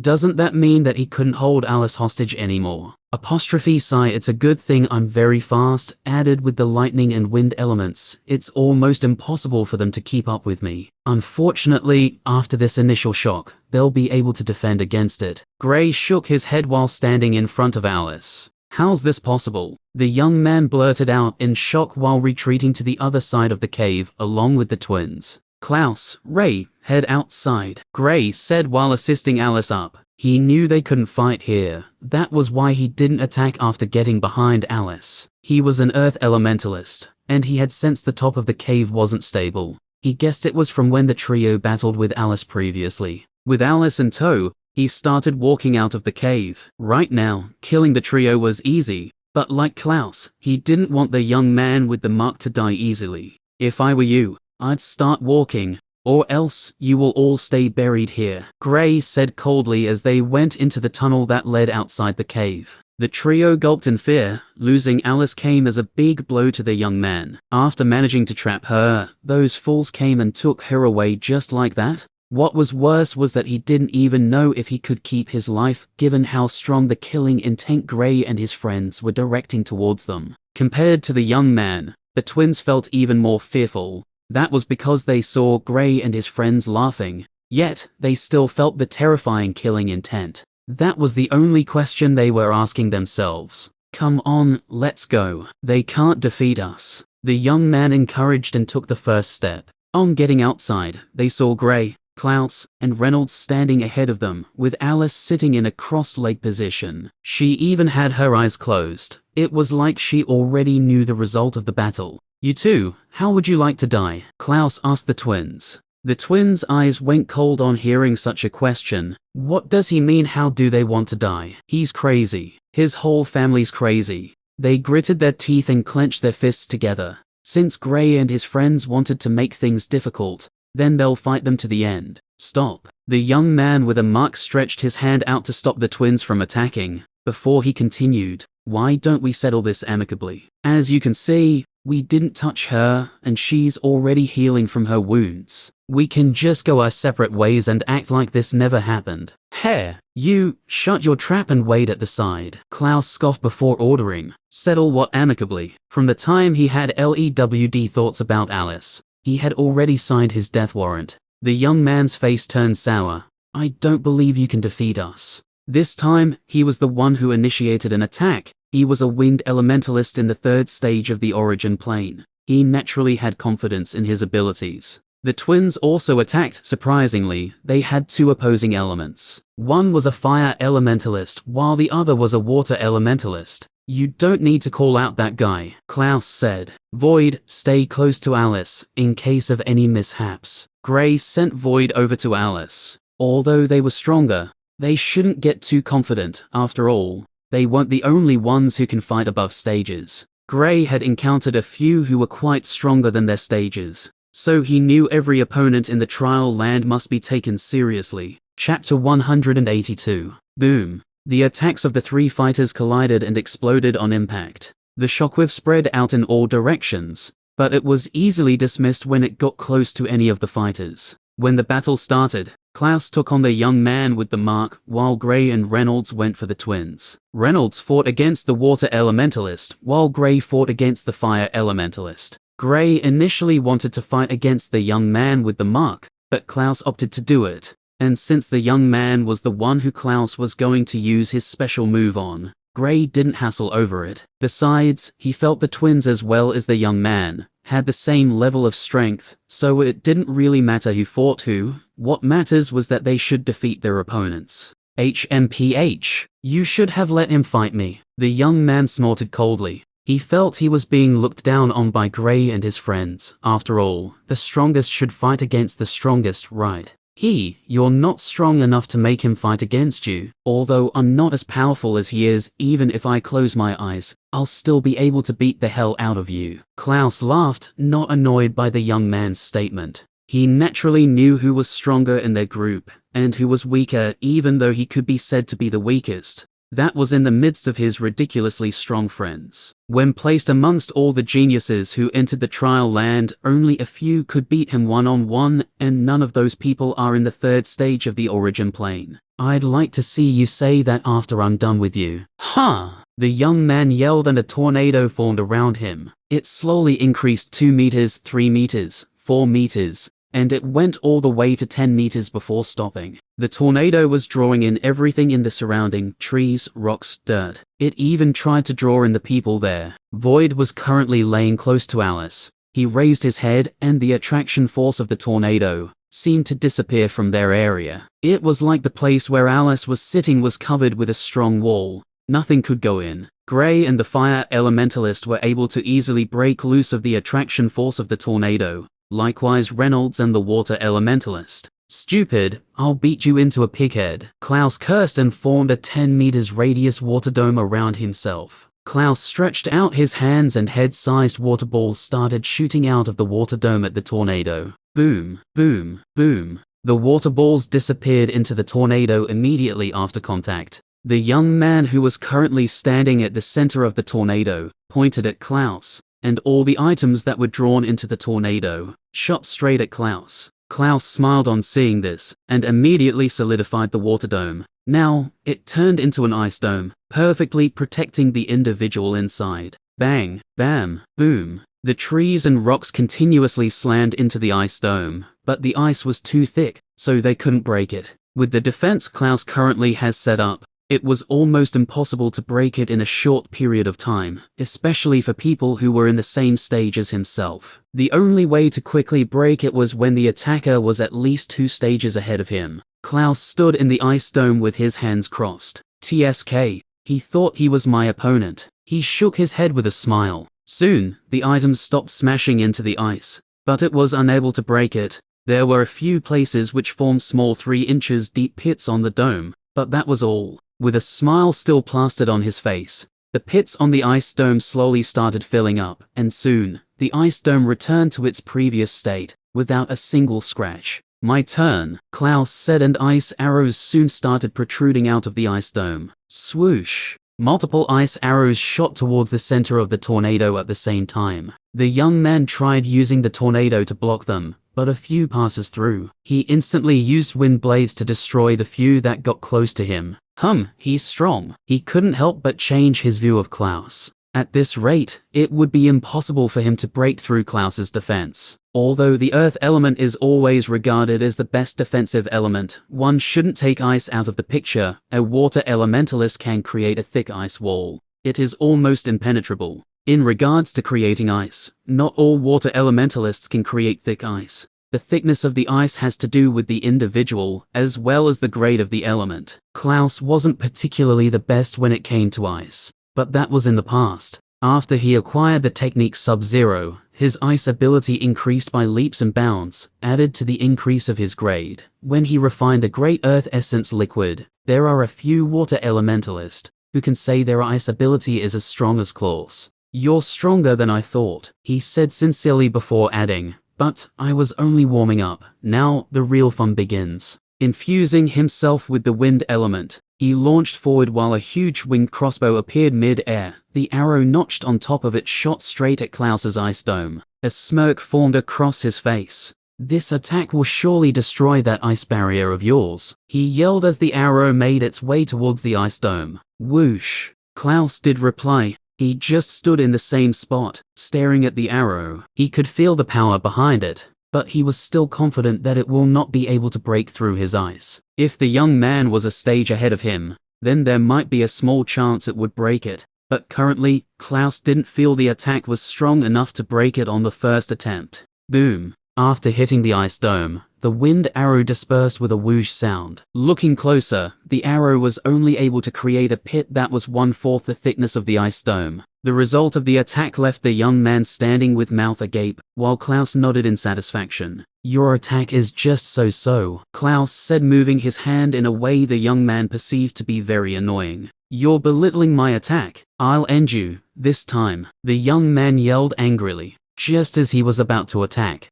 "Wait!" Clouse suddenly yelled out, and for some weird reason, the young man truly stopped his attack. He looked at Clouse attentively, waiting for what he wanted to say. "You've already attacked," Clouse said, and a grin formed on his face. "My turn." Waves of water suddenly gushed out of the ice dome, heading straight at the young man. Clouse also decided it was time to stop hiding in his shell, or else the young man might think he was scared of him. After exiting the ice dome slowly started breaking before turning into multiple ice spears floating in the sky. "Let's see how long you can survive my onslaught." Clouse smiled as the spears shot at the young man. Boom, bam, bang. The young man couldn't believe his eyes. He could take it when he couldn't beat Alice alone. After all, she was a dual elementalist. But just like him, Clouse was also a single elementalist. Why was he this strong? Or am I the one too weak? Multiple questions ran through the young man's head, but he didn't have an answer to them. The only thing he knew was that if things continued like this,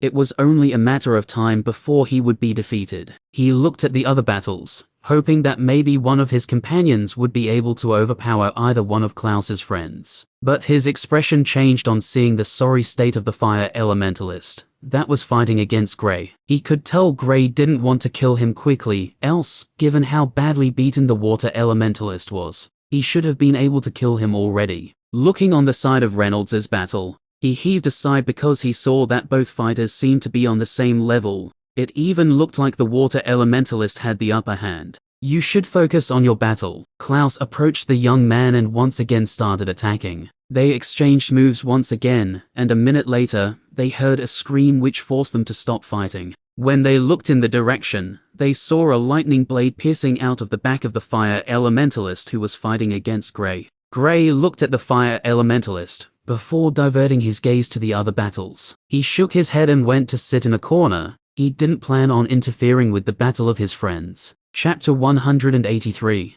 Gray is already done with his opponent. I should end mine as well, Reynolds thought when he saw Gray disposing of his opponent. The water elementalist's eyes turned red when he saw his twin brother lying lifeless on the ground. "Ah!" He roared angrily and immediately charged towards Gray. The only thing in his head right now was how to kill Gray. But just as he was dashing towards Gray, a human figure blocked his path. "Looks like you've forgotten about my existence." Reynolds chuckled lightly. "I'll kill you all," the water elementalist yelled at the top of his lungs. He was going crazy. How could he accept the fact that his brother, who had been with him since the day he was born. No, in fact, his brother had been with him since they were in the WOMB. But now he had been killed right before his eyes. It was unacceptable, although he was seeing it. He didn't want to believe it. No need to yell. You'll be seeing him soon, Reynolds said coldly, preparing to summon his elemental warrior. The reason he's summoning it now was that he had already tested his strength. Although he could kill the water elementalist without it,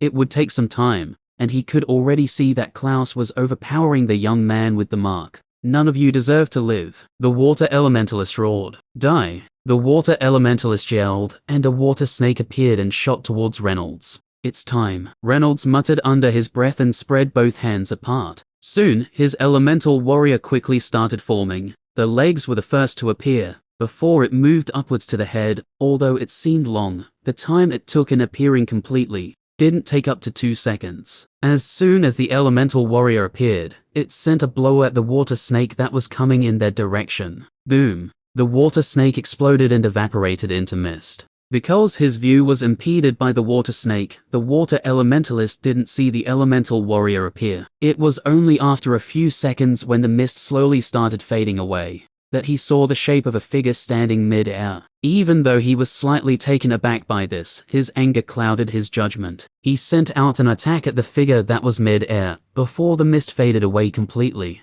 This time, the elemental warrior didn't wait for the attack to get to it. Instead, it took the initiative to go towards it. Bam! Seeing the figure made of lightning coming his way, the water elementalist was left dumbstruck. But he quickly attacked again. This time, he used ice spears that aimed at the elemental warrior from different angles. The elemental warrior expertly evaded the ice spears that were sent towards it, while also using his sword to destroy the ones that were too close to it. Bam! Bang! The water elementalist went on a rampage, sending out attacks non-stop without even trying to defend. It was evident he had already lost his sense of reasoning, due to hate and anger. It didn't take up to a minute before the elemental warrior shortened the distance between them, and got within its range of attack. As soon as it got there, it instantly started attacking the water elementalist, who wasn't even trying to defend himself. The wounds on his body soon reached severe conditions, and the bone on his right hand could be seen after his flesh had been cut off by the elemental warrior.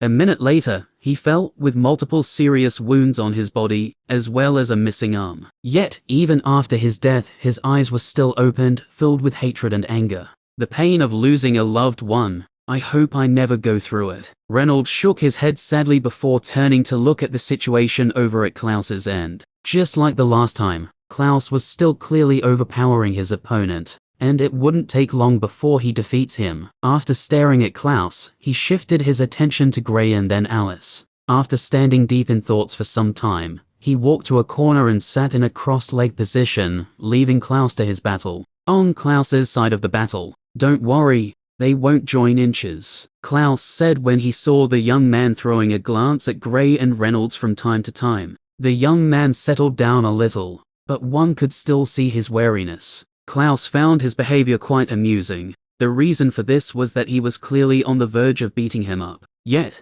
the young man was acting as if Gray and Reynolds were the reason he wasn't fighting properly. "If you can defeat me, you can leave, they won't stop you," Clouse said again. The fight was starting to bore him, since the young man wasn't as focused as he was during the first time the fight started. Now he only defended without attacking, making it seem like they were practicing or something. "Are you sure?" the young man asked, not expecting Clouse to say something like that. "Of course, we are a set of honorable people. Or, haven't you seen that even after defeating their opponents, none of them came to lend me a hand?" Clouse said. "He's right. I don't think they'll attack me. If they wanted to, they'd have done it since the start. So now, all I need to do is defeat this guy," the young man thought to himself. Although he didn't fully believe Clouse's word, he felt since Gray and Reynolds didn't attack him, he might be right. With newfound hope, the young man instantly attacked. A bird made of the wind element appeared and instantly charged at Clouse.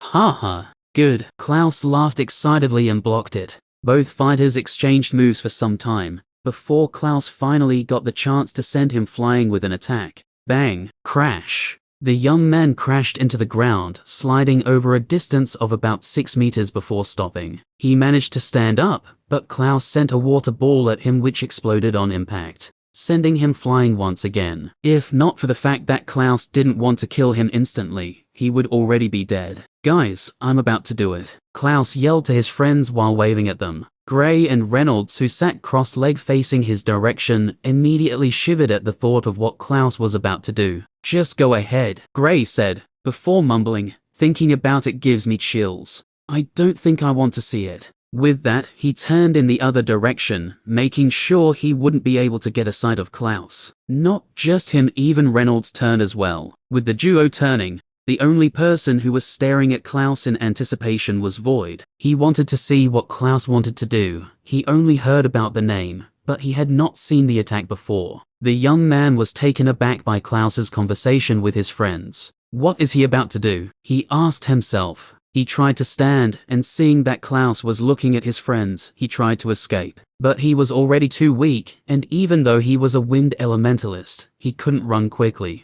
After he managed to run a distance of 10 meters, he felt a chill on his leg. When he looked down, he noticed Clouse had frozen his leg to the ground. This meant that he can't run even if he wants to. Clouse had a huge grin on his face as he walked closer to him. "Don't worry, it won't hurt," Clouse said as he flicked his hand, making the ice spread open the legs of the young man. "This is a special move I named the Nutcracker," Clouse said as he ran towards the young man. Crack! Ah! A grief-stricken roar echoed in the area. Chapter 184. "Oh, that's got to be painful," Void thought on hearing the scream of the young man with the mark. He was initially stunned when he saw Clouse spreading apart the legs of the young man, but on seeing the attack, and how quickly it knocked him out, he couldn't help but feel that the attack was simple and very effective. "I'll keep note of this. If the opportunity presents itself, I don't mind using it in the future," he thought to himself. Gray and Reynolds, on the other hand, were unknowingly sweating.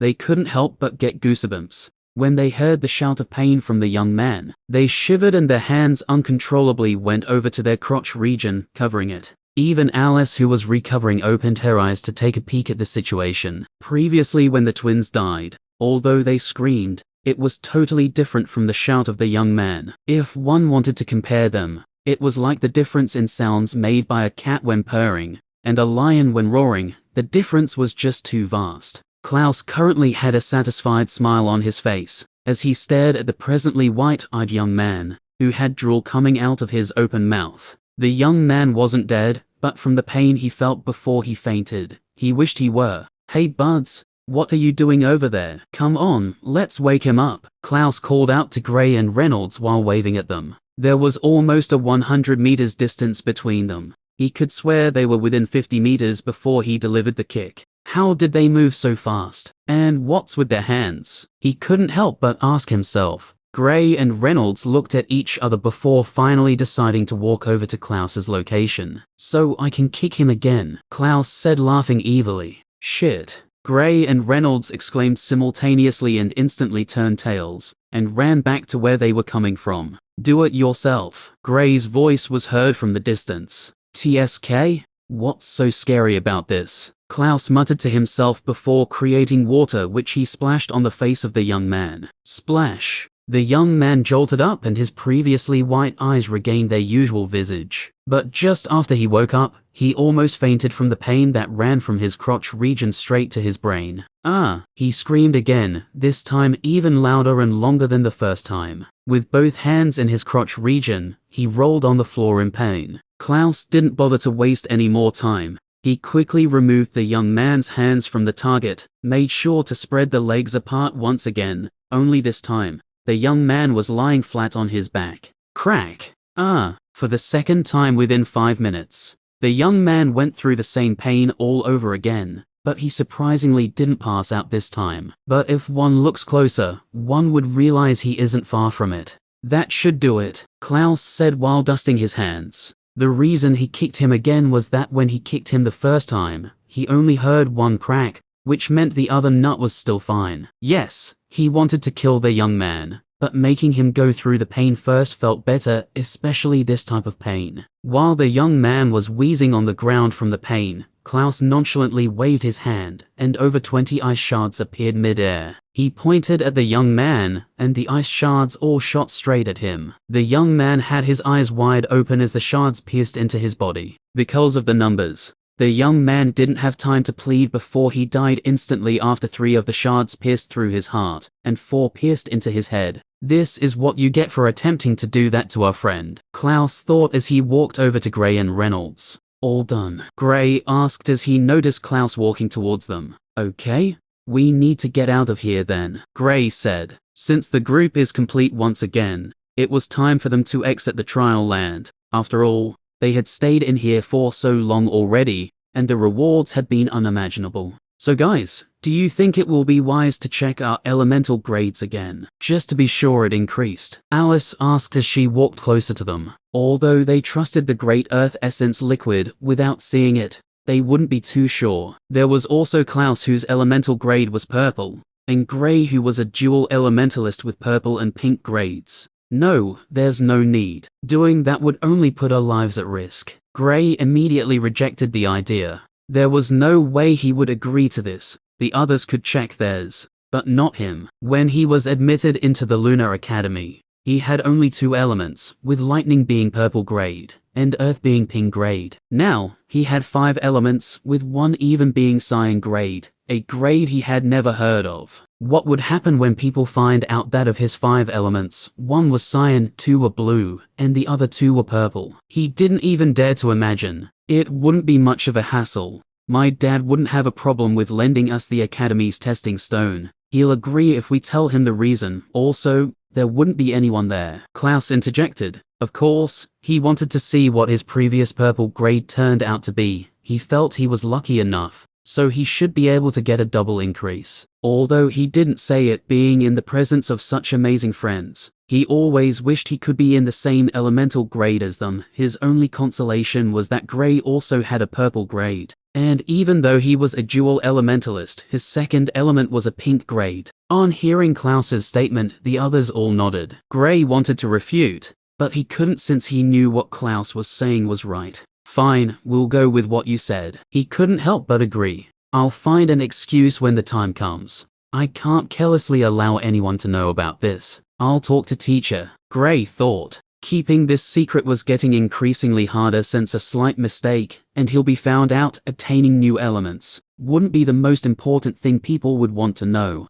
but it's the secret to improving his elemental grades. That is even more important than acquiring more elements. Although more elements increase the strength of an elementalist, with a better grade, a single elementalist could easily kill a dual or even a multi-elementalist. With the group agreeing on what to do after leaving the trial land, they started their journey to the exit of it. Did you guys hear about the pants thief? Alice suddenly asked, looking at the boys suspiciously, Clouse in particular. She felt if anyone among the boys could do such a thing, then it's definitely him. Given Clouse's personality, she felt he could do almost anything without fear. Gray was the one she found least suspicious. Yeah, I heard he walked around stealing pants from guys, Gray said with a small smile. Then after turning into a 2-man team, they also stole from ladies as well. He added while looking at Clouse and Reynolds from the side of his eye. Gulp. Clouse and Reynolds swallowed simultaneously, and for some reason, they felt the journey to the exit wouldn't be as fun as they thought.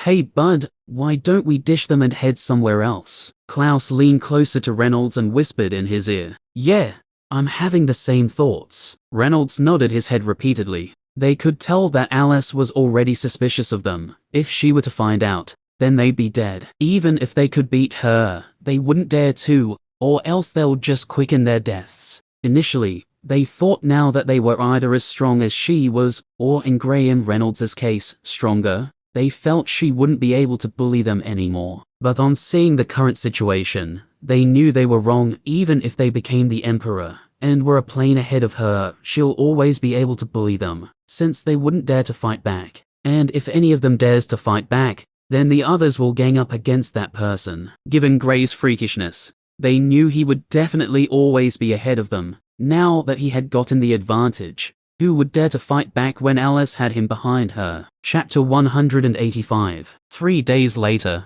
in the trial land, We should be getting close to the array, right? Reynolds asked while staring at the mountains before them. He didn't recall passing through here, so he was getting a little confused. Yeah, Gray said as he took out the map he acquired from Quinn. We're currently here, so if we continue in this direction, we should get to the array in 2 to 3 days. He pointed at their current location on the map to the group, while also showing them the direction they would pass through to get to their destination. In the past 3 days, their journey had been fun, to say the least. Alice had managed to find out that Clouse and Reynolds were the pants thief, and it unfortunately didn't end well for them. But since they couldn't fight back, they could only grumble inside. Gray, who started it in the first place, wasn't suspected at all. He couldn't help but thank his luck. His situation can be compared to someone who always lies. Even if the person said the truth, no one would believe it. Due to his usual moral and somewhat serious nature, the group felt he wouldn't do something like that.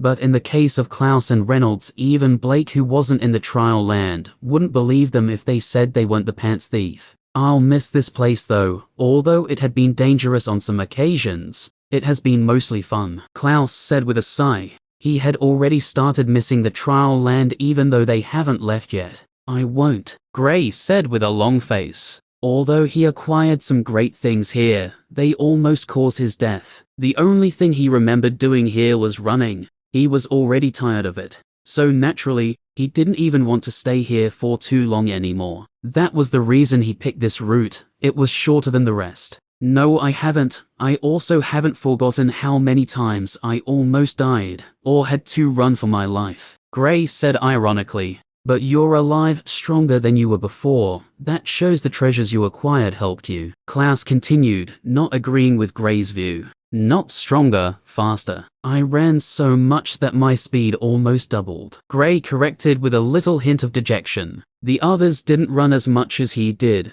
That was why they thought it was a great experience. Well, it wasn't. I'm a little curious what grade your fire element would be though, Reynolds said thoughtfully. Yeah, me too. Alice nodded as well. They have witnessed the strength of the blue flames, so they were sure it would be at least blue grade or even higher. They couldn't wait to go out and check it out. Sigh, Gray unconsciously blurted out, but luckily, he stopped himself in time. Apostrophe phew, that was close, he thought after breathing out in relief. Hey, what did you say? Clouse asked. Nothing, we better get going. I really want to leave this place as soon as possible. Gray shivered to show his urge to leave the trial land. Okay. The group continued their journey, and a day soon went by. They were currently almost at the end of the mountain range, and after passing through here, all they have to do is go through 3 forests before they will reach the array. There's something close by. Void suddenly spoke up.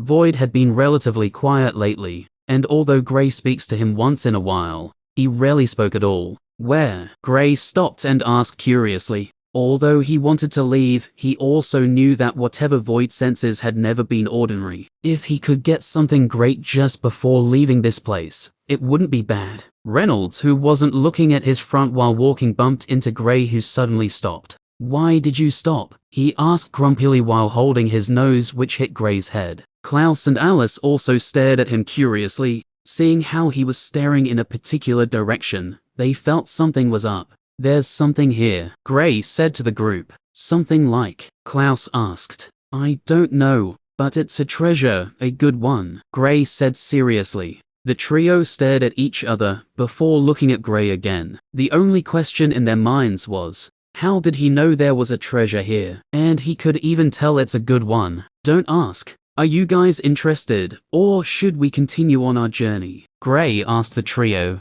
Well, if what you said is true, then of course I'm interested, Clouse said excitedly. Alice nodded as well, with 2 agreeing. Gray, Alice, and Clouse started walking in the direction Gray was staring at. What about my opinion? Reynolds was left stunned. He couldn't help but ask. Doesn't matter. Clouse laughed sarcastically. Come on, we know you'd also agree, Gray said as the group continued towards a huge tree. There's a passage underneath the tree, Void directed. Gray nodded as he went closer to the tree. Knock, knock. He knocked on the tree repeatedly to see if there were any spaces inside. It didn't take long before he knocked on a place that the sound was lighter than the rest part of the tree. After locating his target, he brought out the dagger he got from Quinn and stabbed it into the tree. It entered easily, and he quickly dragged it downwards. The tree was at least 3 meters wide in radius, so there weren't any problems for a human to pass through it. The group jumped into the tree and fell straight down. Gray was the last to go in, as he wanted to close the place he carved open on the body of the tree, so in case anyone accidentally passes through this place, they wouldn't see it. It's a tunnel, Alice said after she created a fireball that lit up the place. So, which way? The group looked at Gray, who just landed. They could either head forward or backward. Since the Gray was the one who sensed the treasure, it was naturally right for them to ask him where they were headed. Void. Gray asked Void since he was the one who could sense it. Forward, he said after getting confirmation from Void. The group walked for almost 20 minutes before stopping. They looked at Gray, who was standing in front of them. Ahead of the group, 3 paths could be seen. Shit. Gray cursed out. What's wrong? Reynolds asked when he heard Gray cursing. I don't know which of the paths has the treasure, Gray said. He didn't want to tell the others of Void's treasure sensing ability yet. Well, that's a bummer, Clouse said wryly. While the group was thinking of which path to take, Gray, Reynolds, and Alice simultaneously turned to look at Clouse. Sensing their gazes, Clouse shivered unknowingly and raised his head to meet their gazes. Why are you all staring at me? Is there something behind me? He asked, not daring to look back. No, the trio answered. Clouse felt relieved when he heard their answer, but seeing that they were still looking at him, he couldn't help but ask, then why are you all looking at me? Your gut feeling, Gray said. What? Clouse's face was instantly filled with confusion. Use your gut feeling, Reynolds said.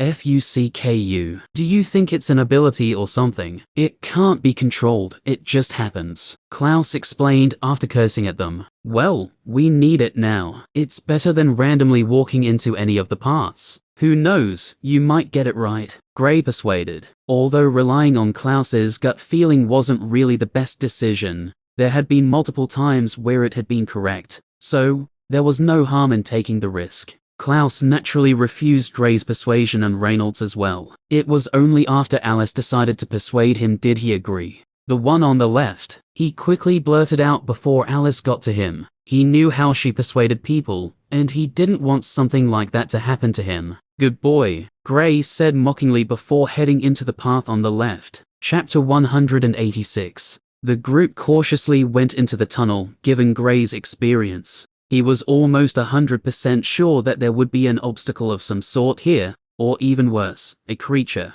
Hopefully, I'm just overthinking, he thought to himself. Do you sense anything around? He asked Void, who was on his shoulder. No, nothing, Void replied. He knew what Gray was talking about, but other than the treasure, he couldn't sense anything else. 15 minutes later, the group got to the end of the tunnel, and at the end, they saw a door. Looks like your gut feeling was right, Gray said while throwing a glance at Clouse. Of course, when has my gut feeling ever been wrong? Clouse asked smugly. Gray, Reynolds, and Alice rolled their eyes on hearing Clouse's statement. Being too lazy to talk any further, they all approached the door. With Gray leading the group, he held the doorknob while preparing himself in case of an attack. The others, on the other hand, were all standing behind him, using him as what they call the human shield. Given Gray's physical defense, as well as his earth element, he was the only one who might be able to ward off any attacks that might come from the other side of the door. Creak.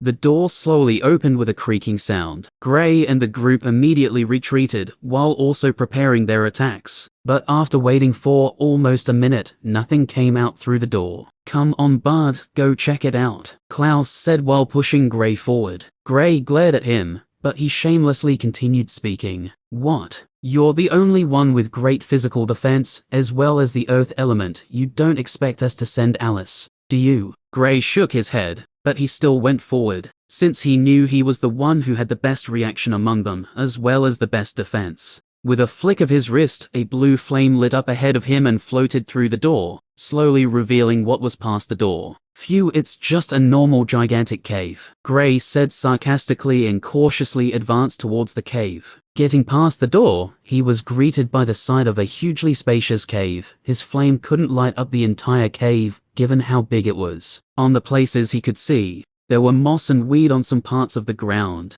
and well as the walls and ceilings above him. Guys, you can come in now. After making sure there wasn't any danger, Gray called on the trio waiting outside. The trio soon entered after Gray's voice died down. Where's the treasure? Clouse was the first to ask excitedly as he stepped inside. Well, given how wide this place is, we'll have to search for it, Gray said. Come on, make a bigger fire, Clouse urged. Gray instantly increased the size of the flame, but on seeing what was around, he almost wished he didn't. Bud, I thought you said there was no danger. Clouse walked closer to Gray and whispered. They're all in the second stage of the origin plane. Stop acting like they're a threat, Gray said while shoving Clouse away. Although he was slightly taken aback by the snakes he saw lying randomly on the floor, he didn't feel much from it. The only thing that left him a little puzzled was that it was only after seeing them was he able to sense them. So, where's the treasure? Gray asked Void, since other than the snakes, he saw nothing else. You're looking at them, Void said. Wait, the snakes? Gray asked, a little confused. Yeah, these are no ordinary snakes. They have a special gland on top of their heads that is a great healing tonic as much as it's a deadly poison, Void explained. Wait, how do you know of this? Gray was left speechless by Void's knowledge of the snakes. Memories, Void said. But I thought you were just born. You know what, forget about it for now. But how do you expect me to take something that is a double-edged sword? Gray said. Void said it was a healing tonic and also a deadly poison. How does he expect him to collect something that might probably kill him if he's not careful? There's a way to extract the healing tonic alone, Void went on to explain. From his explanation, Gray found out that the snakes were known as the blooming viper. On top of their heads was something that looked like a budding flower. And according to Void, that's where the special gland was. If one extracted the entire bud, then it would only become a deadly poison.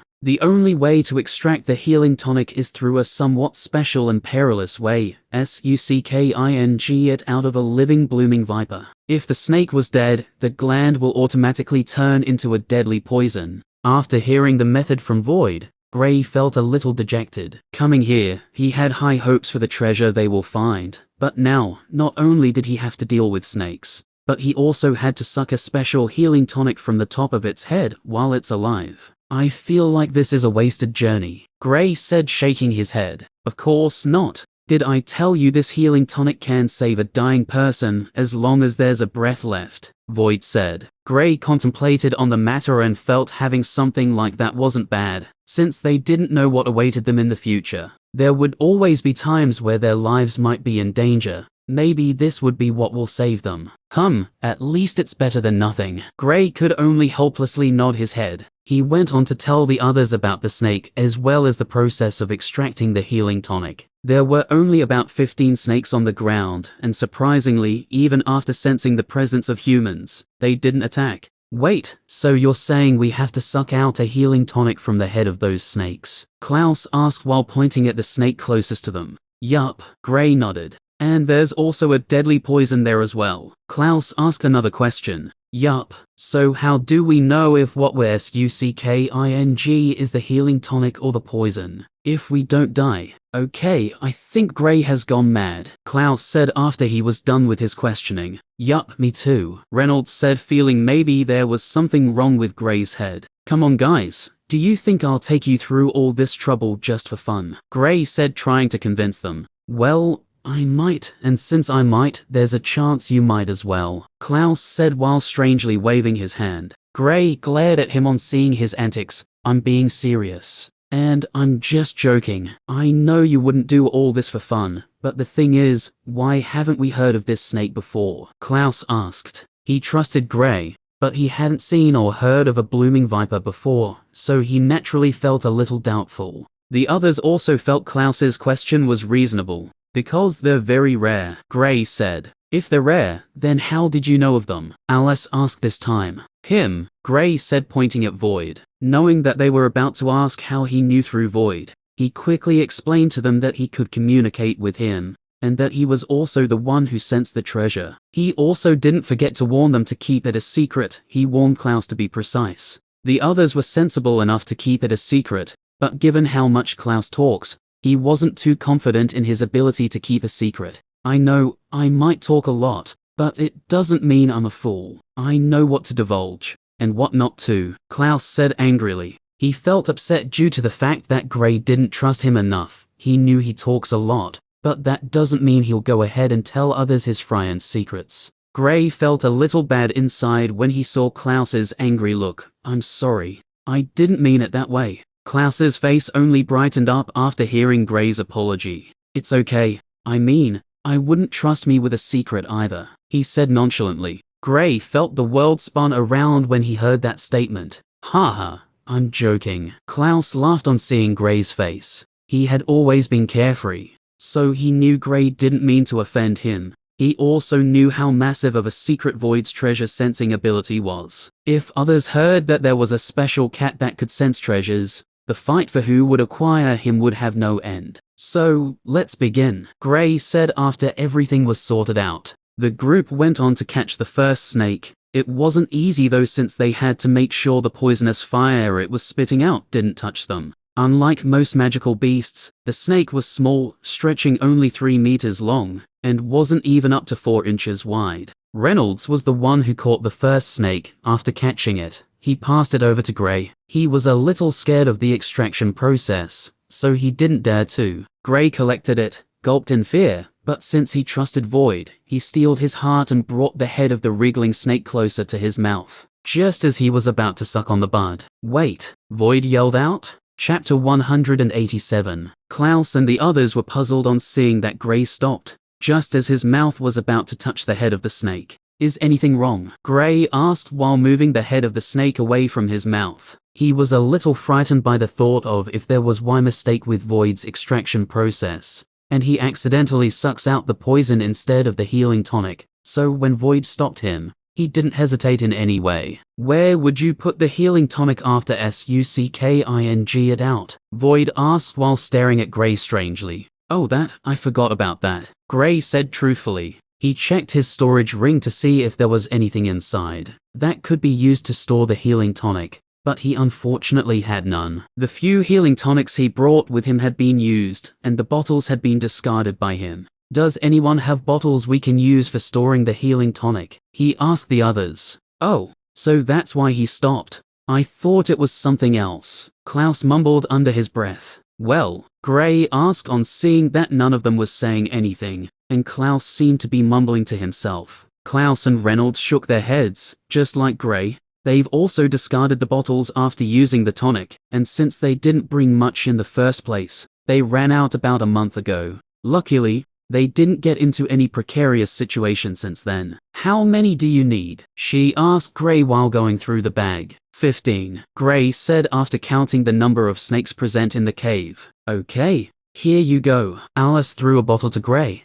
She initially wanted to give him her bag, but since some of her personal belongings were inside, she refrained from doing so. Rather, she'll hand him one anytime he needs it. Gray caught it and looked at the empty bottle. It was unsurprisingly a bottle used for storing tonic. Why is she keeping the bottles after using them? Gray asked himself. He was not the only one who thought of this. Clouse, Reynolds, and even Void thought of it. What? Alice asked while glaring at the boys. The expression in her eyes was clear. If you ask, I'll beat you up. Nothing. The boys shook their heads while staring in different directions. HMPH. Alice harumphed, but left them alone since they didn't dare to ask. Gray focused on the snake once again, and he was hit by a pungent smell. He couldn't help but close his nose. Void, who was previously on his shoulder, immediately disappeared and appeared some distance away. What's that smell? Alice asked while covering her nose. I think it's from the snake, Reynolds said while pointing at the rear of the snake.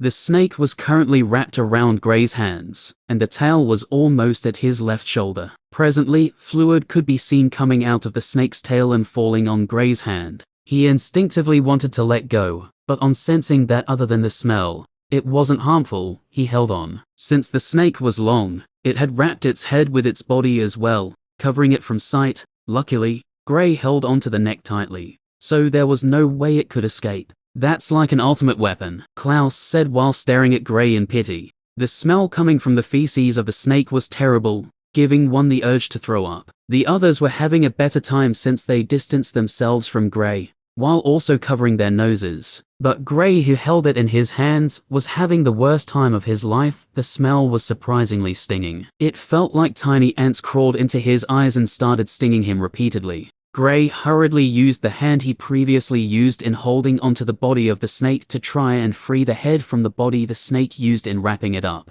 Although the snake was strong, given Gray's physical strength, it didn't take up to 2 seconds before he caught sight of the head of the snake once again. Without thinking, he brought the head closer to his mouth and sucked on the bud on the top of the snake. The others held their breaths on seeing Gray suck on the bud at the top of the snake's head. Gray, who was currently sucking on the bud, had completely forgotten about the possibility of there being a poison, because all he wanted to do was be done with the snake and then throw it away. It was only after a thick liquid slowly entered his mouth did his mind clear off, and he almost panicked. But he quickly calmed down after he noticed that the stinging in his eyes, as well as the urge to vomit, was completely gone. Even though the smell was still there, it wasn't as bad as before. The liquid had a variety of tastes. Gray was only able to recognize 5, but all in all, the liquid had a magnificent taste that he unconsciously wanted to swallow. When everyone saw Gray's expression, they thought it was strange. How could someone make such an expression when his nose is being bombarded by that horrifying smell?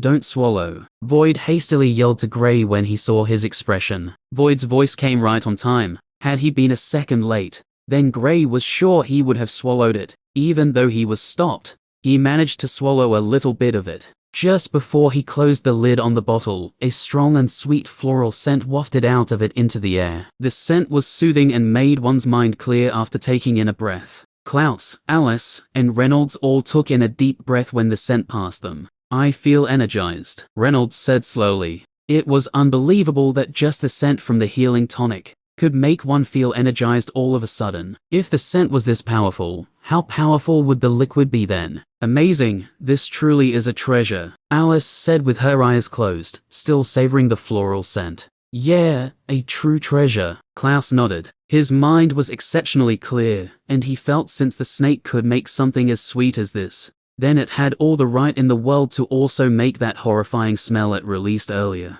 Clouse had the urge to taste it. Not just him, Alice and Reynolds felt the same way as well. But unlike the duo, Alice wasn't drooling. Gray held the bottle close to his face and observed the liquid properly. It had a greenish and yellowish color, with what looked like tiny touches of red. The dots of red scattered all over the liquid like the stars in the night sky. The liquid had a clear and reflective surface. Had it not been for something, Gray would have thought the scent could make one hallucinate. When he saw the expressions of the trio, "Can I taste it?" Clouse asked. No, Gray refused. Clouse felt a little dejected, but then an idea struck him. "I'll extract the next one," he immediately said before anyone could say anything else. "No," Gray, Alice, and Reynolds said simultaneously. "What do you mean no?" Clouse asked hastily. "Because you'll swallow it," Gray said. "Of course I won't." "Yes, you would." After arguing for a while, Clouse was still unable to convince the group to allow him to extract the next one. "Fine, but I'll extract the one after this one," he said, not willing to let go of the opportunity. Till then, the group went on to capture the next snake,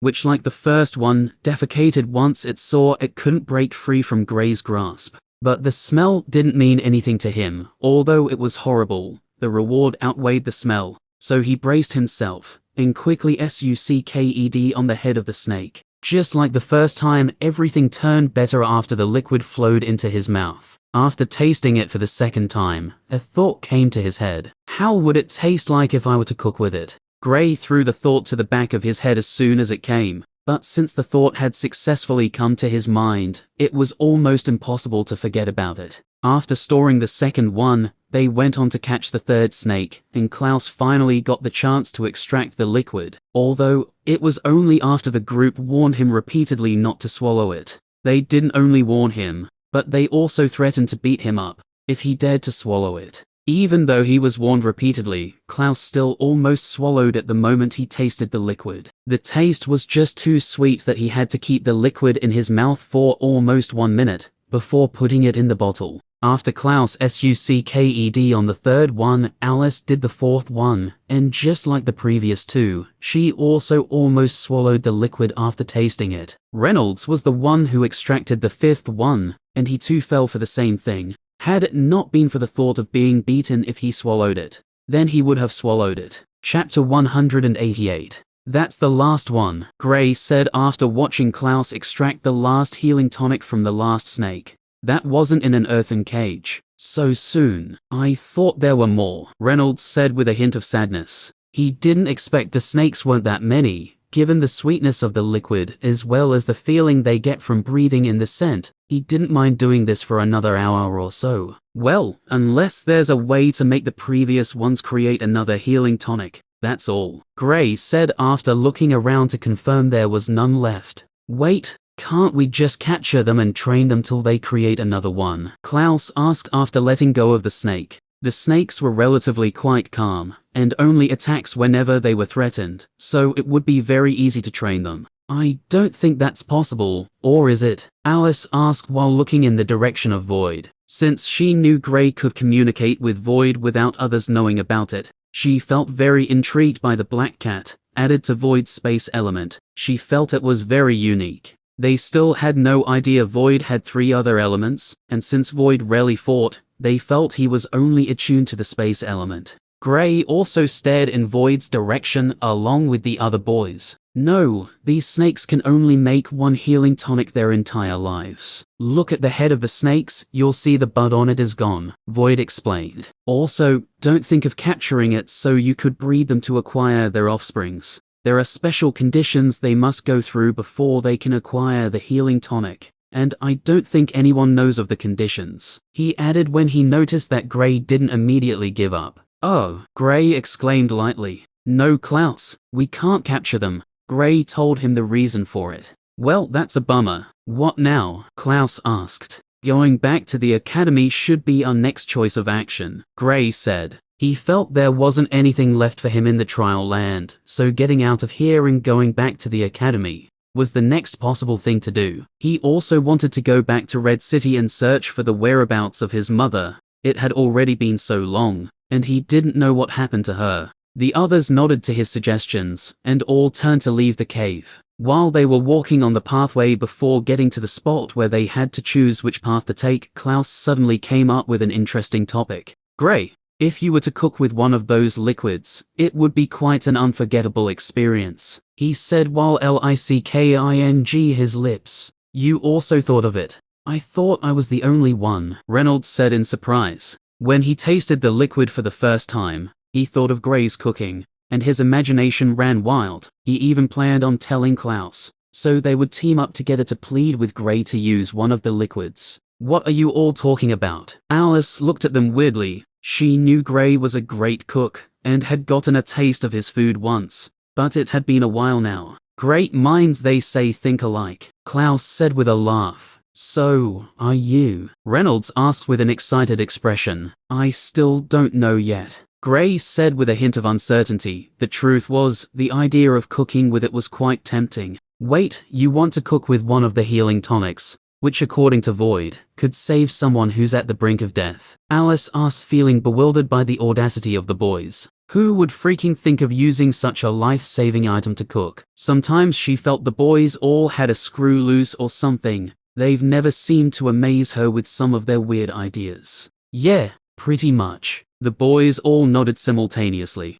Are you mad? Alice felt like beating the boys to stupor just for this thought. She's felt angrier by the fact that Gray, who she thought was the more rational one among the boys, also thought of it. Although there had been times where Gray showed his irrationality, but not in a scenario where they had to use such an item. Boom. An attack struck Clouse, sending him crashing into the wall by the side. Bang, bang. Clouse wasn't the only one who hit the wall. Gray and Reynolds also met with the same fate. It's a freaking miraculous healing tonic, for God's sake. If you dare to say you want to cook with it again, you'll all be losing some teeth. Alice stomped her feet angrily and turned around to leave. The boys were currently sprawled on the floor, aching on different parts of their bodies. We haven't even cooked with it yet, and I'm already feeling pains all over my body. Do you think it'll be worth it to lose a tooth or two, just to have the chance of using the liquid to cook? Reynolds crawled over to Clouse and Gray, who were closer to each other, and asked. I don't know, but it might be, Clouse said while rubbing his stomach where Alice's previous attack hit. Luckily, she was lenient on them, so they only felt pain from where they were struck, and also their backs, which they used in slamming into the wall. If they were going to do this, then they had to prepare for every possible thing. It would be embarrassing for them to go out if they were missing a few teeth. A week or so. I haven't really lost one before, Clouse speculated as the trio got to their feet. I have. It took 2 weeks at that time, but since we're already in the origin plane, it shouldn't take more than 10 days, Reynolds said. The speed of each elementalist's recovery mostly depends on the plane of the elementalist as well as the healing tonic used. But we only have 15 healing tonics. Losing one wouldn't be nice though, Gray said seriously. We're not losing it if it's consumed, Clouse said. You do have a point there, Gray said while rubbing his chin. Alice, who was already walking forward, turned around when she noticed the boys were not following behind her. What are you all still going? She asked angrily. The boys caught up to her, and they all continued the journey out. On getting to the point where they had to choose which path to take, Gray suddenly stopped. What's up? The others asked simultaneously. Void said there's still something here, Gray said with a serious look. Well, that's great. Looks like even if we picked any of the paths it wouldn't have made a difference, Reynolds said with ecstasy. Are you trying to say my gut feeling had nothing to do with us discovering the previous cave? Clouse said with a long face. Of course not. I'm just saying it was quite useless in a situation like this, Reynolds mocked. How dare you? I can allow you to mock me, but not my gut feelings, Clouse said before pouncing on Reynolds. Sometimes I wonder how they're so close, given how frequently they fight against each other, Alice said as she watched Clouse biting Reynolds' arm. The duo who were fighting were not using any elemental attacks, rather, they were using their physical strengths, which compared to Gray's, was like that of a newborn child. But the next moment, his expression changed. Not only him, but Alice and Clouse's as well. Haha, try me now. Reynolds laughed happily. Damn you. How dare you do something I would do if I were in your position? Clouse yelled angrily as he ran towards Gray. Behind him, Reynolds' elemental warrior could be seen chasing after him. With a whip made of fire surprisingly in its hand, it would occasionally lash out at Clouse, making him yell in pain every time the whip hit his butt. Gray quickly escaped from the range of their battle with a weird look on his face. It's not every day you see Clouse being bested by Reynolds, he said with a chuckle. Yeah, Alice nodded while laughing at Clouse's plight. Chapter 189. Gray, Alice, and Void watched on as Reynolds beat Clouse up, without showing any signs of stopping him. It was only after leaving him to suffer at the hands of the elemental warrior, for about 3 minutes, did they finally decide to stop it. The moment they stopped them, Clouse was surprisingly the one who was still thrash-talking. This isn't over. You think you can bully me? Just you wait and see. I'll beat you up so good. Clouse went on a rant for almost 2 minutes, talking about how he would beat Reynolds up. It still wasn't clear how he was going to beat him up, given the fact that since Reynolds had the elemental warrior, even if Clouse was ahead of him in terms of stages, the elemental warrior would not only be stronger than him, it would also be ahead of Clouse in the aspect of stages as well. Come on, Ray, apologize to him. Or, do you want to see him cry? Gray urged Reynolds to apologize, before mocking Clouse in the process.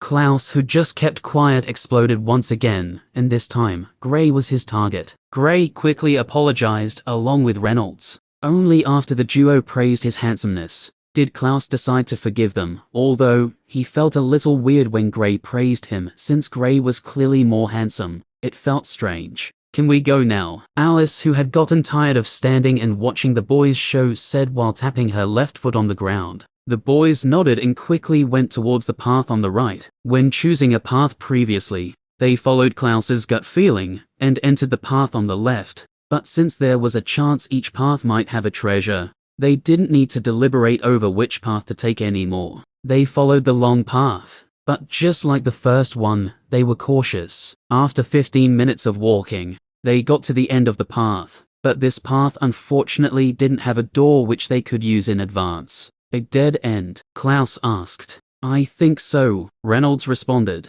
Gray approached the wall and placed his right hand on it. Since he's an Earth elementalist, he could sense if it was truly a dead end, or if there was a space inside. It hadn't been long since Gray realized he could do something like this. He felt a little depressed when he noticed this, because most of the time he spent on searching places, if there were secret doors or paths, he would have been able to sense it with a touch. Their return journey was faster, and within 5 minutes, they've gotten to the spot where the paths converged. Without wasting any time, they entered the middle path with high hopes and expectations. Maybe we'll get something that can actually improve our stages this time, or even better, improve our elemental grades, Reynolds said a little excitedly.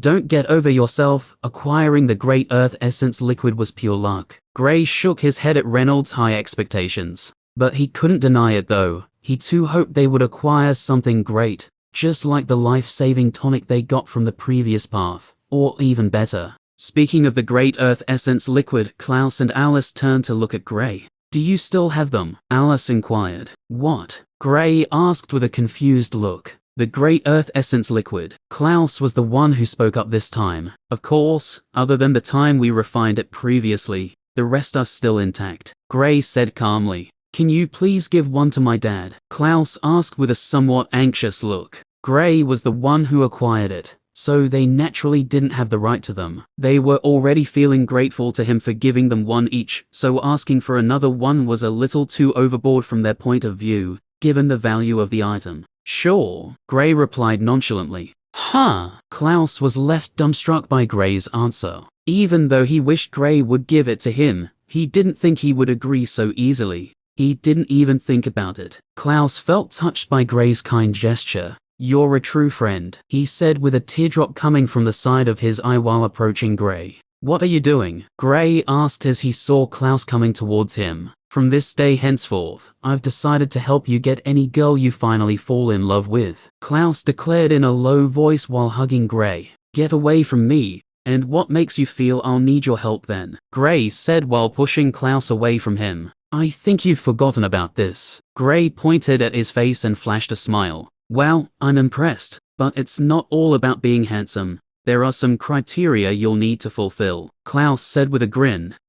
So you're saying this isn't important? Gray asked to be sure. Of course it's important, but it's not all about it, Clouse chuckled. Oh, tell me more, Gray said a little intrigued while wrapping his hand around Clouse's shoulder. Don't worry, we'll talk about it when the time comes, Clouse said while the duo continued walking forward. Void has since discarded Gray's shoulder and was on Alice's. Compared to Gray, she pets him a lot, which he likes. You two are crazy, Alice said while staring at the duo oddly. Some moments ago, Gray was pushing Clouse away, but in the next second, they had their hands wrapped around each other's shoulders. Because the duo spoke in a low voice, she didn't hear what they were talking about, neither did Reynolds, but Void heard it all, and he felt a little disappointed that Clouse didn't share his knowledge. Chapter 190. The group soon got to the end of the pathway, and just as expected, there was a door. But compared to the one they saw on the previous path, this one was huge. Wow, it's like a door to a huge castle, Clouse said in awe. The door was surprisingly made of gold, and it lit up the moment the fire the group was using came close to it. It was so bright that everyone in the group instinctively closed their eyes. It was only after about 5 seconds went by did the light slowly disappeared. What was that? Reynolds asked looking around. I don't know, but whatever is in there must be something great. Clouse jumped happily and approached the golden door. Stop, Gray exclaimed on seeing that Clouse was heading towards the door. What? Clouse asked with a confused face. Have the thought of obtaining a good treasure dulled your brain? Gray facepalmed while shaking his head disappointedly. What? Clouse asked still confused. There's always a risk before obtaining any rewards here, especially something that might be very good, Alice explained. Although she hadn't been as lucky as Gray who managed to get to a lot of fortunate places, she has had her fair share of adventures in the trial land, so she knew about this. Oh that, I forgot. Clouse scratched his head awkwardly. How embarrassing, he thought to himself while shaking his head in discontent. Gray created an earthen staff and sent it towards the door. He wanted to check if there might be anything on the golden door that might be harmful against them. Bam! The staff crashed into the door, but nothing happened. Gray didn't head over immediately. He waited for over a minute before approaching it. When he got there, he held onto both parts of the door while standing in the middle and pushed it forcefully. But it unexpectedly didn't budge. That's strange, Gray muttered under his breath. Join me. He called on Clouse and Reynolds to assist him in opening the door. The trio tried pushing the door, but it didn't budge. After trying multiple times, they started attacking it. Sometimes I really don't know which is smarter and which is dumber. Alice almost facepalmed while looking at the trio who were tiring themselves out trying to open the door. Void, on the other hand, was staring at the trio with a playful smile on his lips. After staring at them for a while, he threw a glance at the writings on the side of the door. Alice caught sight of Void staring at the writing on the door. You discovered it as well? She asked, a little surprised. Void nodded after realizing what she meant. He didn't think she would have also seen it. Looks like the only girl in the group is the more intelligent one. He thought to himself. TSK, to think even a cat is smarter than them. Alice said while looking at the trio in contempt. They had been trying different methods, but none seems to work even after 5 minutes. 9 of them had seen the writing on the side of the door. Is it just me, or do they become dumber when they group up? Alice mumbled. The trio was currently panting while staring at the door with frustration. Why won't it open? Reynolds asked angrily. Because you 3 are blockheads, that's why, Alice said with a playful smile. Although they looked stupid, watching them tire themselves out was quite entertaining. What? Clouse asked. Look over there. Alice pointed at the writings on the side of the door. Huh, there's something there, Reynolds exclaimed before heading over. Gray and Clouse followed behind him as well. Was this here before? I could have sworn I didn't see it here, Clouse said, placing his hand on his chin. Me too, Gray nodded. Seriously, you're still trying to cover up for your lack of observation? Alice asked, not expecting Gray and Clouse they say that. There truly wasn't anything there before we tried opening it. Maybe it appeared after we tried pushing it, Gray said. Although he might be careless sometimes, he truly did look around, and this text wasn't there previously. It must have appeared after they started pushing it or something. Alice didn't look around at first, and only caught a glimpse of the text after the trio started pushing the door, so she didn't know if Gray was speaking the truth or not. Fine, let's ask Void, she suggested. Void, did you see the text before they started pushing the door? She asked. Void looked at Gray, smirked, before nodding his little head. Bastard, no food for you, Gray said angrily. Seeing Void smirk, he knew Void was lying, which meant that the text appeared after they've started pushing the door, yet Void nodded just so Alice would yell at them. Void's pupils shrunk when he heard Gray say no food for him, and he immediately shook his head. Alice was about to reprimand the boys when she suddenly saw Void shaking his head. I'm confused. Did you see it or not? She was forced to ask again, and this time, Void shook his head. He witnessed the text appearing, and it was after Gray, Clouse, and Reynolds started pushing the door did it appear. HMPH, you're lucky. Gray snorted and threw a glare at Void. Void shivered at the thought of not having to eat Gray's dishes. He was already going through hell since the group reunited. That was because Gray hadn't been able to cook anything, since they were in a hurry to leave this place. The text says only a fire elementalist could open the door. No wonder it had such a reaction when the flames came close to it, Clouse said thoughtfully. Alice was the one whose flame was floating, so she sent it towards the door, making sure to make it as powerful as she could. Rumble. The door rumbled intensely, but it refused to open up. The strength of my flame is not enough. Gray, you do it, Alice said and withdrew her flame from the door. Gray stepped forward, and with a flick of his wrist, his blue flames came to life. It turned into a large snake and shot straight into the door fiercely. Rumble. The door rumbled for some time before making a crack sound. After that, it slowly opened up. Creak. Use your flames and you decided to perform a show, Clouse mocked as the door opened wide. After the door opened up, the inside lit up, and the shadow of a large creature could be seen from the light. Void, is that what I think it is? Chapter 191. Void, is that what I think it is? Although it was only the shadow of the creature, Gray had read a lot about it too often, and also seen statues as well as drawings to be able to guess what it was. Not just that, but he battled what looked like it about a month ago. If what you're thinking is what I'm thinking, then yes, it is what I think you think it is, Void said in a strange drunkish voice. Huh. Gray was lost for a moment due to how Void was speaking. In short, it's a dragon, Void added in his normal voice this time. Gray sucked in a deep breath on getting confirmation from Void. This wasn't like the quasi-dragon he encountered the previous time, but a true breathing dragon. What's that? Clouse asked before squinting his eyes to study the shape properly. Even though there are only a few people who had seen a dragon in the present Killen Empire, it was something greatly revered by people because of its immense strength as well as its superior magical abilities. According to legends, it was said to be the leader amongst all the beasts.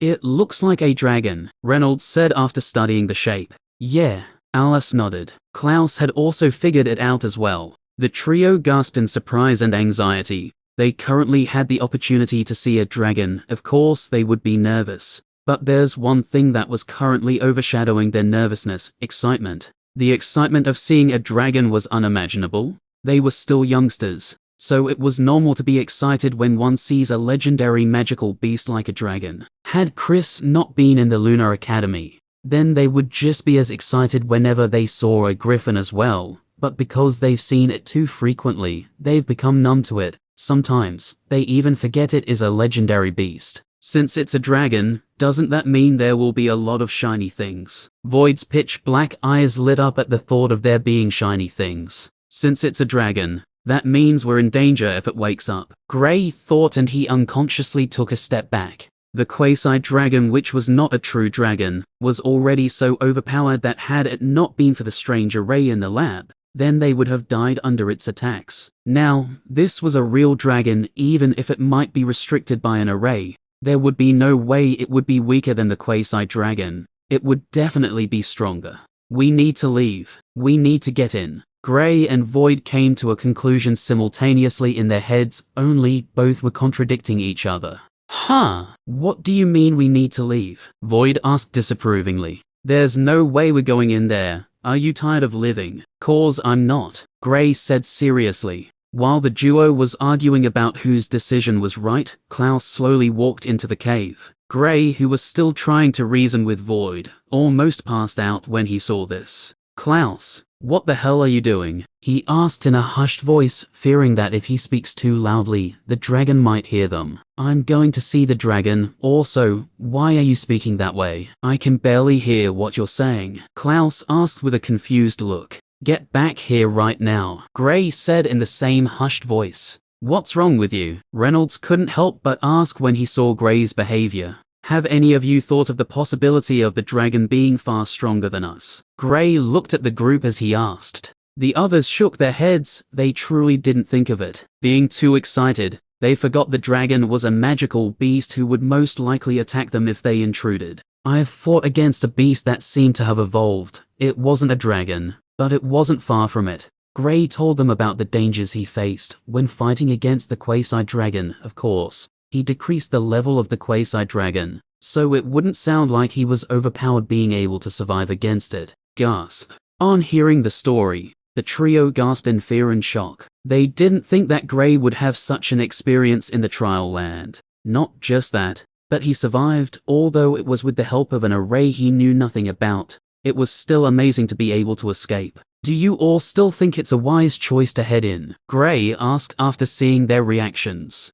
No, but to be honest, I'm very curious about it, Clouse replied. The others nodded as well. Although going in might be risky, this was a once-in-a-lifetime opportunity. What if this was their only chance to see a dragon? Gray sighed and looked at them. He was also curious, but his cautiousness was telling him not to go in. The group has managed to survive till now. It would be a shame if any of them, or all of them, were to die here. Void, can you sense the stage of shit? Void, come back here. Gray's facial expression changed when he couldn't find Void on Alice's shoulder. He initially wanted to ask if Void could sense the stage of the dragon. If it wasn't too strong, then they might take the risk of going in. But who knew Void was long gone? What's it? Alice asked when she noticed the change in Gray's expression. That crazy cat has gone inches, Gray said through gritted teeth. What? Why? Alice asked, a little fearful of losing Void. Although she couldn't communicate with him like Gray, she likes him, especially his soft black fur.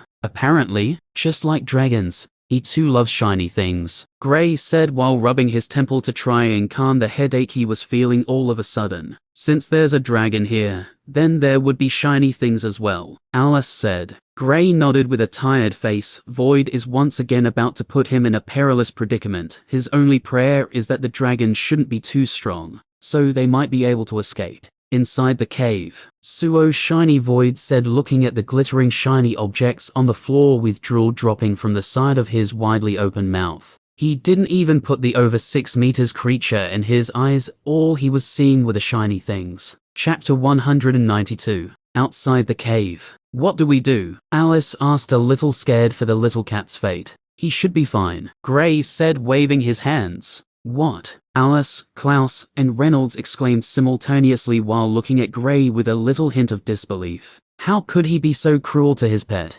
This was the thought going through their heads. No, don't get me wrong. I don't have any plans of leaving him there. But you all should remember he's not an average cat. I can't even call him an average magical beast, he's too unique, Gray explained when he saw the expressions on the faces of the others. The trio didn't buy his explanation and continued looking at him with the same expression. Fine, let's go get him before something untoward happened to him. Gray could only helplessly agree to their demands of retrieving Void. See, I told you making this expression would make him give in. Now, let's go see a dragon, Clouse whispered into Reynolds' ear. Unlike Alice, they couldn't say they liked Void that much. After all, he was just a cat. If not for him having the space element, as well as his treasure sensing ability, they wouldn't even spare him a glance, much less trying to save him. How do you think a dragon would taste? Reynolds asked Clouse as they walked past the door. How bold. They didn't even know if the dragon would take pity on them and allow them to go unscathed. Yet Reynolds was already thinking of eating it. What a bold thought.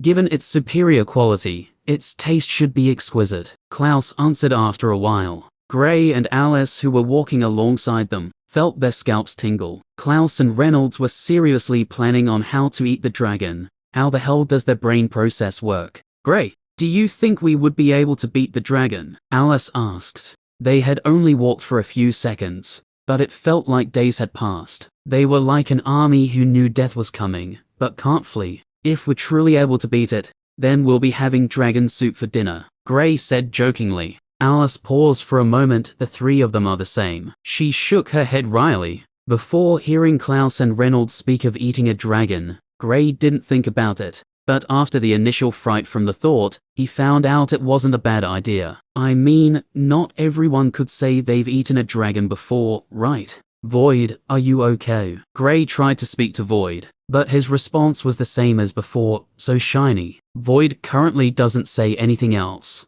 It was like he had been hypnotized by the shiny things. Damn, stupid obsessions, Gray said hatefully. Going further into the cave, they had to climb up a rock so they could continue their journey. Just after they got to the top of the rock, they were left stunned by the sight ahead of them. Yes, there was a 6 meters long creature lying by the side, but what grabbed the attention of the group was the different treasures lying on the ground. Looking at the right side of the cave, the group saw different plants growing on the ground, and they were all thriving. They also noticed that after climbing the rock, the elemental essence in the cave seemed to have increased by 3-fold. That was a lot, considering how high it was outside. On the left side of the cave, a pond could be seen. A bluish light could be seen floating on top of it like an aurora. So beautiful, Alice said while gazing at the pond in a lost manner. It was like the floating light above the pond was all she could see. Amongst the treasures sprawled on the ground, different elemental weapons could be seen.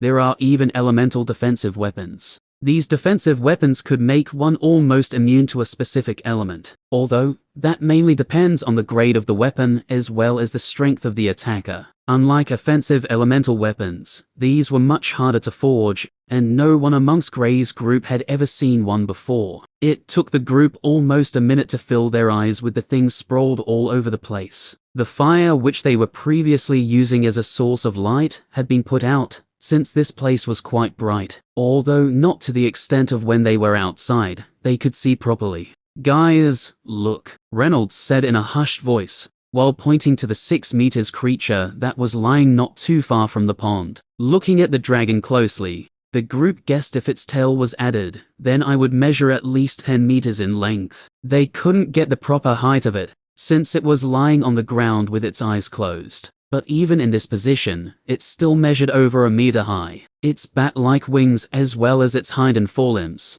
were tucked close to its body, but the razor-sharp claws were still visible for the group to see. The dragon's armor like scales had a glistening look to it, like ice. On the head of the dragon were 2 light blue horns which sparkled with a unique charm. The entire body of the dragon was blue, only the color of its body was darker than the color of his horn. The group had only one word to describe the dragon: magnificent. But they didn't have enough time to praise the amazing features of the dragon. The reason for this was because on the dragon's forehead, between its horn, a shiny crystal could be seen, and close to it, a pitch-black cat could be seen approaching it. Gray's heart almost leaped out of his body through his mouth when he saw this, and his left eye couldn't help but twitch uncontrollably. He wasn't the only one who freaked out, the others felt their scalps going numb. We're doomed. Clouse almost fainted from fright. Chapter 193. Alice was lost for words because of Void's current greedy look as he approached the crystal on the dragon's head. What the group didn't understand was why didn't Void choose any of the shiny things on the ground. Rather, he had to go for the one that seemed embedded in the dragon's head. The dragon currently had its eyes shut, which means there was a chance they might be able to obtain some things and leave this place successfully. Other than Clouse and Reynolds, Alice and Gray wanted to leave this place as soon as possible. They aren't able to sense the stage of the dragon, and there are only 2 possibilities. Either the dragon was just a normal magical beast, or its stage was far above theirs. Given the fact that it is a magical beast, it was impossible that the former was the reason, so they were left with the last possibility. The dragon was far stronger than they were. Void, don't touch it. Gray tried persuading Void, but it's shiny. Void managed to reply, although barely. It was better than his previous ones. There are other shiny things on the ground. Why don't you pick from them? Gray continued persuading. He had a feeling that if Void removed the crystal from the head of the dragon, then it might wake up. If they want to survive, then the dragon should stay asleep. If it wakes up, then according to Clouse, they were doomed. This is shinier. Also, it's a treasure, Void said excitedly. Oh, what does it do? Gray asked a little interested, but Void's reply threw him off his feet. It keeps the dragon asleep, Void said, without showing any signs of retreating. Damn it, we're dead. Gray almost wanted to cry. The crystal keeps the dragon asleep, so why would Void still want to remove it? Isn't that the same as signing their deaths? What's wrong? Alice asked when she saw Gray's expression. She guessed Gray was trying to persuade Void to leave the crystal alone, but she never expected him to wear such an expression. We're dead, Gray declared to the group. Huh! The others exclaimed in unison. You see that crystal there? Gray pointed at the crystal, which prompted the others to nod. They all saw that Void was licking his lips while staring at it. Well, that is what's keeping the dragon asleep. If that greedy cat removes it, then we're toast, Gray explained through gritted teeth. So what do we do now? Alice asked. What else can we do other than escaping? Gray shook his head with a wry smile. Even if he doesn't want to go without Void, he didn't have much of a choice here. He couldn't risk the lives of his friends because of Void's greed for shiny things. Had they been alone, then he would have tried to think of something, but since Clouse and the others were with them, he couldn't take the risk. Why don't we stay and fight? Alice asked, clenching her fist. Because we don't know just how strong the dragon is. All right, everyone retreat immediately, Gray ordered and dragged the others. Before they jumped down from the rock, Gray saw Void taking out a knife he wanted to use in extracting the crystal. Given the size of the crystal, it should take him at least 8 minutes before he completely extracts it. By then, the others should have gone far, Gray thought. He didn't have any plans of leaving Void behind. He wasn't that heartless. Although if they were to fall into danger, it would be Void's fault. He knew the crystal would have other uses than just keeping the dragon asleep. Try not to die before I come back. He transmitted his voice over to Void as they ran towards the spot where they entered the tunnel. Given the stages of everyone, it didn't take up to 4 minutes before they got to the spot they used in entering this place. Had it not been for Clouse, who was slower,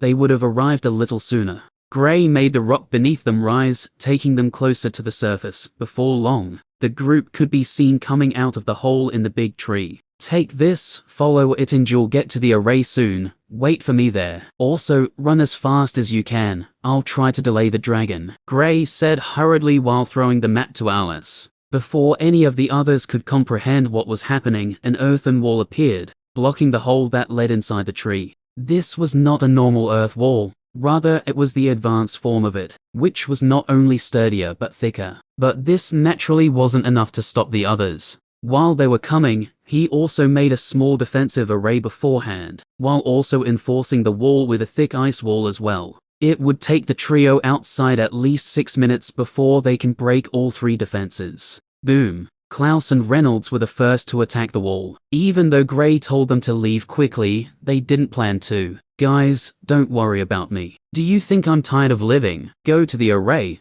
I've already memorized the map. I'll meet you there. Also, run quickly, because I think the dragon would be behind me when I'm coming over. Gray knew his friends wouldn't leave instantly, so he assured them once again before running back to the cave. We should leave. We'll beat him up when we leave this place, Clouse said angrily. They knew Gray did this for their good, but they didn't like it. If they wanted to fight, then they should fight together. At least dying together would be better than dying alone. Don't worry, he won't die, not yet, Alice said to Clouse and Reynolds before they ran following the route Gray told them. But she agreed with what Clouse said. They'll definitely beat Gray up once they leave this place. The trio soon disappeared. Underground, Gray could be seen sprinting in the direction of the cave. Stupid cat, greedy cat, just wait and see what I'll do to you after we leave this place, he thought angrily. He wasn't confident in being able to fight against the dragon at all, but he was a little confident in escaping from here. While he was running here, he was already brainstorming on the possible things he might use to bar the way of the dragon while they escape.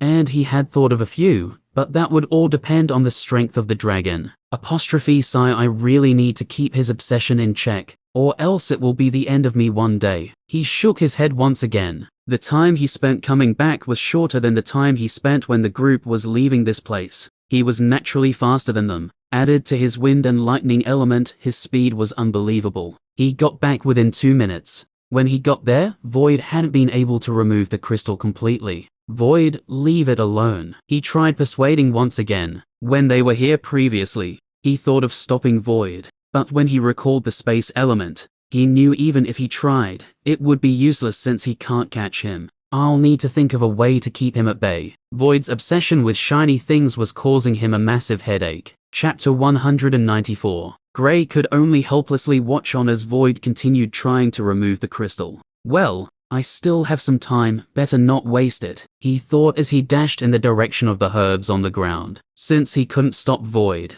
why not take some things as well? This herb looks good, I'll take it. He picked up an unknown herb. This ball looks mysterious, I'll take it. Oh, what is this? I'll take it. A red rock, I'll take it. Gray could be seen busying around the cave picking items left and right. He didn't care what they were or what they did. The only thing in his head was to keep as much as he could before the dragon wakes up. While he was running around, he didn't forget to start creating an inscription, since the dragon would be waking up soon. Within 1 minute, Gray had managed to pick 50 herbs, as well as over 30 treasures, that he had no idea what they were. The only treasure he had an inkling of knowledge to was the defensive elemental weapon, and it seemed to be of the water element. The defensive weapon was surprisingly a blue vest, but Gray didn't have time to test it out, as he immediately kept it. Elemental weapons, take it. Seeing that he hadn't acquired any elemental weapons, he decided to take some as well. The reason he was taking them was simple, to use them as gifts when apologizing to his friends for leaving them outside. He knew they would be upset by his somewhat selfish decision, so he hoped after apologizing, as well as giving them gifts, they would forgive him. If only he knew the plans they had for him, then he'd try to kill the dragon, so he could cook with it. At least Clouse and Reynolds would forgive him if he offered them dragon meat. Growl. To be honest, Gray felt a little scared inside. This was a legendary beast, something he had only read in books, and according to those books, dragons were terrifying creatures. Not just that, But this one was not only stronger than he was, but they've currently stolen some of its properties. The crystal Void was currently trying to pull out was more than triple his size, yet he didn't even think twice about it. Since it's shiny, he had to have it. Gray hurriedly kept the bow, before turning around to prepare himself for what he had been doing most of the time, since he came to the trial land running. Sigh to think even at the end, I'll leave this place while running for my life. It's amazing how life treats some people. He shook his head lightly. But then, a little golden hairpin by the side of the dragon caught his eye. Unlike the rest treasures here, the hairpin was closer to the dragon. Maybe it was because of the golden glow it radiated from time to time. No matter what the reason was, it was none of Gray's business, because, since he'd seen it, then he'll definitely take it. Boom. Just as Gray picked up the hairpin, the dragon's tail slammed forcefully into the ground. He looked up only to see Void had removed the crystal completely. He had not only removed it, but he had stored it in his spatial storage. Run, it will take some time before it gets to full power. Void appeared some distance away with a satisfied smile on his face. What's its full power? Gray asked as he ran in Void's direction, hoping to leave this place quickly. It's definitely above rank 5, Void said. Rank 5? Isn't that like an Overlord plane elementalist? Gray stopped and asked in shock. Yeah, Void nodded before adding, why did you stop running? Come on, before it catches up. Wait, and it's above it? Gray asked again, feeling like this gamble was too dangerous. Yes, but don't worry. It can't use strength above peak rank 4. Although since it's one of the higher class magical beasts, its strength at that level is way above others. Void explained. Why's that? Gray asked, a little confused. This place isn't as simple as it seems, Void explained. According to him, there's a seal or something that restricts the magical beasts in here not to go above rank 4 in regards to their strength. So even if they were rank 5 or higher, they can only unleash the strength of when they were at the peak of rank 4, just like the quasi-dragon Gray encountered previously. It's like the people who previously stayed in this place knew those who would come in here wouldn't be able to fight against a single beast in the Overlord plane. Such foresight, it's unbelievable. Gray thought to himself. Gray hadn't gone far from the cave when a loud roar shook the area. Shit. It's awake, we need to leave, Gray said while creating earth walls behind him to at least impede the movement of the dragon as it chases after them. No need to be scared, it's just an oversized lizard, Void said nonchalantly. Since the dragon couldn't use its full strength, then he wasn't really scared of it. He was naturally aware of this. That was why he removed the crystal even though he knew it would wake it up. Oversized lizard. Damn, maybe only Void would dare to call a dragon an oversized lizard. Gray was left speechless, but Void's remark, boom, boom, the sound of the earth walls being destroyed behind Gray, pushed him to increase his speed. But he was unfortunately at his highest speed. To think you'd be running once again, Void said a little mockingly. You're the cause of it, you greedy cat. You know what? Now that I think of it, you put me in this situation a lot, Gray retorted while running and setting up walls behind him. No, I do not, Void instantly denied. Oh really? Then what about the time you stole the treasure of the lightning apes, just because it was shiny? Gray asked while preparing himself to rise up. He had managed to successfully get to the spot they used in entering the tunnel, and from how loud the sounds of each of his earth walls made when being destroyed, he knew the dragon wasn't far from him. I'll definitely have a dragon as a mount someday, he vowed to himself. If he had a dragon, just the mention of it alone would evoke fear in the heart of his opponents. Unfortunately, he wouldn't be able to catch the one. Boom, bang. Gray soon came out from the hole in the tree and dashed in the opposite direction his friends took. At this current speed, the dragon would be able to catch up to him in about 5 minutes or so. If that happens, then he had to rely on using the fusion state, so they could survive. Chapter 195. Boom. The tree Gray and his friends used in going underground was exploded into smithereens, as the huge body of the dragon came through it. Roar. An earth-shattering roar came out of its mouth, spreading in all directions, as the hole that it came out from was sealed in ice. The dragon was an ice dragon. Unlike humans, there's a distinct difference between an ice dragon and a water dragon. An ice dragon can only use the ice element. Likewise, a water dragon can only use the water element. Humans are more fortunate in this aspect, since a water elementalist is entitled to using both. But there are naturally some dragons that are blessed with both ice and water elements. They're referred to as dual elemental dragons amongst the dragons community. The blue dragon spread its over 4 meters long bat-like wings and started flapping. Before long, it took to the sky, 6 kilometers away from where Gray and the dragon were. "Did you hear that?" Reynolds asked and looked behind them. "Yes, it should be from the dragon." Alice nodded. Should we head back?" Reynolds asked, a little worried for their friend. "No, going back might do us more harm than good. Also, Gray probably has a plan, and if we were to come into the picture, it will most likely disrupt it, not only putting us in danger, but him as well," Clouse said after contemplating for a while. "Don't worry, he'll be fine," Alice assured Reynolds, a little uncertain though. They've always been confident in their friend's ability to survive, but not 100% confident in this case. After all, what he was going against was a legendary dragon. Even their head instructors wouldn't say they were confident in going against it.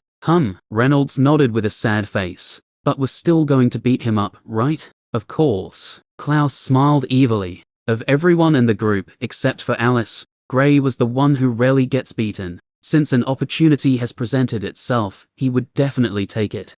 With Alice's help, I'll finally beat him up. Clouse laughed internally. "We should continue running. Since Gray's going to take a detour, it would be a shame not to see his scared expression when he's running," Alice said with a light smile. Clouse and Reynolds nodded before they once again started running quickly. Given their current speed, they shouldn't have a problem with getting to where the array was located within 4 hours. If they were walking, it would take no less than 2 days before they would get to their destination. But it's a totally different matter once they decided to run there. On Gray's side, crap, it's already so close. Gray felt dismayed when he sensed the fast-approaching dragon. He had estimated it would take at least 4 or 5 minutes before the dragon caught up. Yet, it hadn't even been up to 2 minutes, and the dragon was already at his heels. "It's flying. It would naturally be faster than when running," Void said as he gazed at the silhouette that was getting larger by the second. "Get ready to fight. You're the cause of all this, so you'll be the one who has to use up most of your energy," Gray said hastily while also preparing himself.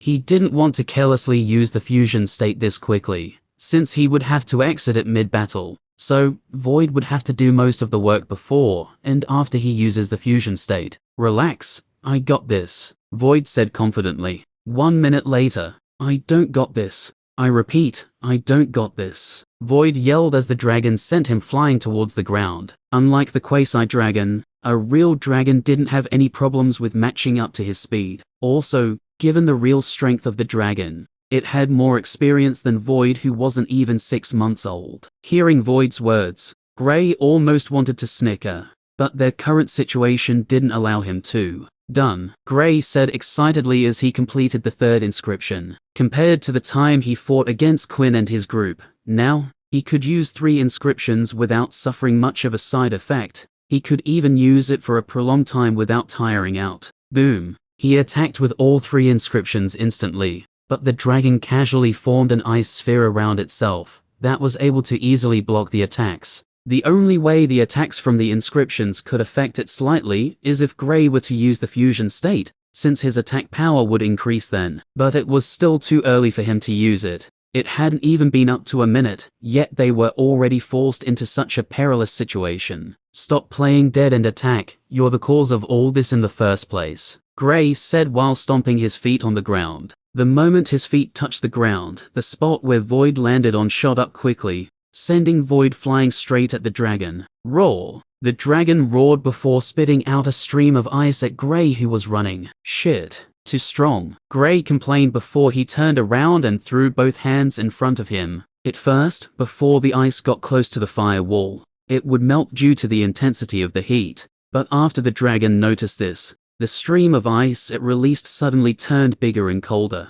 Gray soon saw his fire dwindling by the second. "What the hell are you doing, Void? Distract it," he yelled at Void. "It's not as easy as you think," Void said, feeling a little wronged. He was trying hard, but the dragon was just too strong. It's amazing how it had been able to keep its head in the same position while defending against attacks that were coming from behind it. Void almost regretted his decision to take the crystal. Well, almost. Since it's shiny, for him, it was worth it. The dragon spat out the stream of ice for almost 1 minute before it stopped. The second it stopped, it immediately focused its attention on Void. Shit, I'm fucked. Void complained when he noticed this. Swoosh, bam, boom. He managed to escape some of the crystals, blocked some, but he was unfortunately struck one time, and since the crystals were bigger than he was, it sent him crashing towards the ground, along with it of course. Damn it, if I let this smash him as well, he might get seriously injured. I still want him to be beaten up. Gray immediately shot to the spot where Void would crash into. He made sure to attack the dragon with his inscriptions to distract it for some time. Boom. The ice crystal was quickly destroyed by Gray, and he instantly got hold of Void, stopping him from slamming into the ground. This was the first time Gray was seeing Void being beaten, and he couldn't lie, he was enjoying it. If not for the fact that he might be in danger as well, he would have been cheering on the dragon from the sidelines. Chapter 196. Are you okay? Gray asked while trying his best to put up a concerned expression. No, I'm not. This guy is too strong. Void shook his head. Oh, come on, it's just an oversized lizard, there's nothing to worry about. Gray said sarcastically, using Void's previous words against him. How can Void wanted to ask Gray why he would call such a mighty dragon an oversized lizard, but he quickly shut his mouth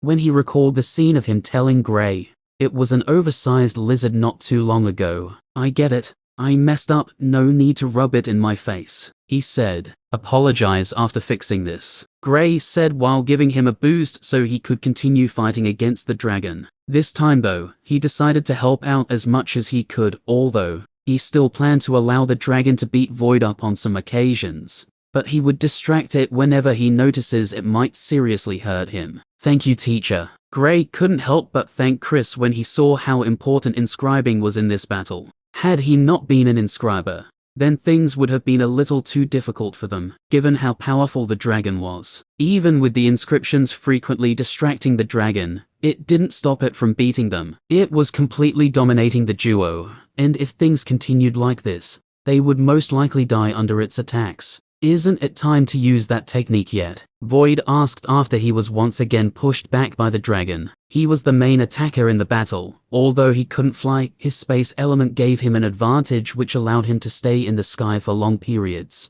All he has to do was disappear and appear in different positions. But he couldn't do this forever, since it's quite steadily dwindling his space essence reserve in his body. No, it's still too early. And we've barely even gone a kilometer from the spot where we came out, Gray said while attacking as well. Unlike Void, he was actually having an easier time, even though the dragon attacks him sometimes. Its main focus was on Void. Crap. Then when's the right time? Void asked worriedly. When you've been beaten to stupor, Gray said to himself with a chuckle. We still have a long way to go, he answered. After responding to Void, Gray created a large 4 meters earthen staff and sent it slamming down at the dragon. The staff slammed into the ice sphere that appeared around the dragon when it got close. Void. Gray yelled out. I know. Void replied and disappeared from his previous spot. Gray made 3 long fire spears and sent them in the direction of the dragon that was mid-air defending against the assault from the inscriptions. On seeing the incoming spears, the dragon kept its ice sphere active to block against both the attacks from the inscriptions as well as Gray's spears. Just as the fire spears were about to make contact with the ice sphere, Void, who disappeared previously, appeared once again. As soon as he appeared, the spears vanished into thin air. The dragon's large pupils dilated when it saw this scene. It knew what the duo wanted to do, but dodging it was easier said than done. The 3 spears materialized inside the sphere and continued their speedy charge towards the dragon, slamming into it before it could retreat. Bang, bang, bang. After the spears exploded, it caused smoke to rise up in the ice sphere the dragon created, and cracks could be seen forming around the sphere. Gray didn't know if that was more effective because it was a fire attack, or if any other attack could harm it as well. After all, this was the first time they were able to strike it since the battle started, and it's been over 5 minutes now. Roar! A roar of pain came out from the dragon's mouth. Yeah, we got it, Void said excitedly. Roar. Another roar was heard, but this time, it was louder. Is it just me or does it sound angry? Void asked, but to his surprise, he didn't get a response. When he turned around, all he could see was the dust Gray kicked up as he was running away. Fuck. Wait for me. Void immediately turned tails and ran after Gray, not waiting to see the dragon appear from the smoke. You've made it angrier, Void said as he tried to catch up, but this time, Gray seemed a little faster than he was. With no other option, he used his space element to shorten the gap between the two. Before long, he had caught up with Gray. I need to rest a little. I've used up a lot of my space essence, he thought. Try to recover before it catches up to us, Gray said to Void. He on the other hand seemed okay, even after the battle he had gone through. Although he didn't do much, he shouldn't be this energized. It's the tonic, he thought. This was the only thing he could think of that managed to keep him energetic even till now. If only tasting it as well as taking in its scent was this wondrous, how would it feel if one truly consumes it? Well, he didn't plan to find out soon, unless he's cooking with it. Back at the battlefield, but it didn't take long before it managed to sense them though. Roar. It roared before flying in pursuit of the duo, a cold glint evident in its eyes. This time, its intent to kill was stronger. Chapter 197. Deep in the trail land, on a mountain peak, Chris could be seen speaking to Brown in a somewhat animated manner. While raising his hands up from time to time, he would also occasionally point at the old-looking man who was sitting on top of a rock. Brown, can you believe this guy? He has kept me here for so long. I haven't even gotten a chance to eat something good. Sometimes when I look at you, I get a feeling that you would taste good. Okay, that came out wrong. I'm not talking about you, but other griffins. See, the point is, I miss food, especially that little rascal's cooking. He's a great cook, don't you think so too? Brown would occasionally nod at Chris's words. The only time that he put on a strange expression was when he said it would taste good. But on hearing the part about Gray's cooking, it couldn't help but nod vigorously. It too wanted a taste of Gray's amazing cooking. Chris has been here for over 5 months now, and the old man rarely speaks to him, although he likes peace and quiet, at least at the Lunar Academy. He would occasionally go out to speak with Oliver, or maybe Blake would come visiting. After Gray became his student, his days weren't as boring as before. He rarely spoke with others because of his personality, and most of the instructors in the academy were afraid of him, since the day he nearly killed an instructor who spoke rashly to him. All in all, he's a great guy, as long as people don't get on his bad side. Only, his bad sides are quite a lot. Hey, old man, when can I leave this place? Chris called on the old man who had his eyes shut. The old man slightly opened his eyes and took a peek at Chris. He smiled before replying, "When I want." After his reply, he shut his eyes once again, not bothering to listen to Chris's rants. He couldn't help but click his tongue at the similarities between Chris' father and Chris. They even had the same foul mouth when things aren't going their way. Chris went on for some more minutes, but when he didn't get a response, he could only turn to Brown for comfort. Boredom can push one to extremities. If anyone told Chris he would have to speak to Brown as much as he has done lately, he would have beaten the person up. But now, the reality of things is quite unexpected. Chris soon got tired of speaking to Brown and sat down feeling a little exhausted. The truth was, the 5 months he has spent here had been very beneficial to him. It's just that, since he had already cursed at the old man from the start, he didn't want to apologize. Huh! The old man who had been silent all this while suddenly opened his eyes and looked at the part of the trail land that Gray and the other geniuses entered. He followed the aura he sensed, and it took him to the scene of the ice dragon, battling against Gray and Void for the first time. Interesting, he's grown this much. Oh, he even got old Vaughn's blue flames. He's quite lucky. 2 more elements have been awakened in his body. Just by sensing Gray from his position, he was able to tell how many elements Gray had in his body. He kept tabs on Gray during the first month or so, but since then, he didn't really check on him much. He also wasn't bothered about him, since he could clearly sense his aura. The only reason he checked on him just now was not because of him, but the dragon. He naturally knew the dragon, and given what's inside Gray, he couldn't allow him to die. Why don't I just bring him here like this guy? At least he'll grow stronger here, the old man thought. Taking Chris away from the world would actually do the world more good given his personality. There's something strange about that cat. I can't seem to sense its elements unless it uses them, the old man thought after he focused his attention on Void. The old man continued watching the battle, and felt a little amazed since Grey and Void could fight against the dragon. Although because of what they did to that part of the land, the dragon couldn't use strength above rank 4, it was still a dragon after all, and it wouldn't have any issues with fighting against elementalists, who are in the early stages of the Overlord plane. Those two are quite special, he thought. If two other people at the same stages as Grey and Void teamed up against this dragon, then they would have been dead. But Grey and Void being able to last this long was a testament of their strength. Though the dragon was the one who was mostly beating them up, their performance has been praiseworthy since they've managed to stay alive. It soon got to the time when Grey and Void teamed up in attacking the dragon with the fire spears. Ingenious, they seemed to have built a chemistry between them. The old man blurted out. Chris, who was by the side, looked at the old man strangely. And here I thought I was the only one going crazy. He thought to himself with a snicker. So I'll have to speak to him before he kills them. The old man shook his head before waving his hands to set an array around the mountain peak. Stay here, I'll be back soon, he said to Chris before vanishing. Chapter 198.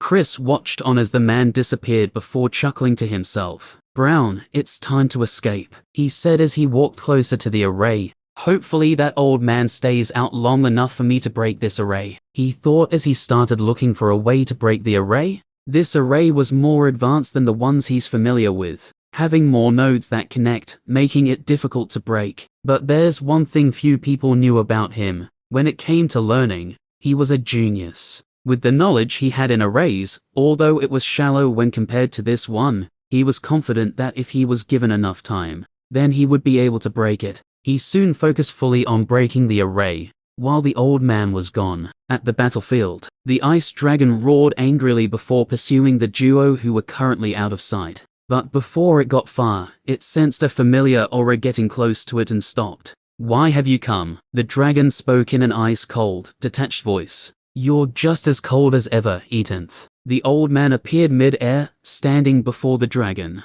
HMPH. That puny human and annoying cat stole my crystal. I must get it back, Ethanth said angrily. Oh, no wonder you're awake. Don't kill the boy. I'll retrieve the crystal from the cat, the old man said. What about the cat? Ethanth asked icily. Even if it wanted to spare Grey, it didn't want to spare Void. To it, Void is more annoying. Don't kill any of them, the old man said. HMPH. Fine, I'm going back to my cave then, Ethanth said, turning around. Since it wasn't allowed to kill any of them, then what's the point in chasing after them? Actually, I have a job for you. Keep on chasing them like you were previously doing. Beat them up. I want to see the boy's limit, the old man said. Fine, besides, I've been sleeping for so long, I need to stretch my legs a little before going back, Ethanth replied before once again giving chase. The old man smiled and followed behind them. It took Ethanth over 10 minutes before it caught up with the duo.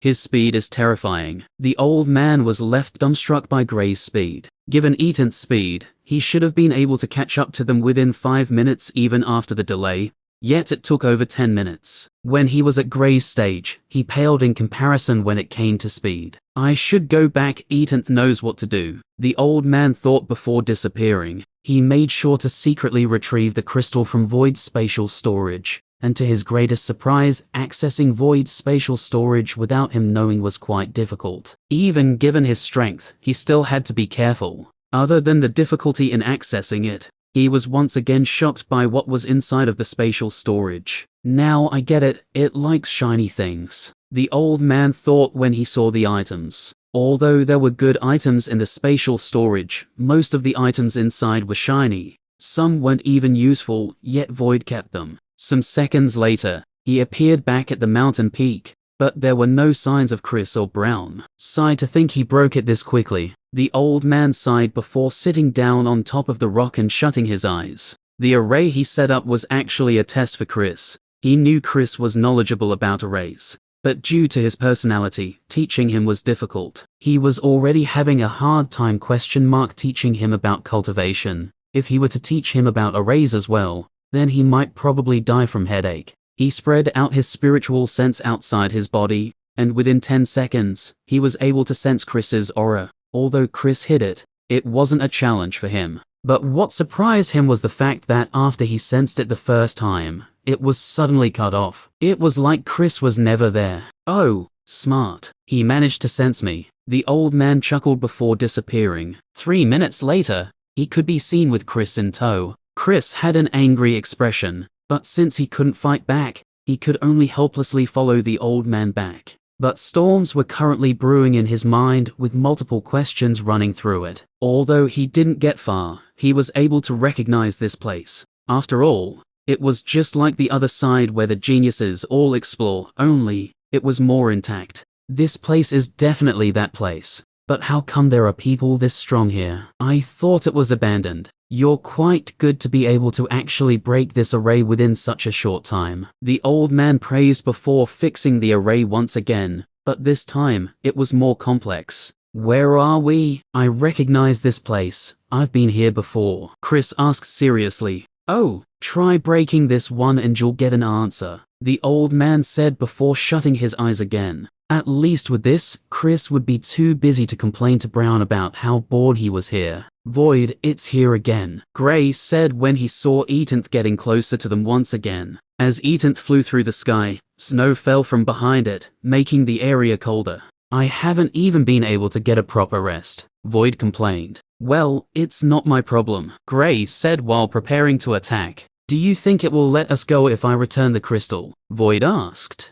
Gray was shocked when he heard this. He didn't believe Void would actually think of returning the crystal, since it was shiny. He knew just how obsessed he was with shiny things. Boom. Ethanth attacked the moment it got there. The duo managed to block the attack, and Void instantly decided to return the crystal, since they might die from Ethanth's attacks. But his expression changed when he couldn't find the crystal in his spatial storage. Where is it? Void asked. Where's what? Gray had a baffled expression on his face. The crystal, Void said. I knew you'd never return it. Chapter 199. I knew you'd never return it. Gray shook his head, not at all surprised by the fact that Void said he couldn't find the crystal. Given how much Void loved shiny things, he was sure Void is just looking for an excuse not to return it. Seriously, it's not in my spatial storage. Had my storage been like yours, I'd have shown you so you'll see I'm not lying, Void said, feeling wronged.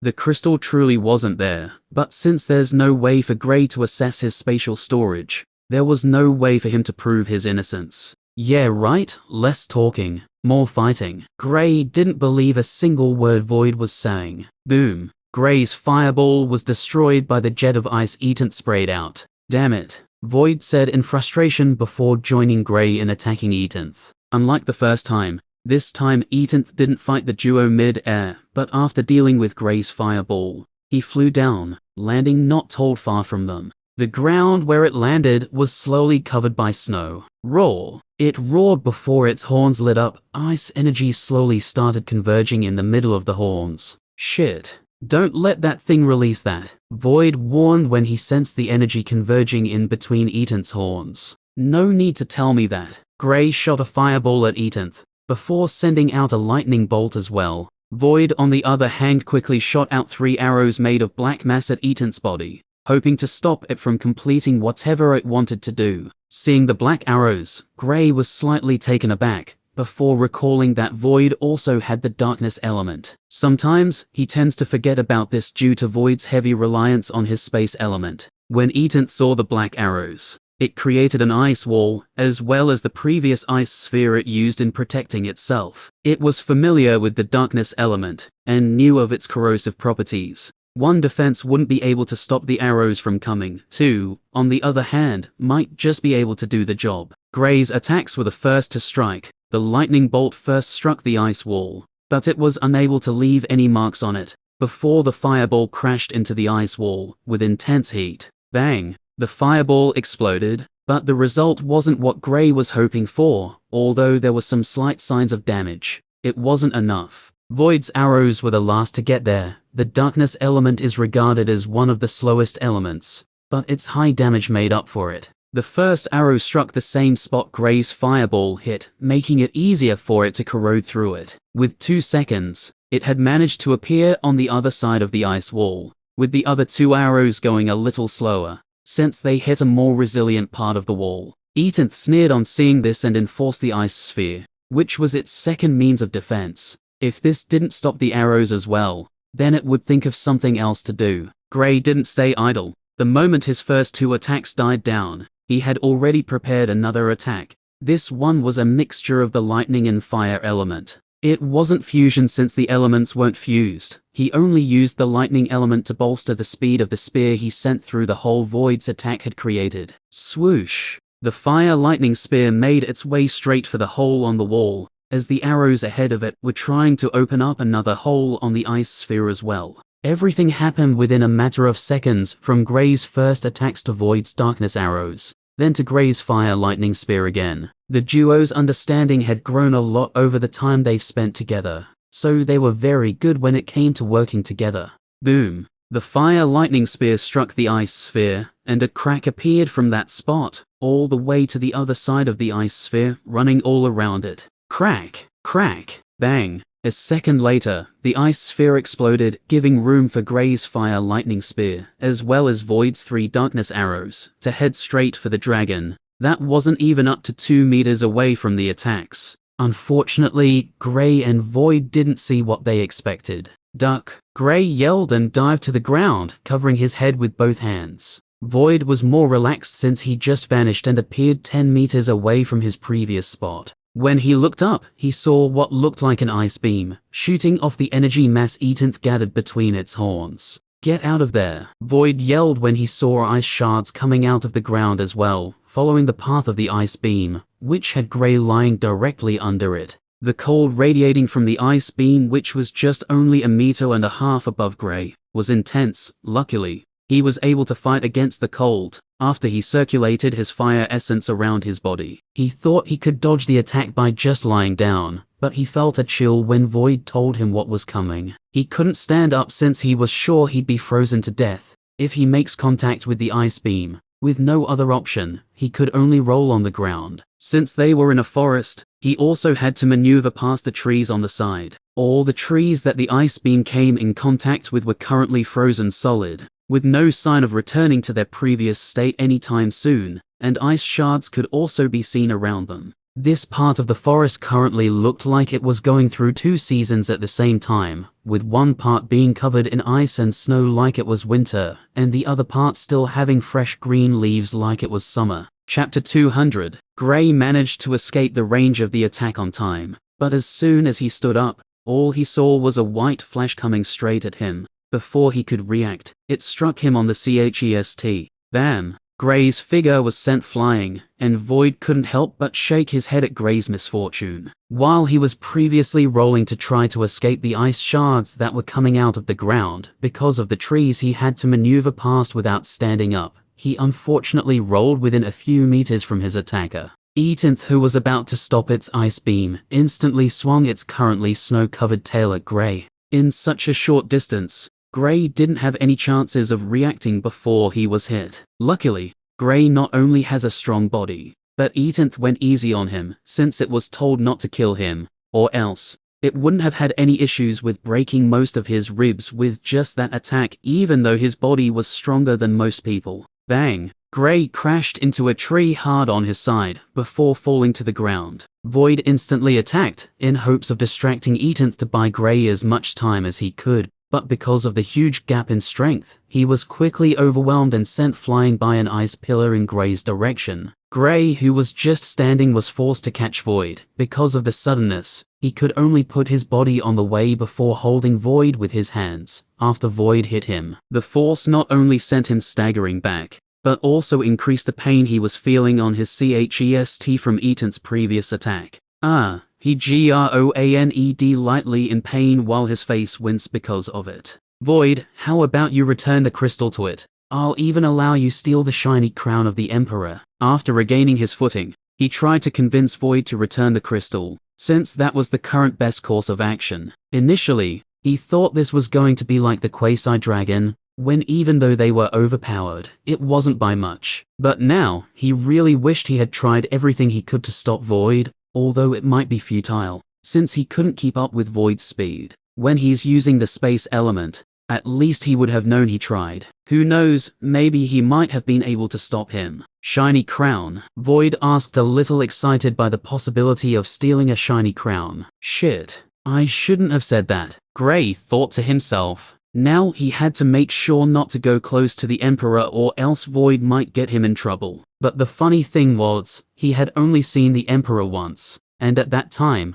he wasn't wearing his crown, so he didn't even know if the crown was shiny or not. Yeah, why don't you return this so we can leave this place in one piece? You know you can't get another shiny thing if you're dead, right? Gray tried convincing Void to return. I know, but the truth is, I really don't have the crystal, it just vanished, Void said, feeling wronged. He didn't recall taking the crystal out, so how did he lose it if it was in the same place? Come on Void, we're being serious here, return it before this dragon kills us, Gray said, a little annoyed. He couldn't just let Void do as he pleases, especially when it'll put their lives in danger. Luckily, he told Clouse and the others to leave, else, even though if they all fought against the dragon, they might fare better than his current situation, the dragon would still be able to easily overwhelm them in the end. But since he's currently alone with Void, he could easily run once he uses the fusion state, without the fear of leaving anyone behind. I'm serious as well.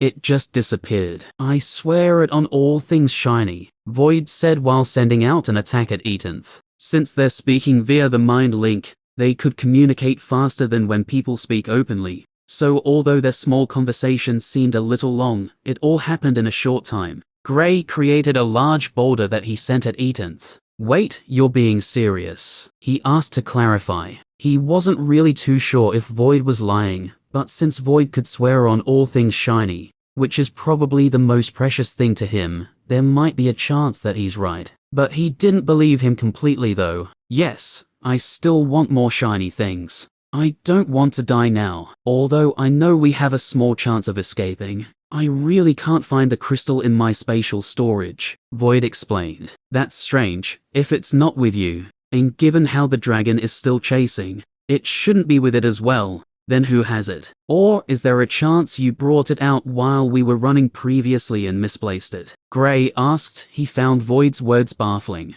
We were together. Did you see me taking out any crystal? Void looked at Gray weirdly before disappearing from his position and appearing not too far from Ethanth, sending out a black mass that covered a 3 meters radius towards it. Ethanth opened its mouth and sprayed out a stream of ice that gradually ate away the black mass. The black mass started shrinking at a fast pace, and within 3 seconds, it vanished. But Ethanth's attack continued heading in Void's direction. Gray, who was by the side, stepped in by using 3 elements simultaneously. He first formed the strongest earth wall he could, before sending a lightning bolt as well as a stream of fire in Ethanth's direction. Both attacks struck from the left and right side respectively. That wasn't all, 2 blue symbols also lit up in the air. They were inscriptions he made with his fire essence. The symbols also sent out 2 huge fireballs at Ethanth, one headed towards its tail region, while the other targeted its back. It was a 4-way pincer attack. Gray was hopeful it might be able to do some damage, even if it's a little.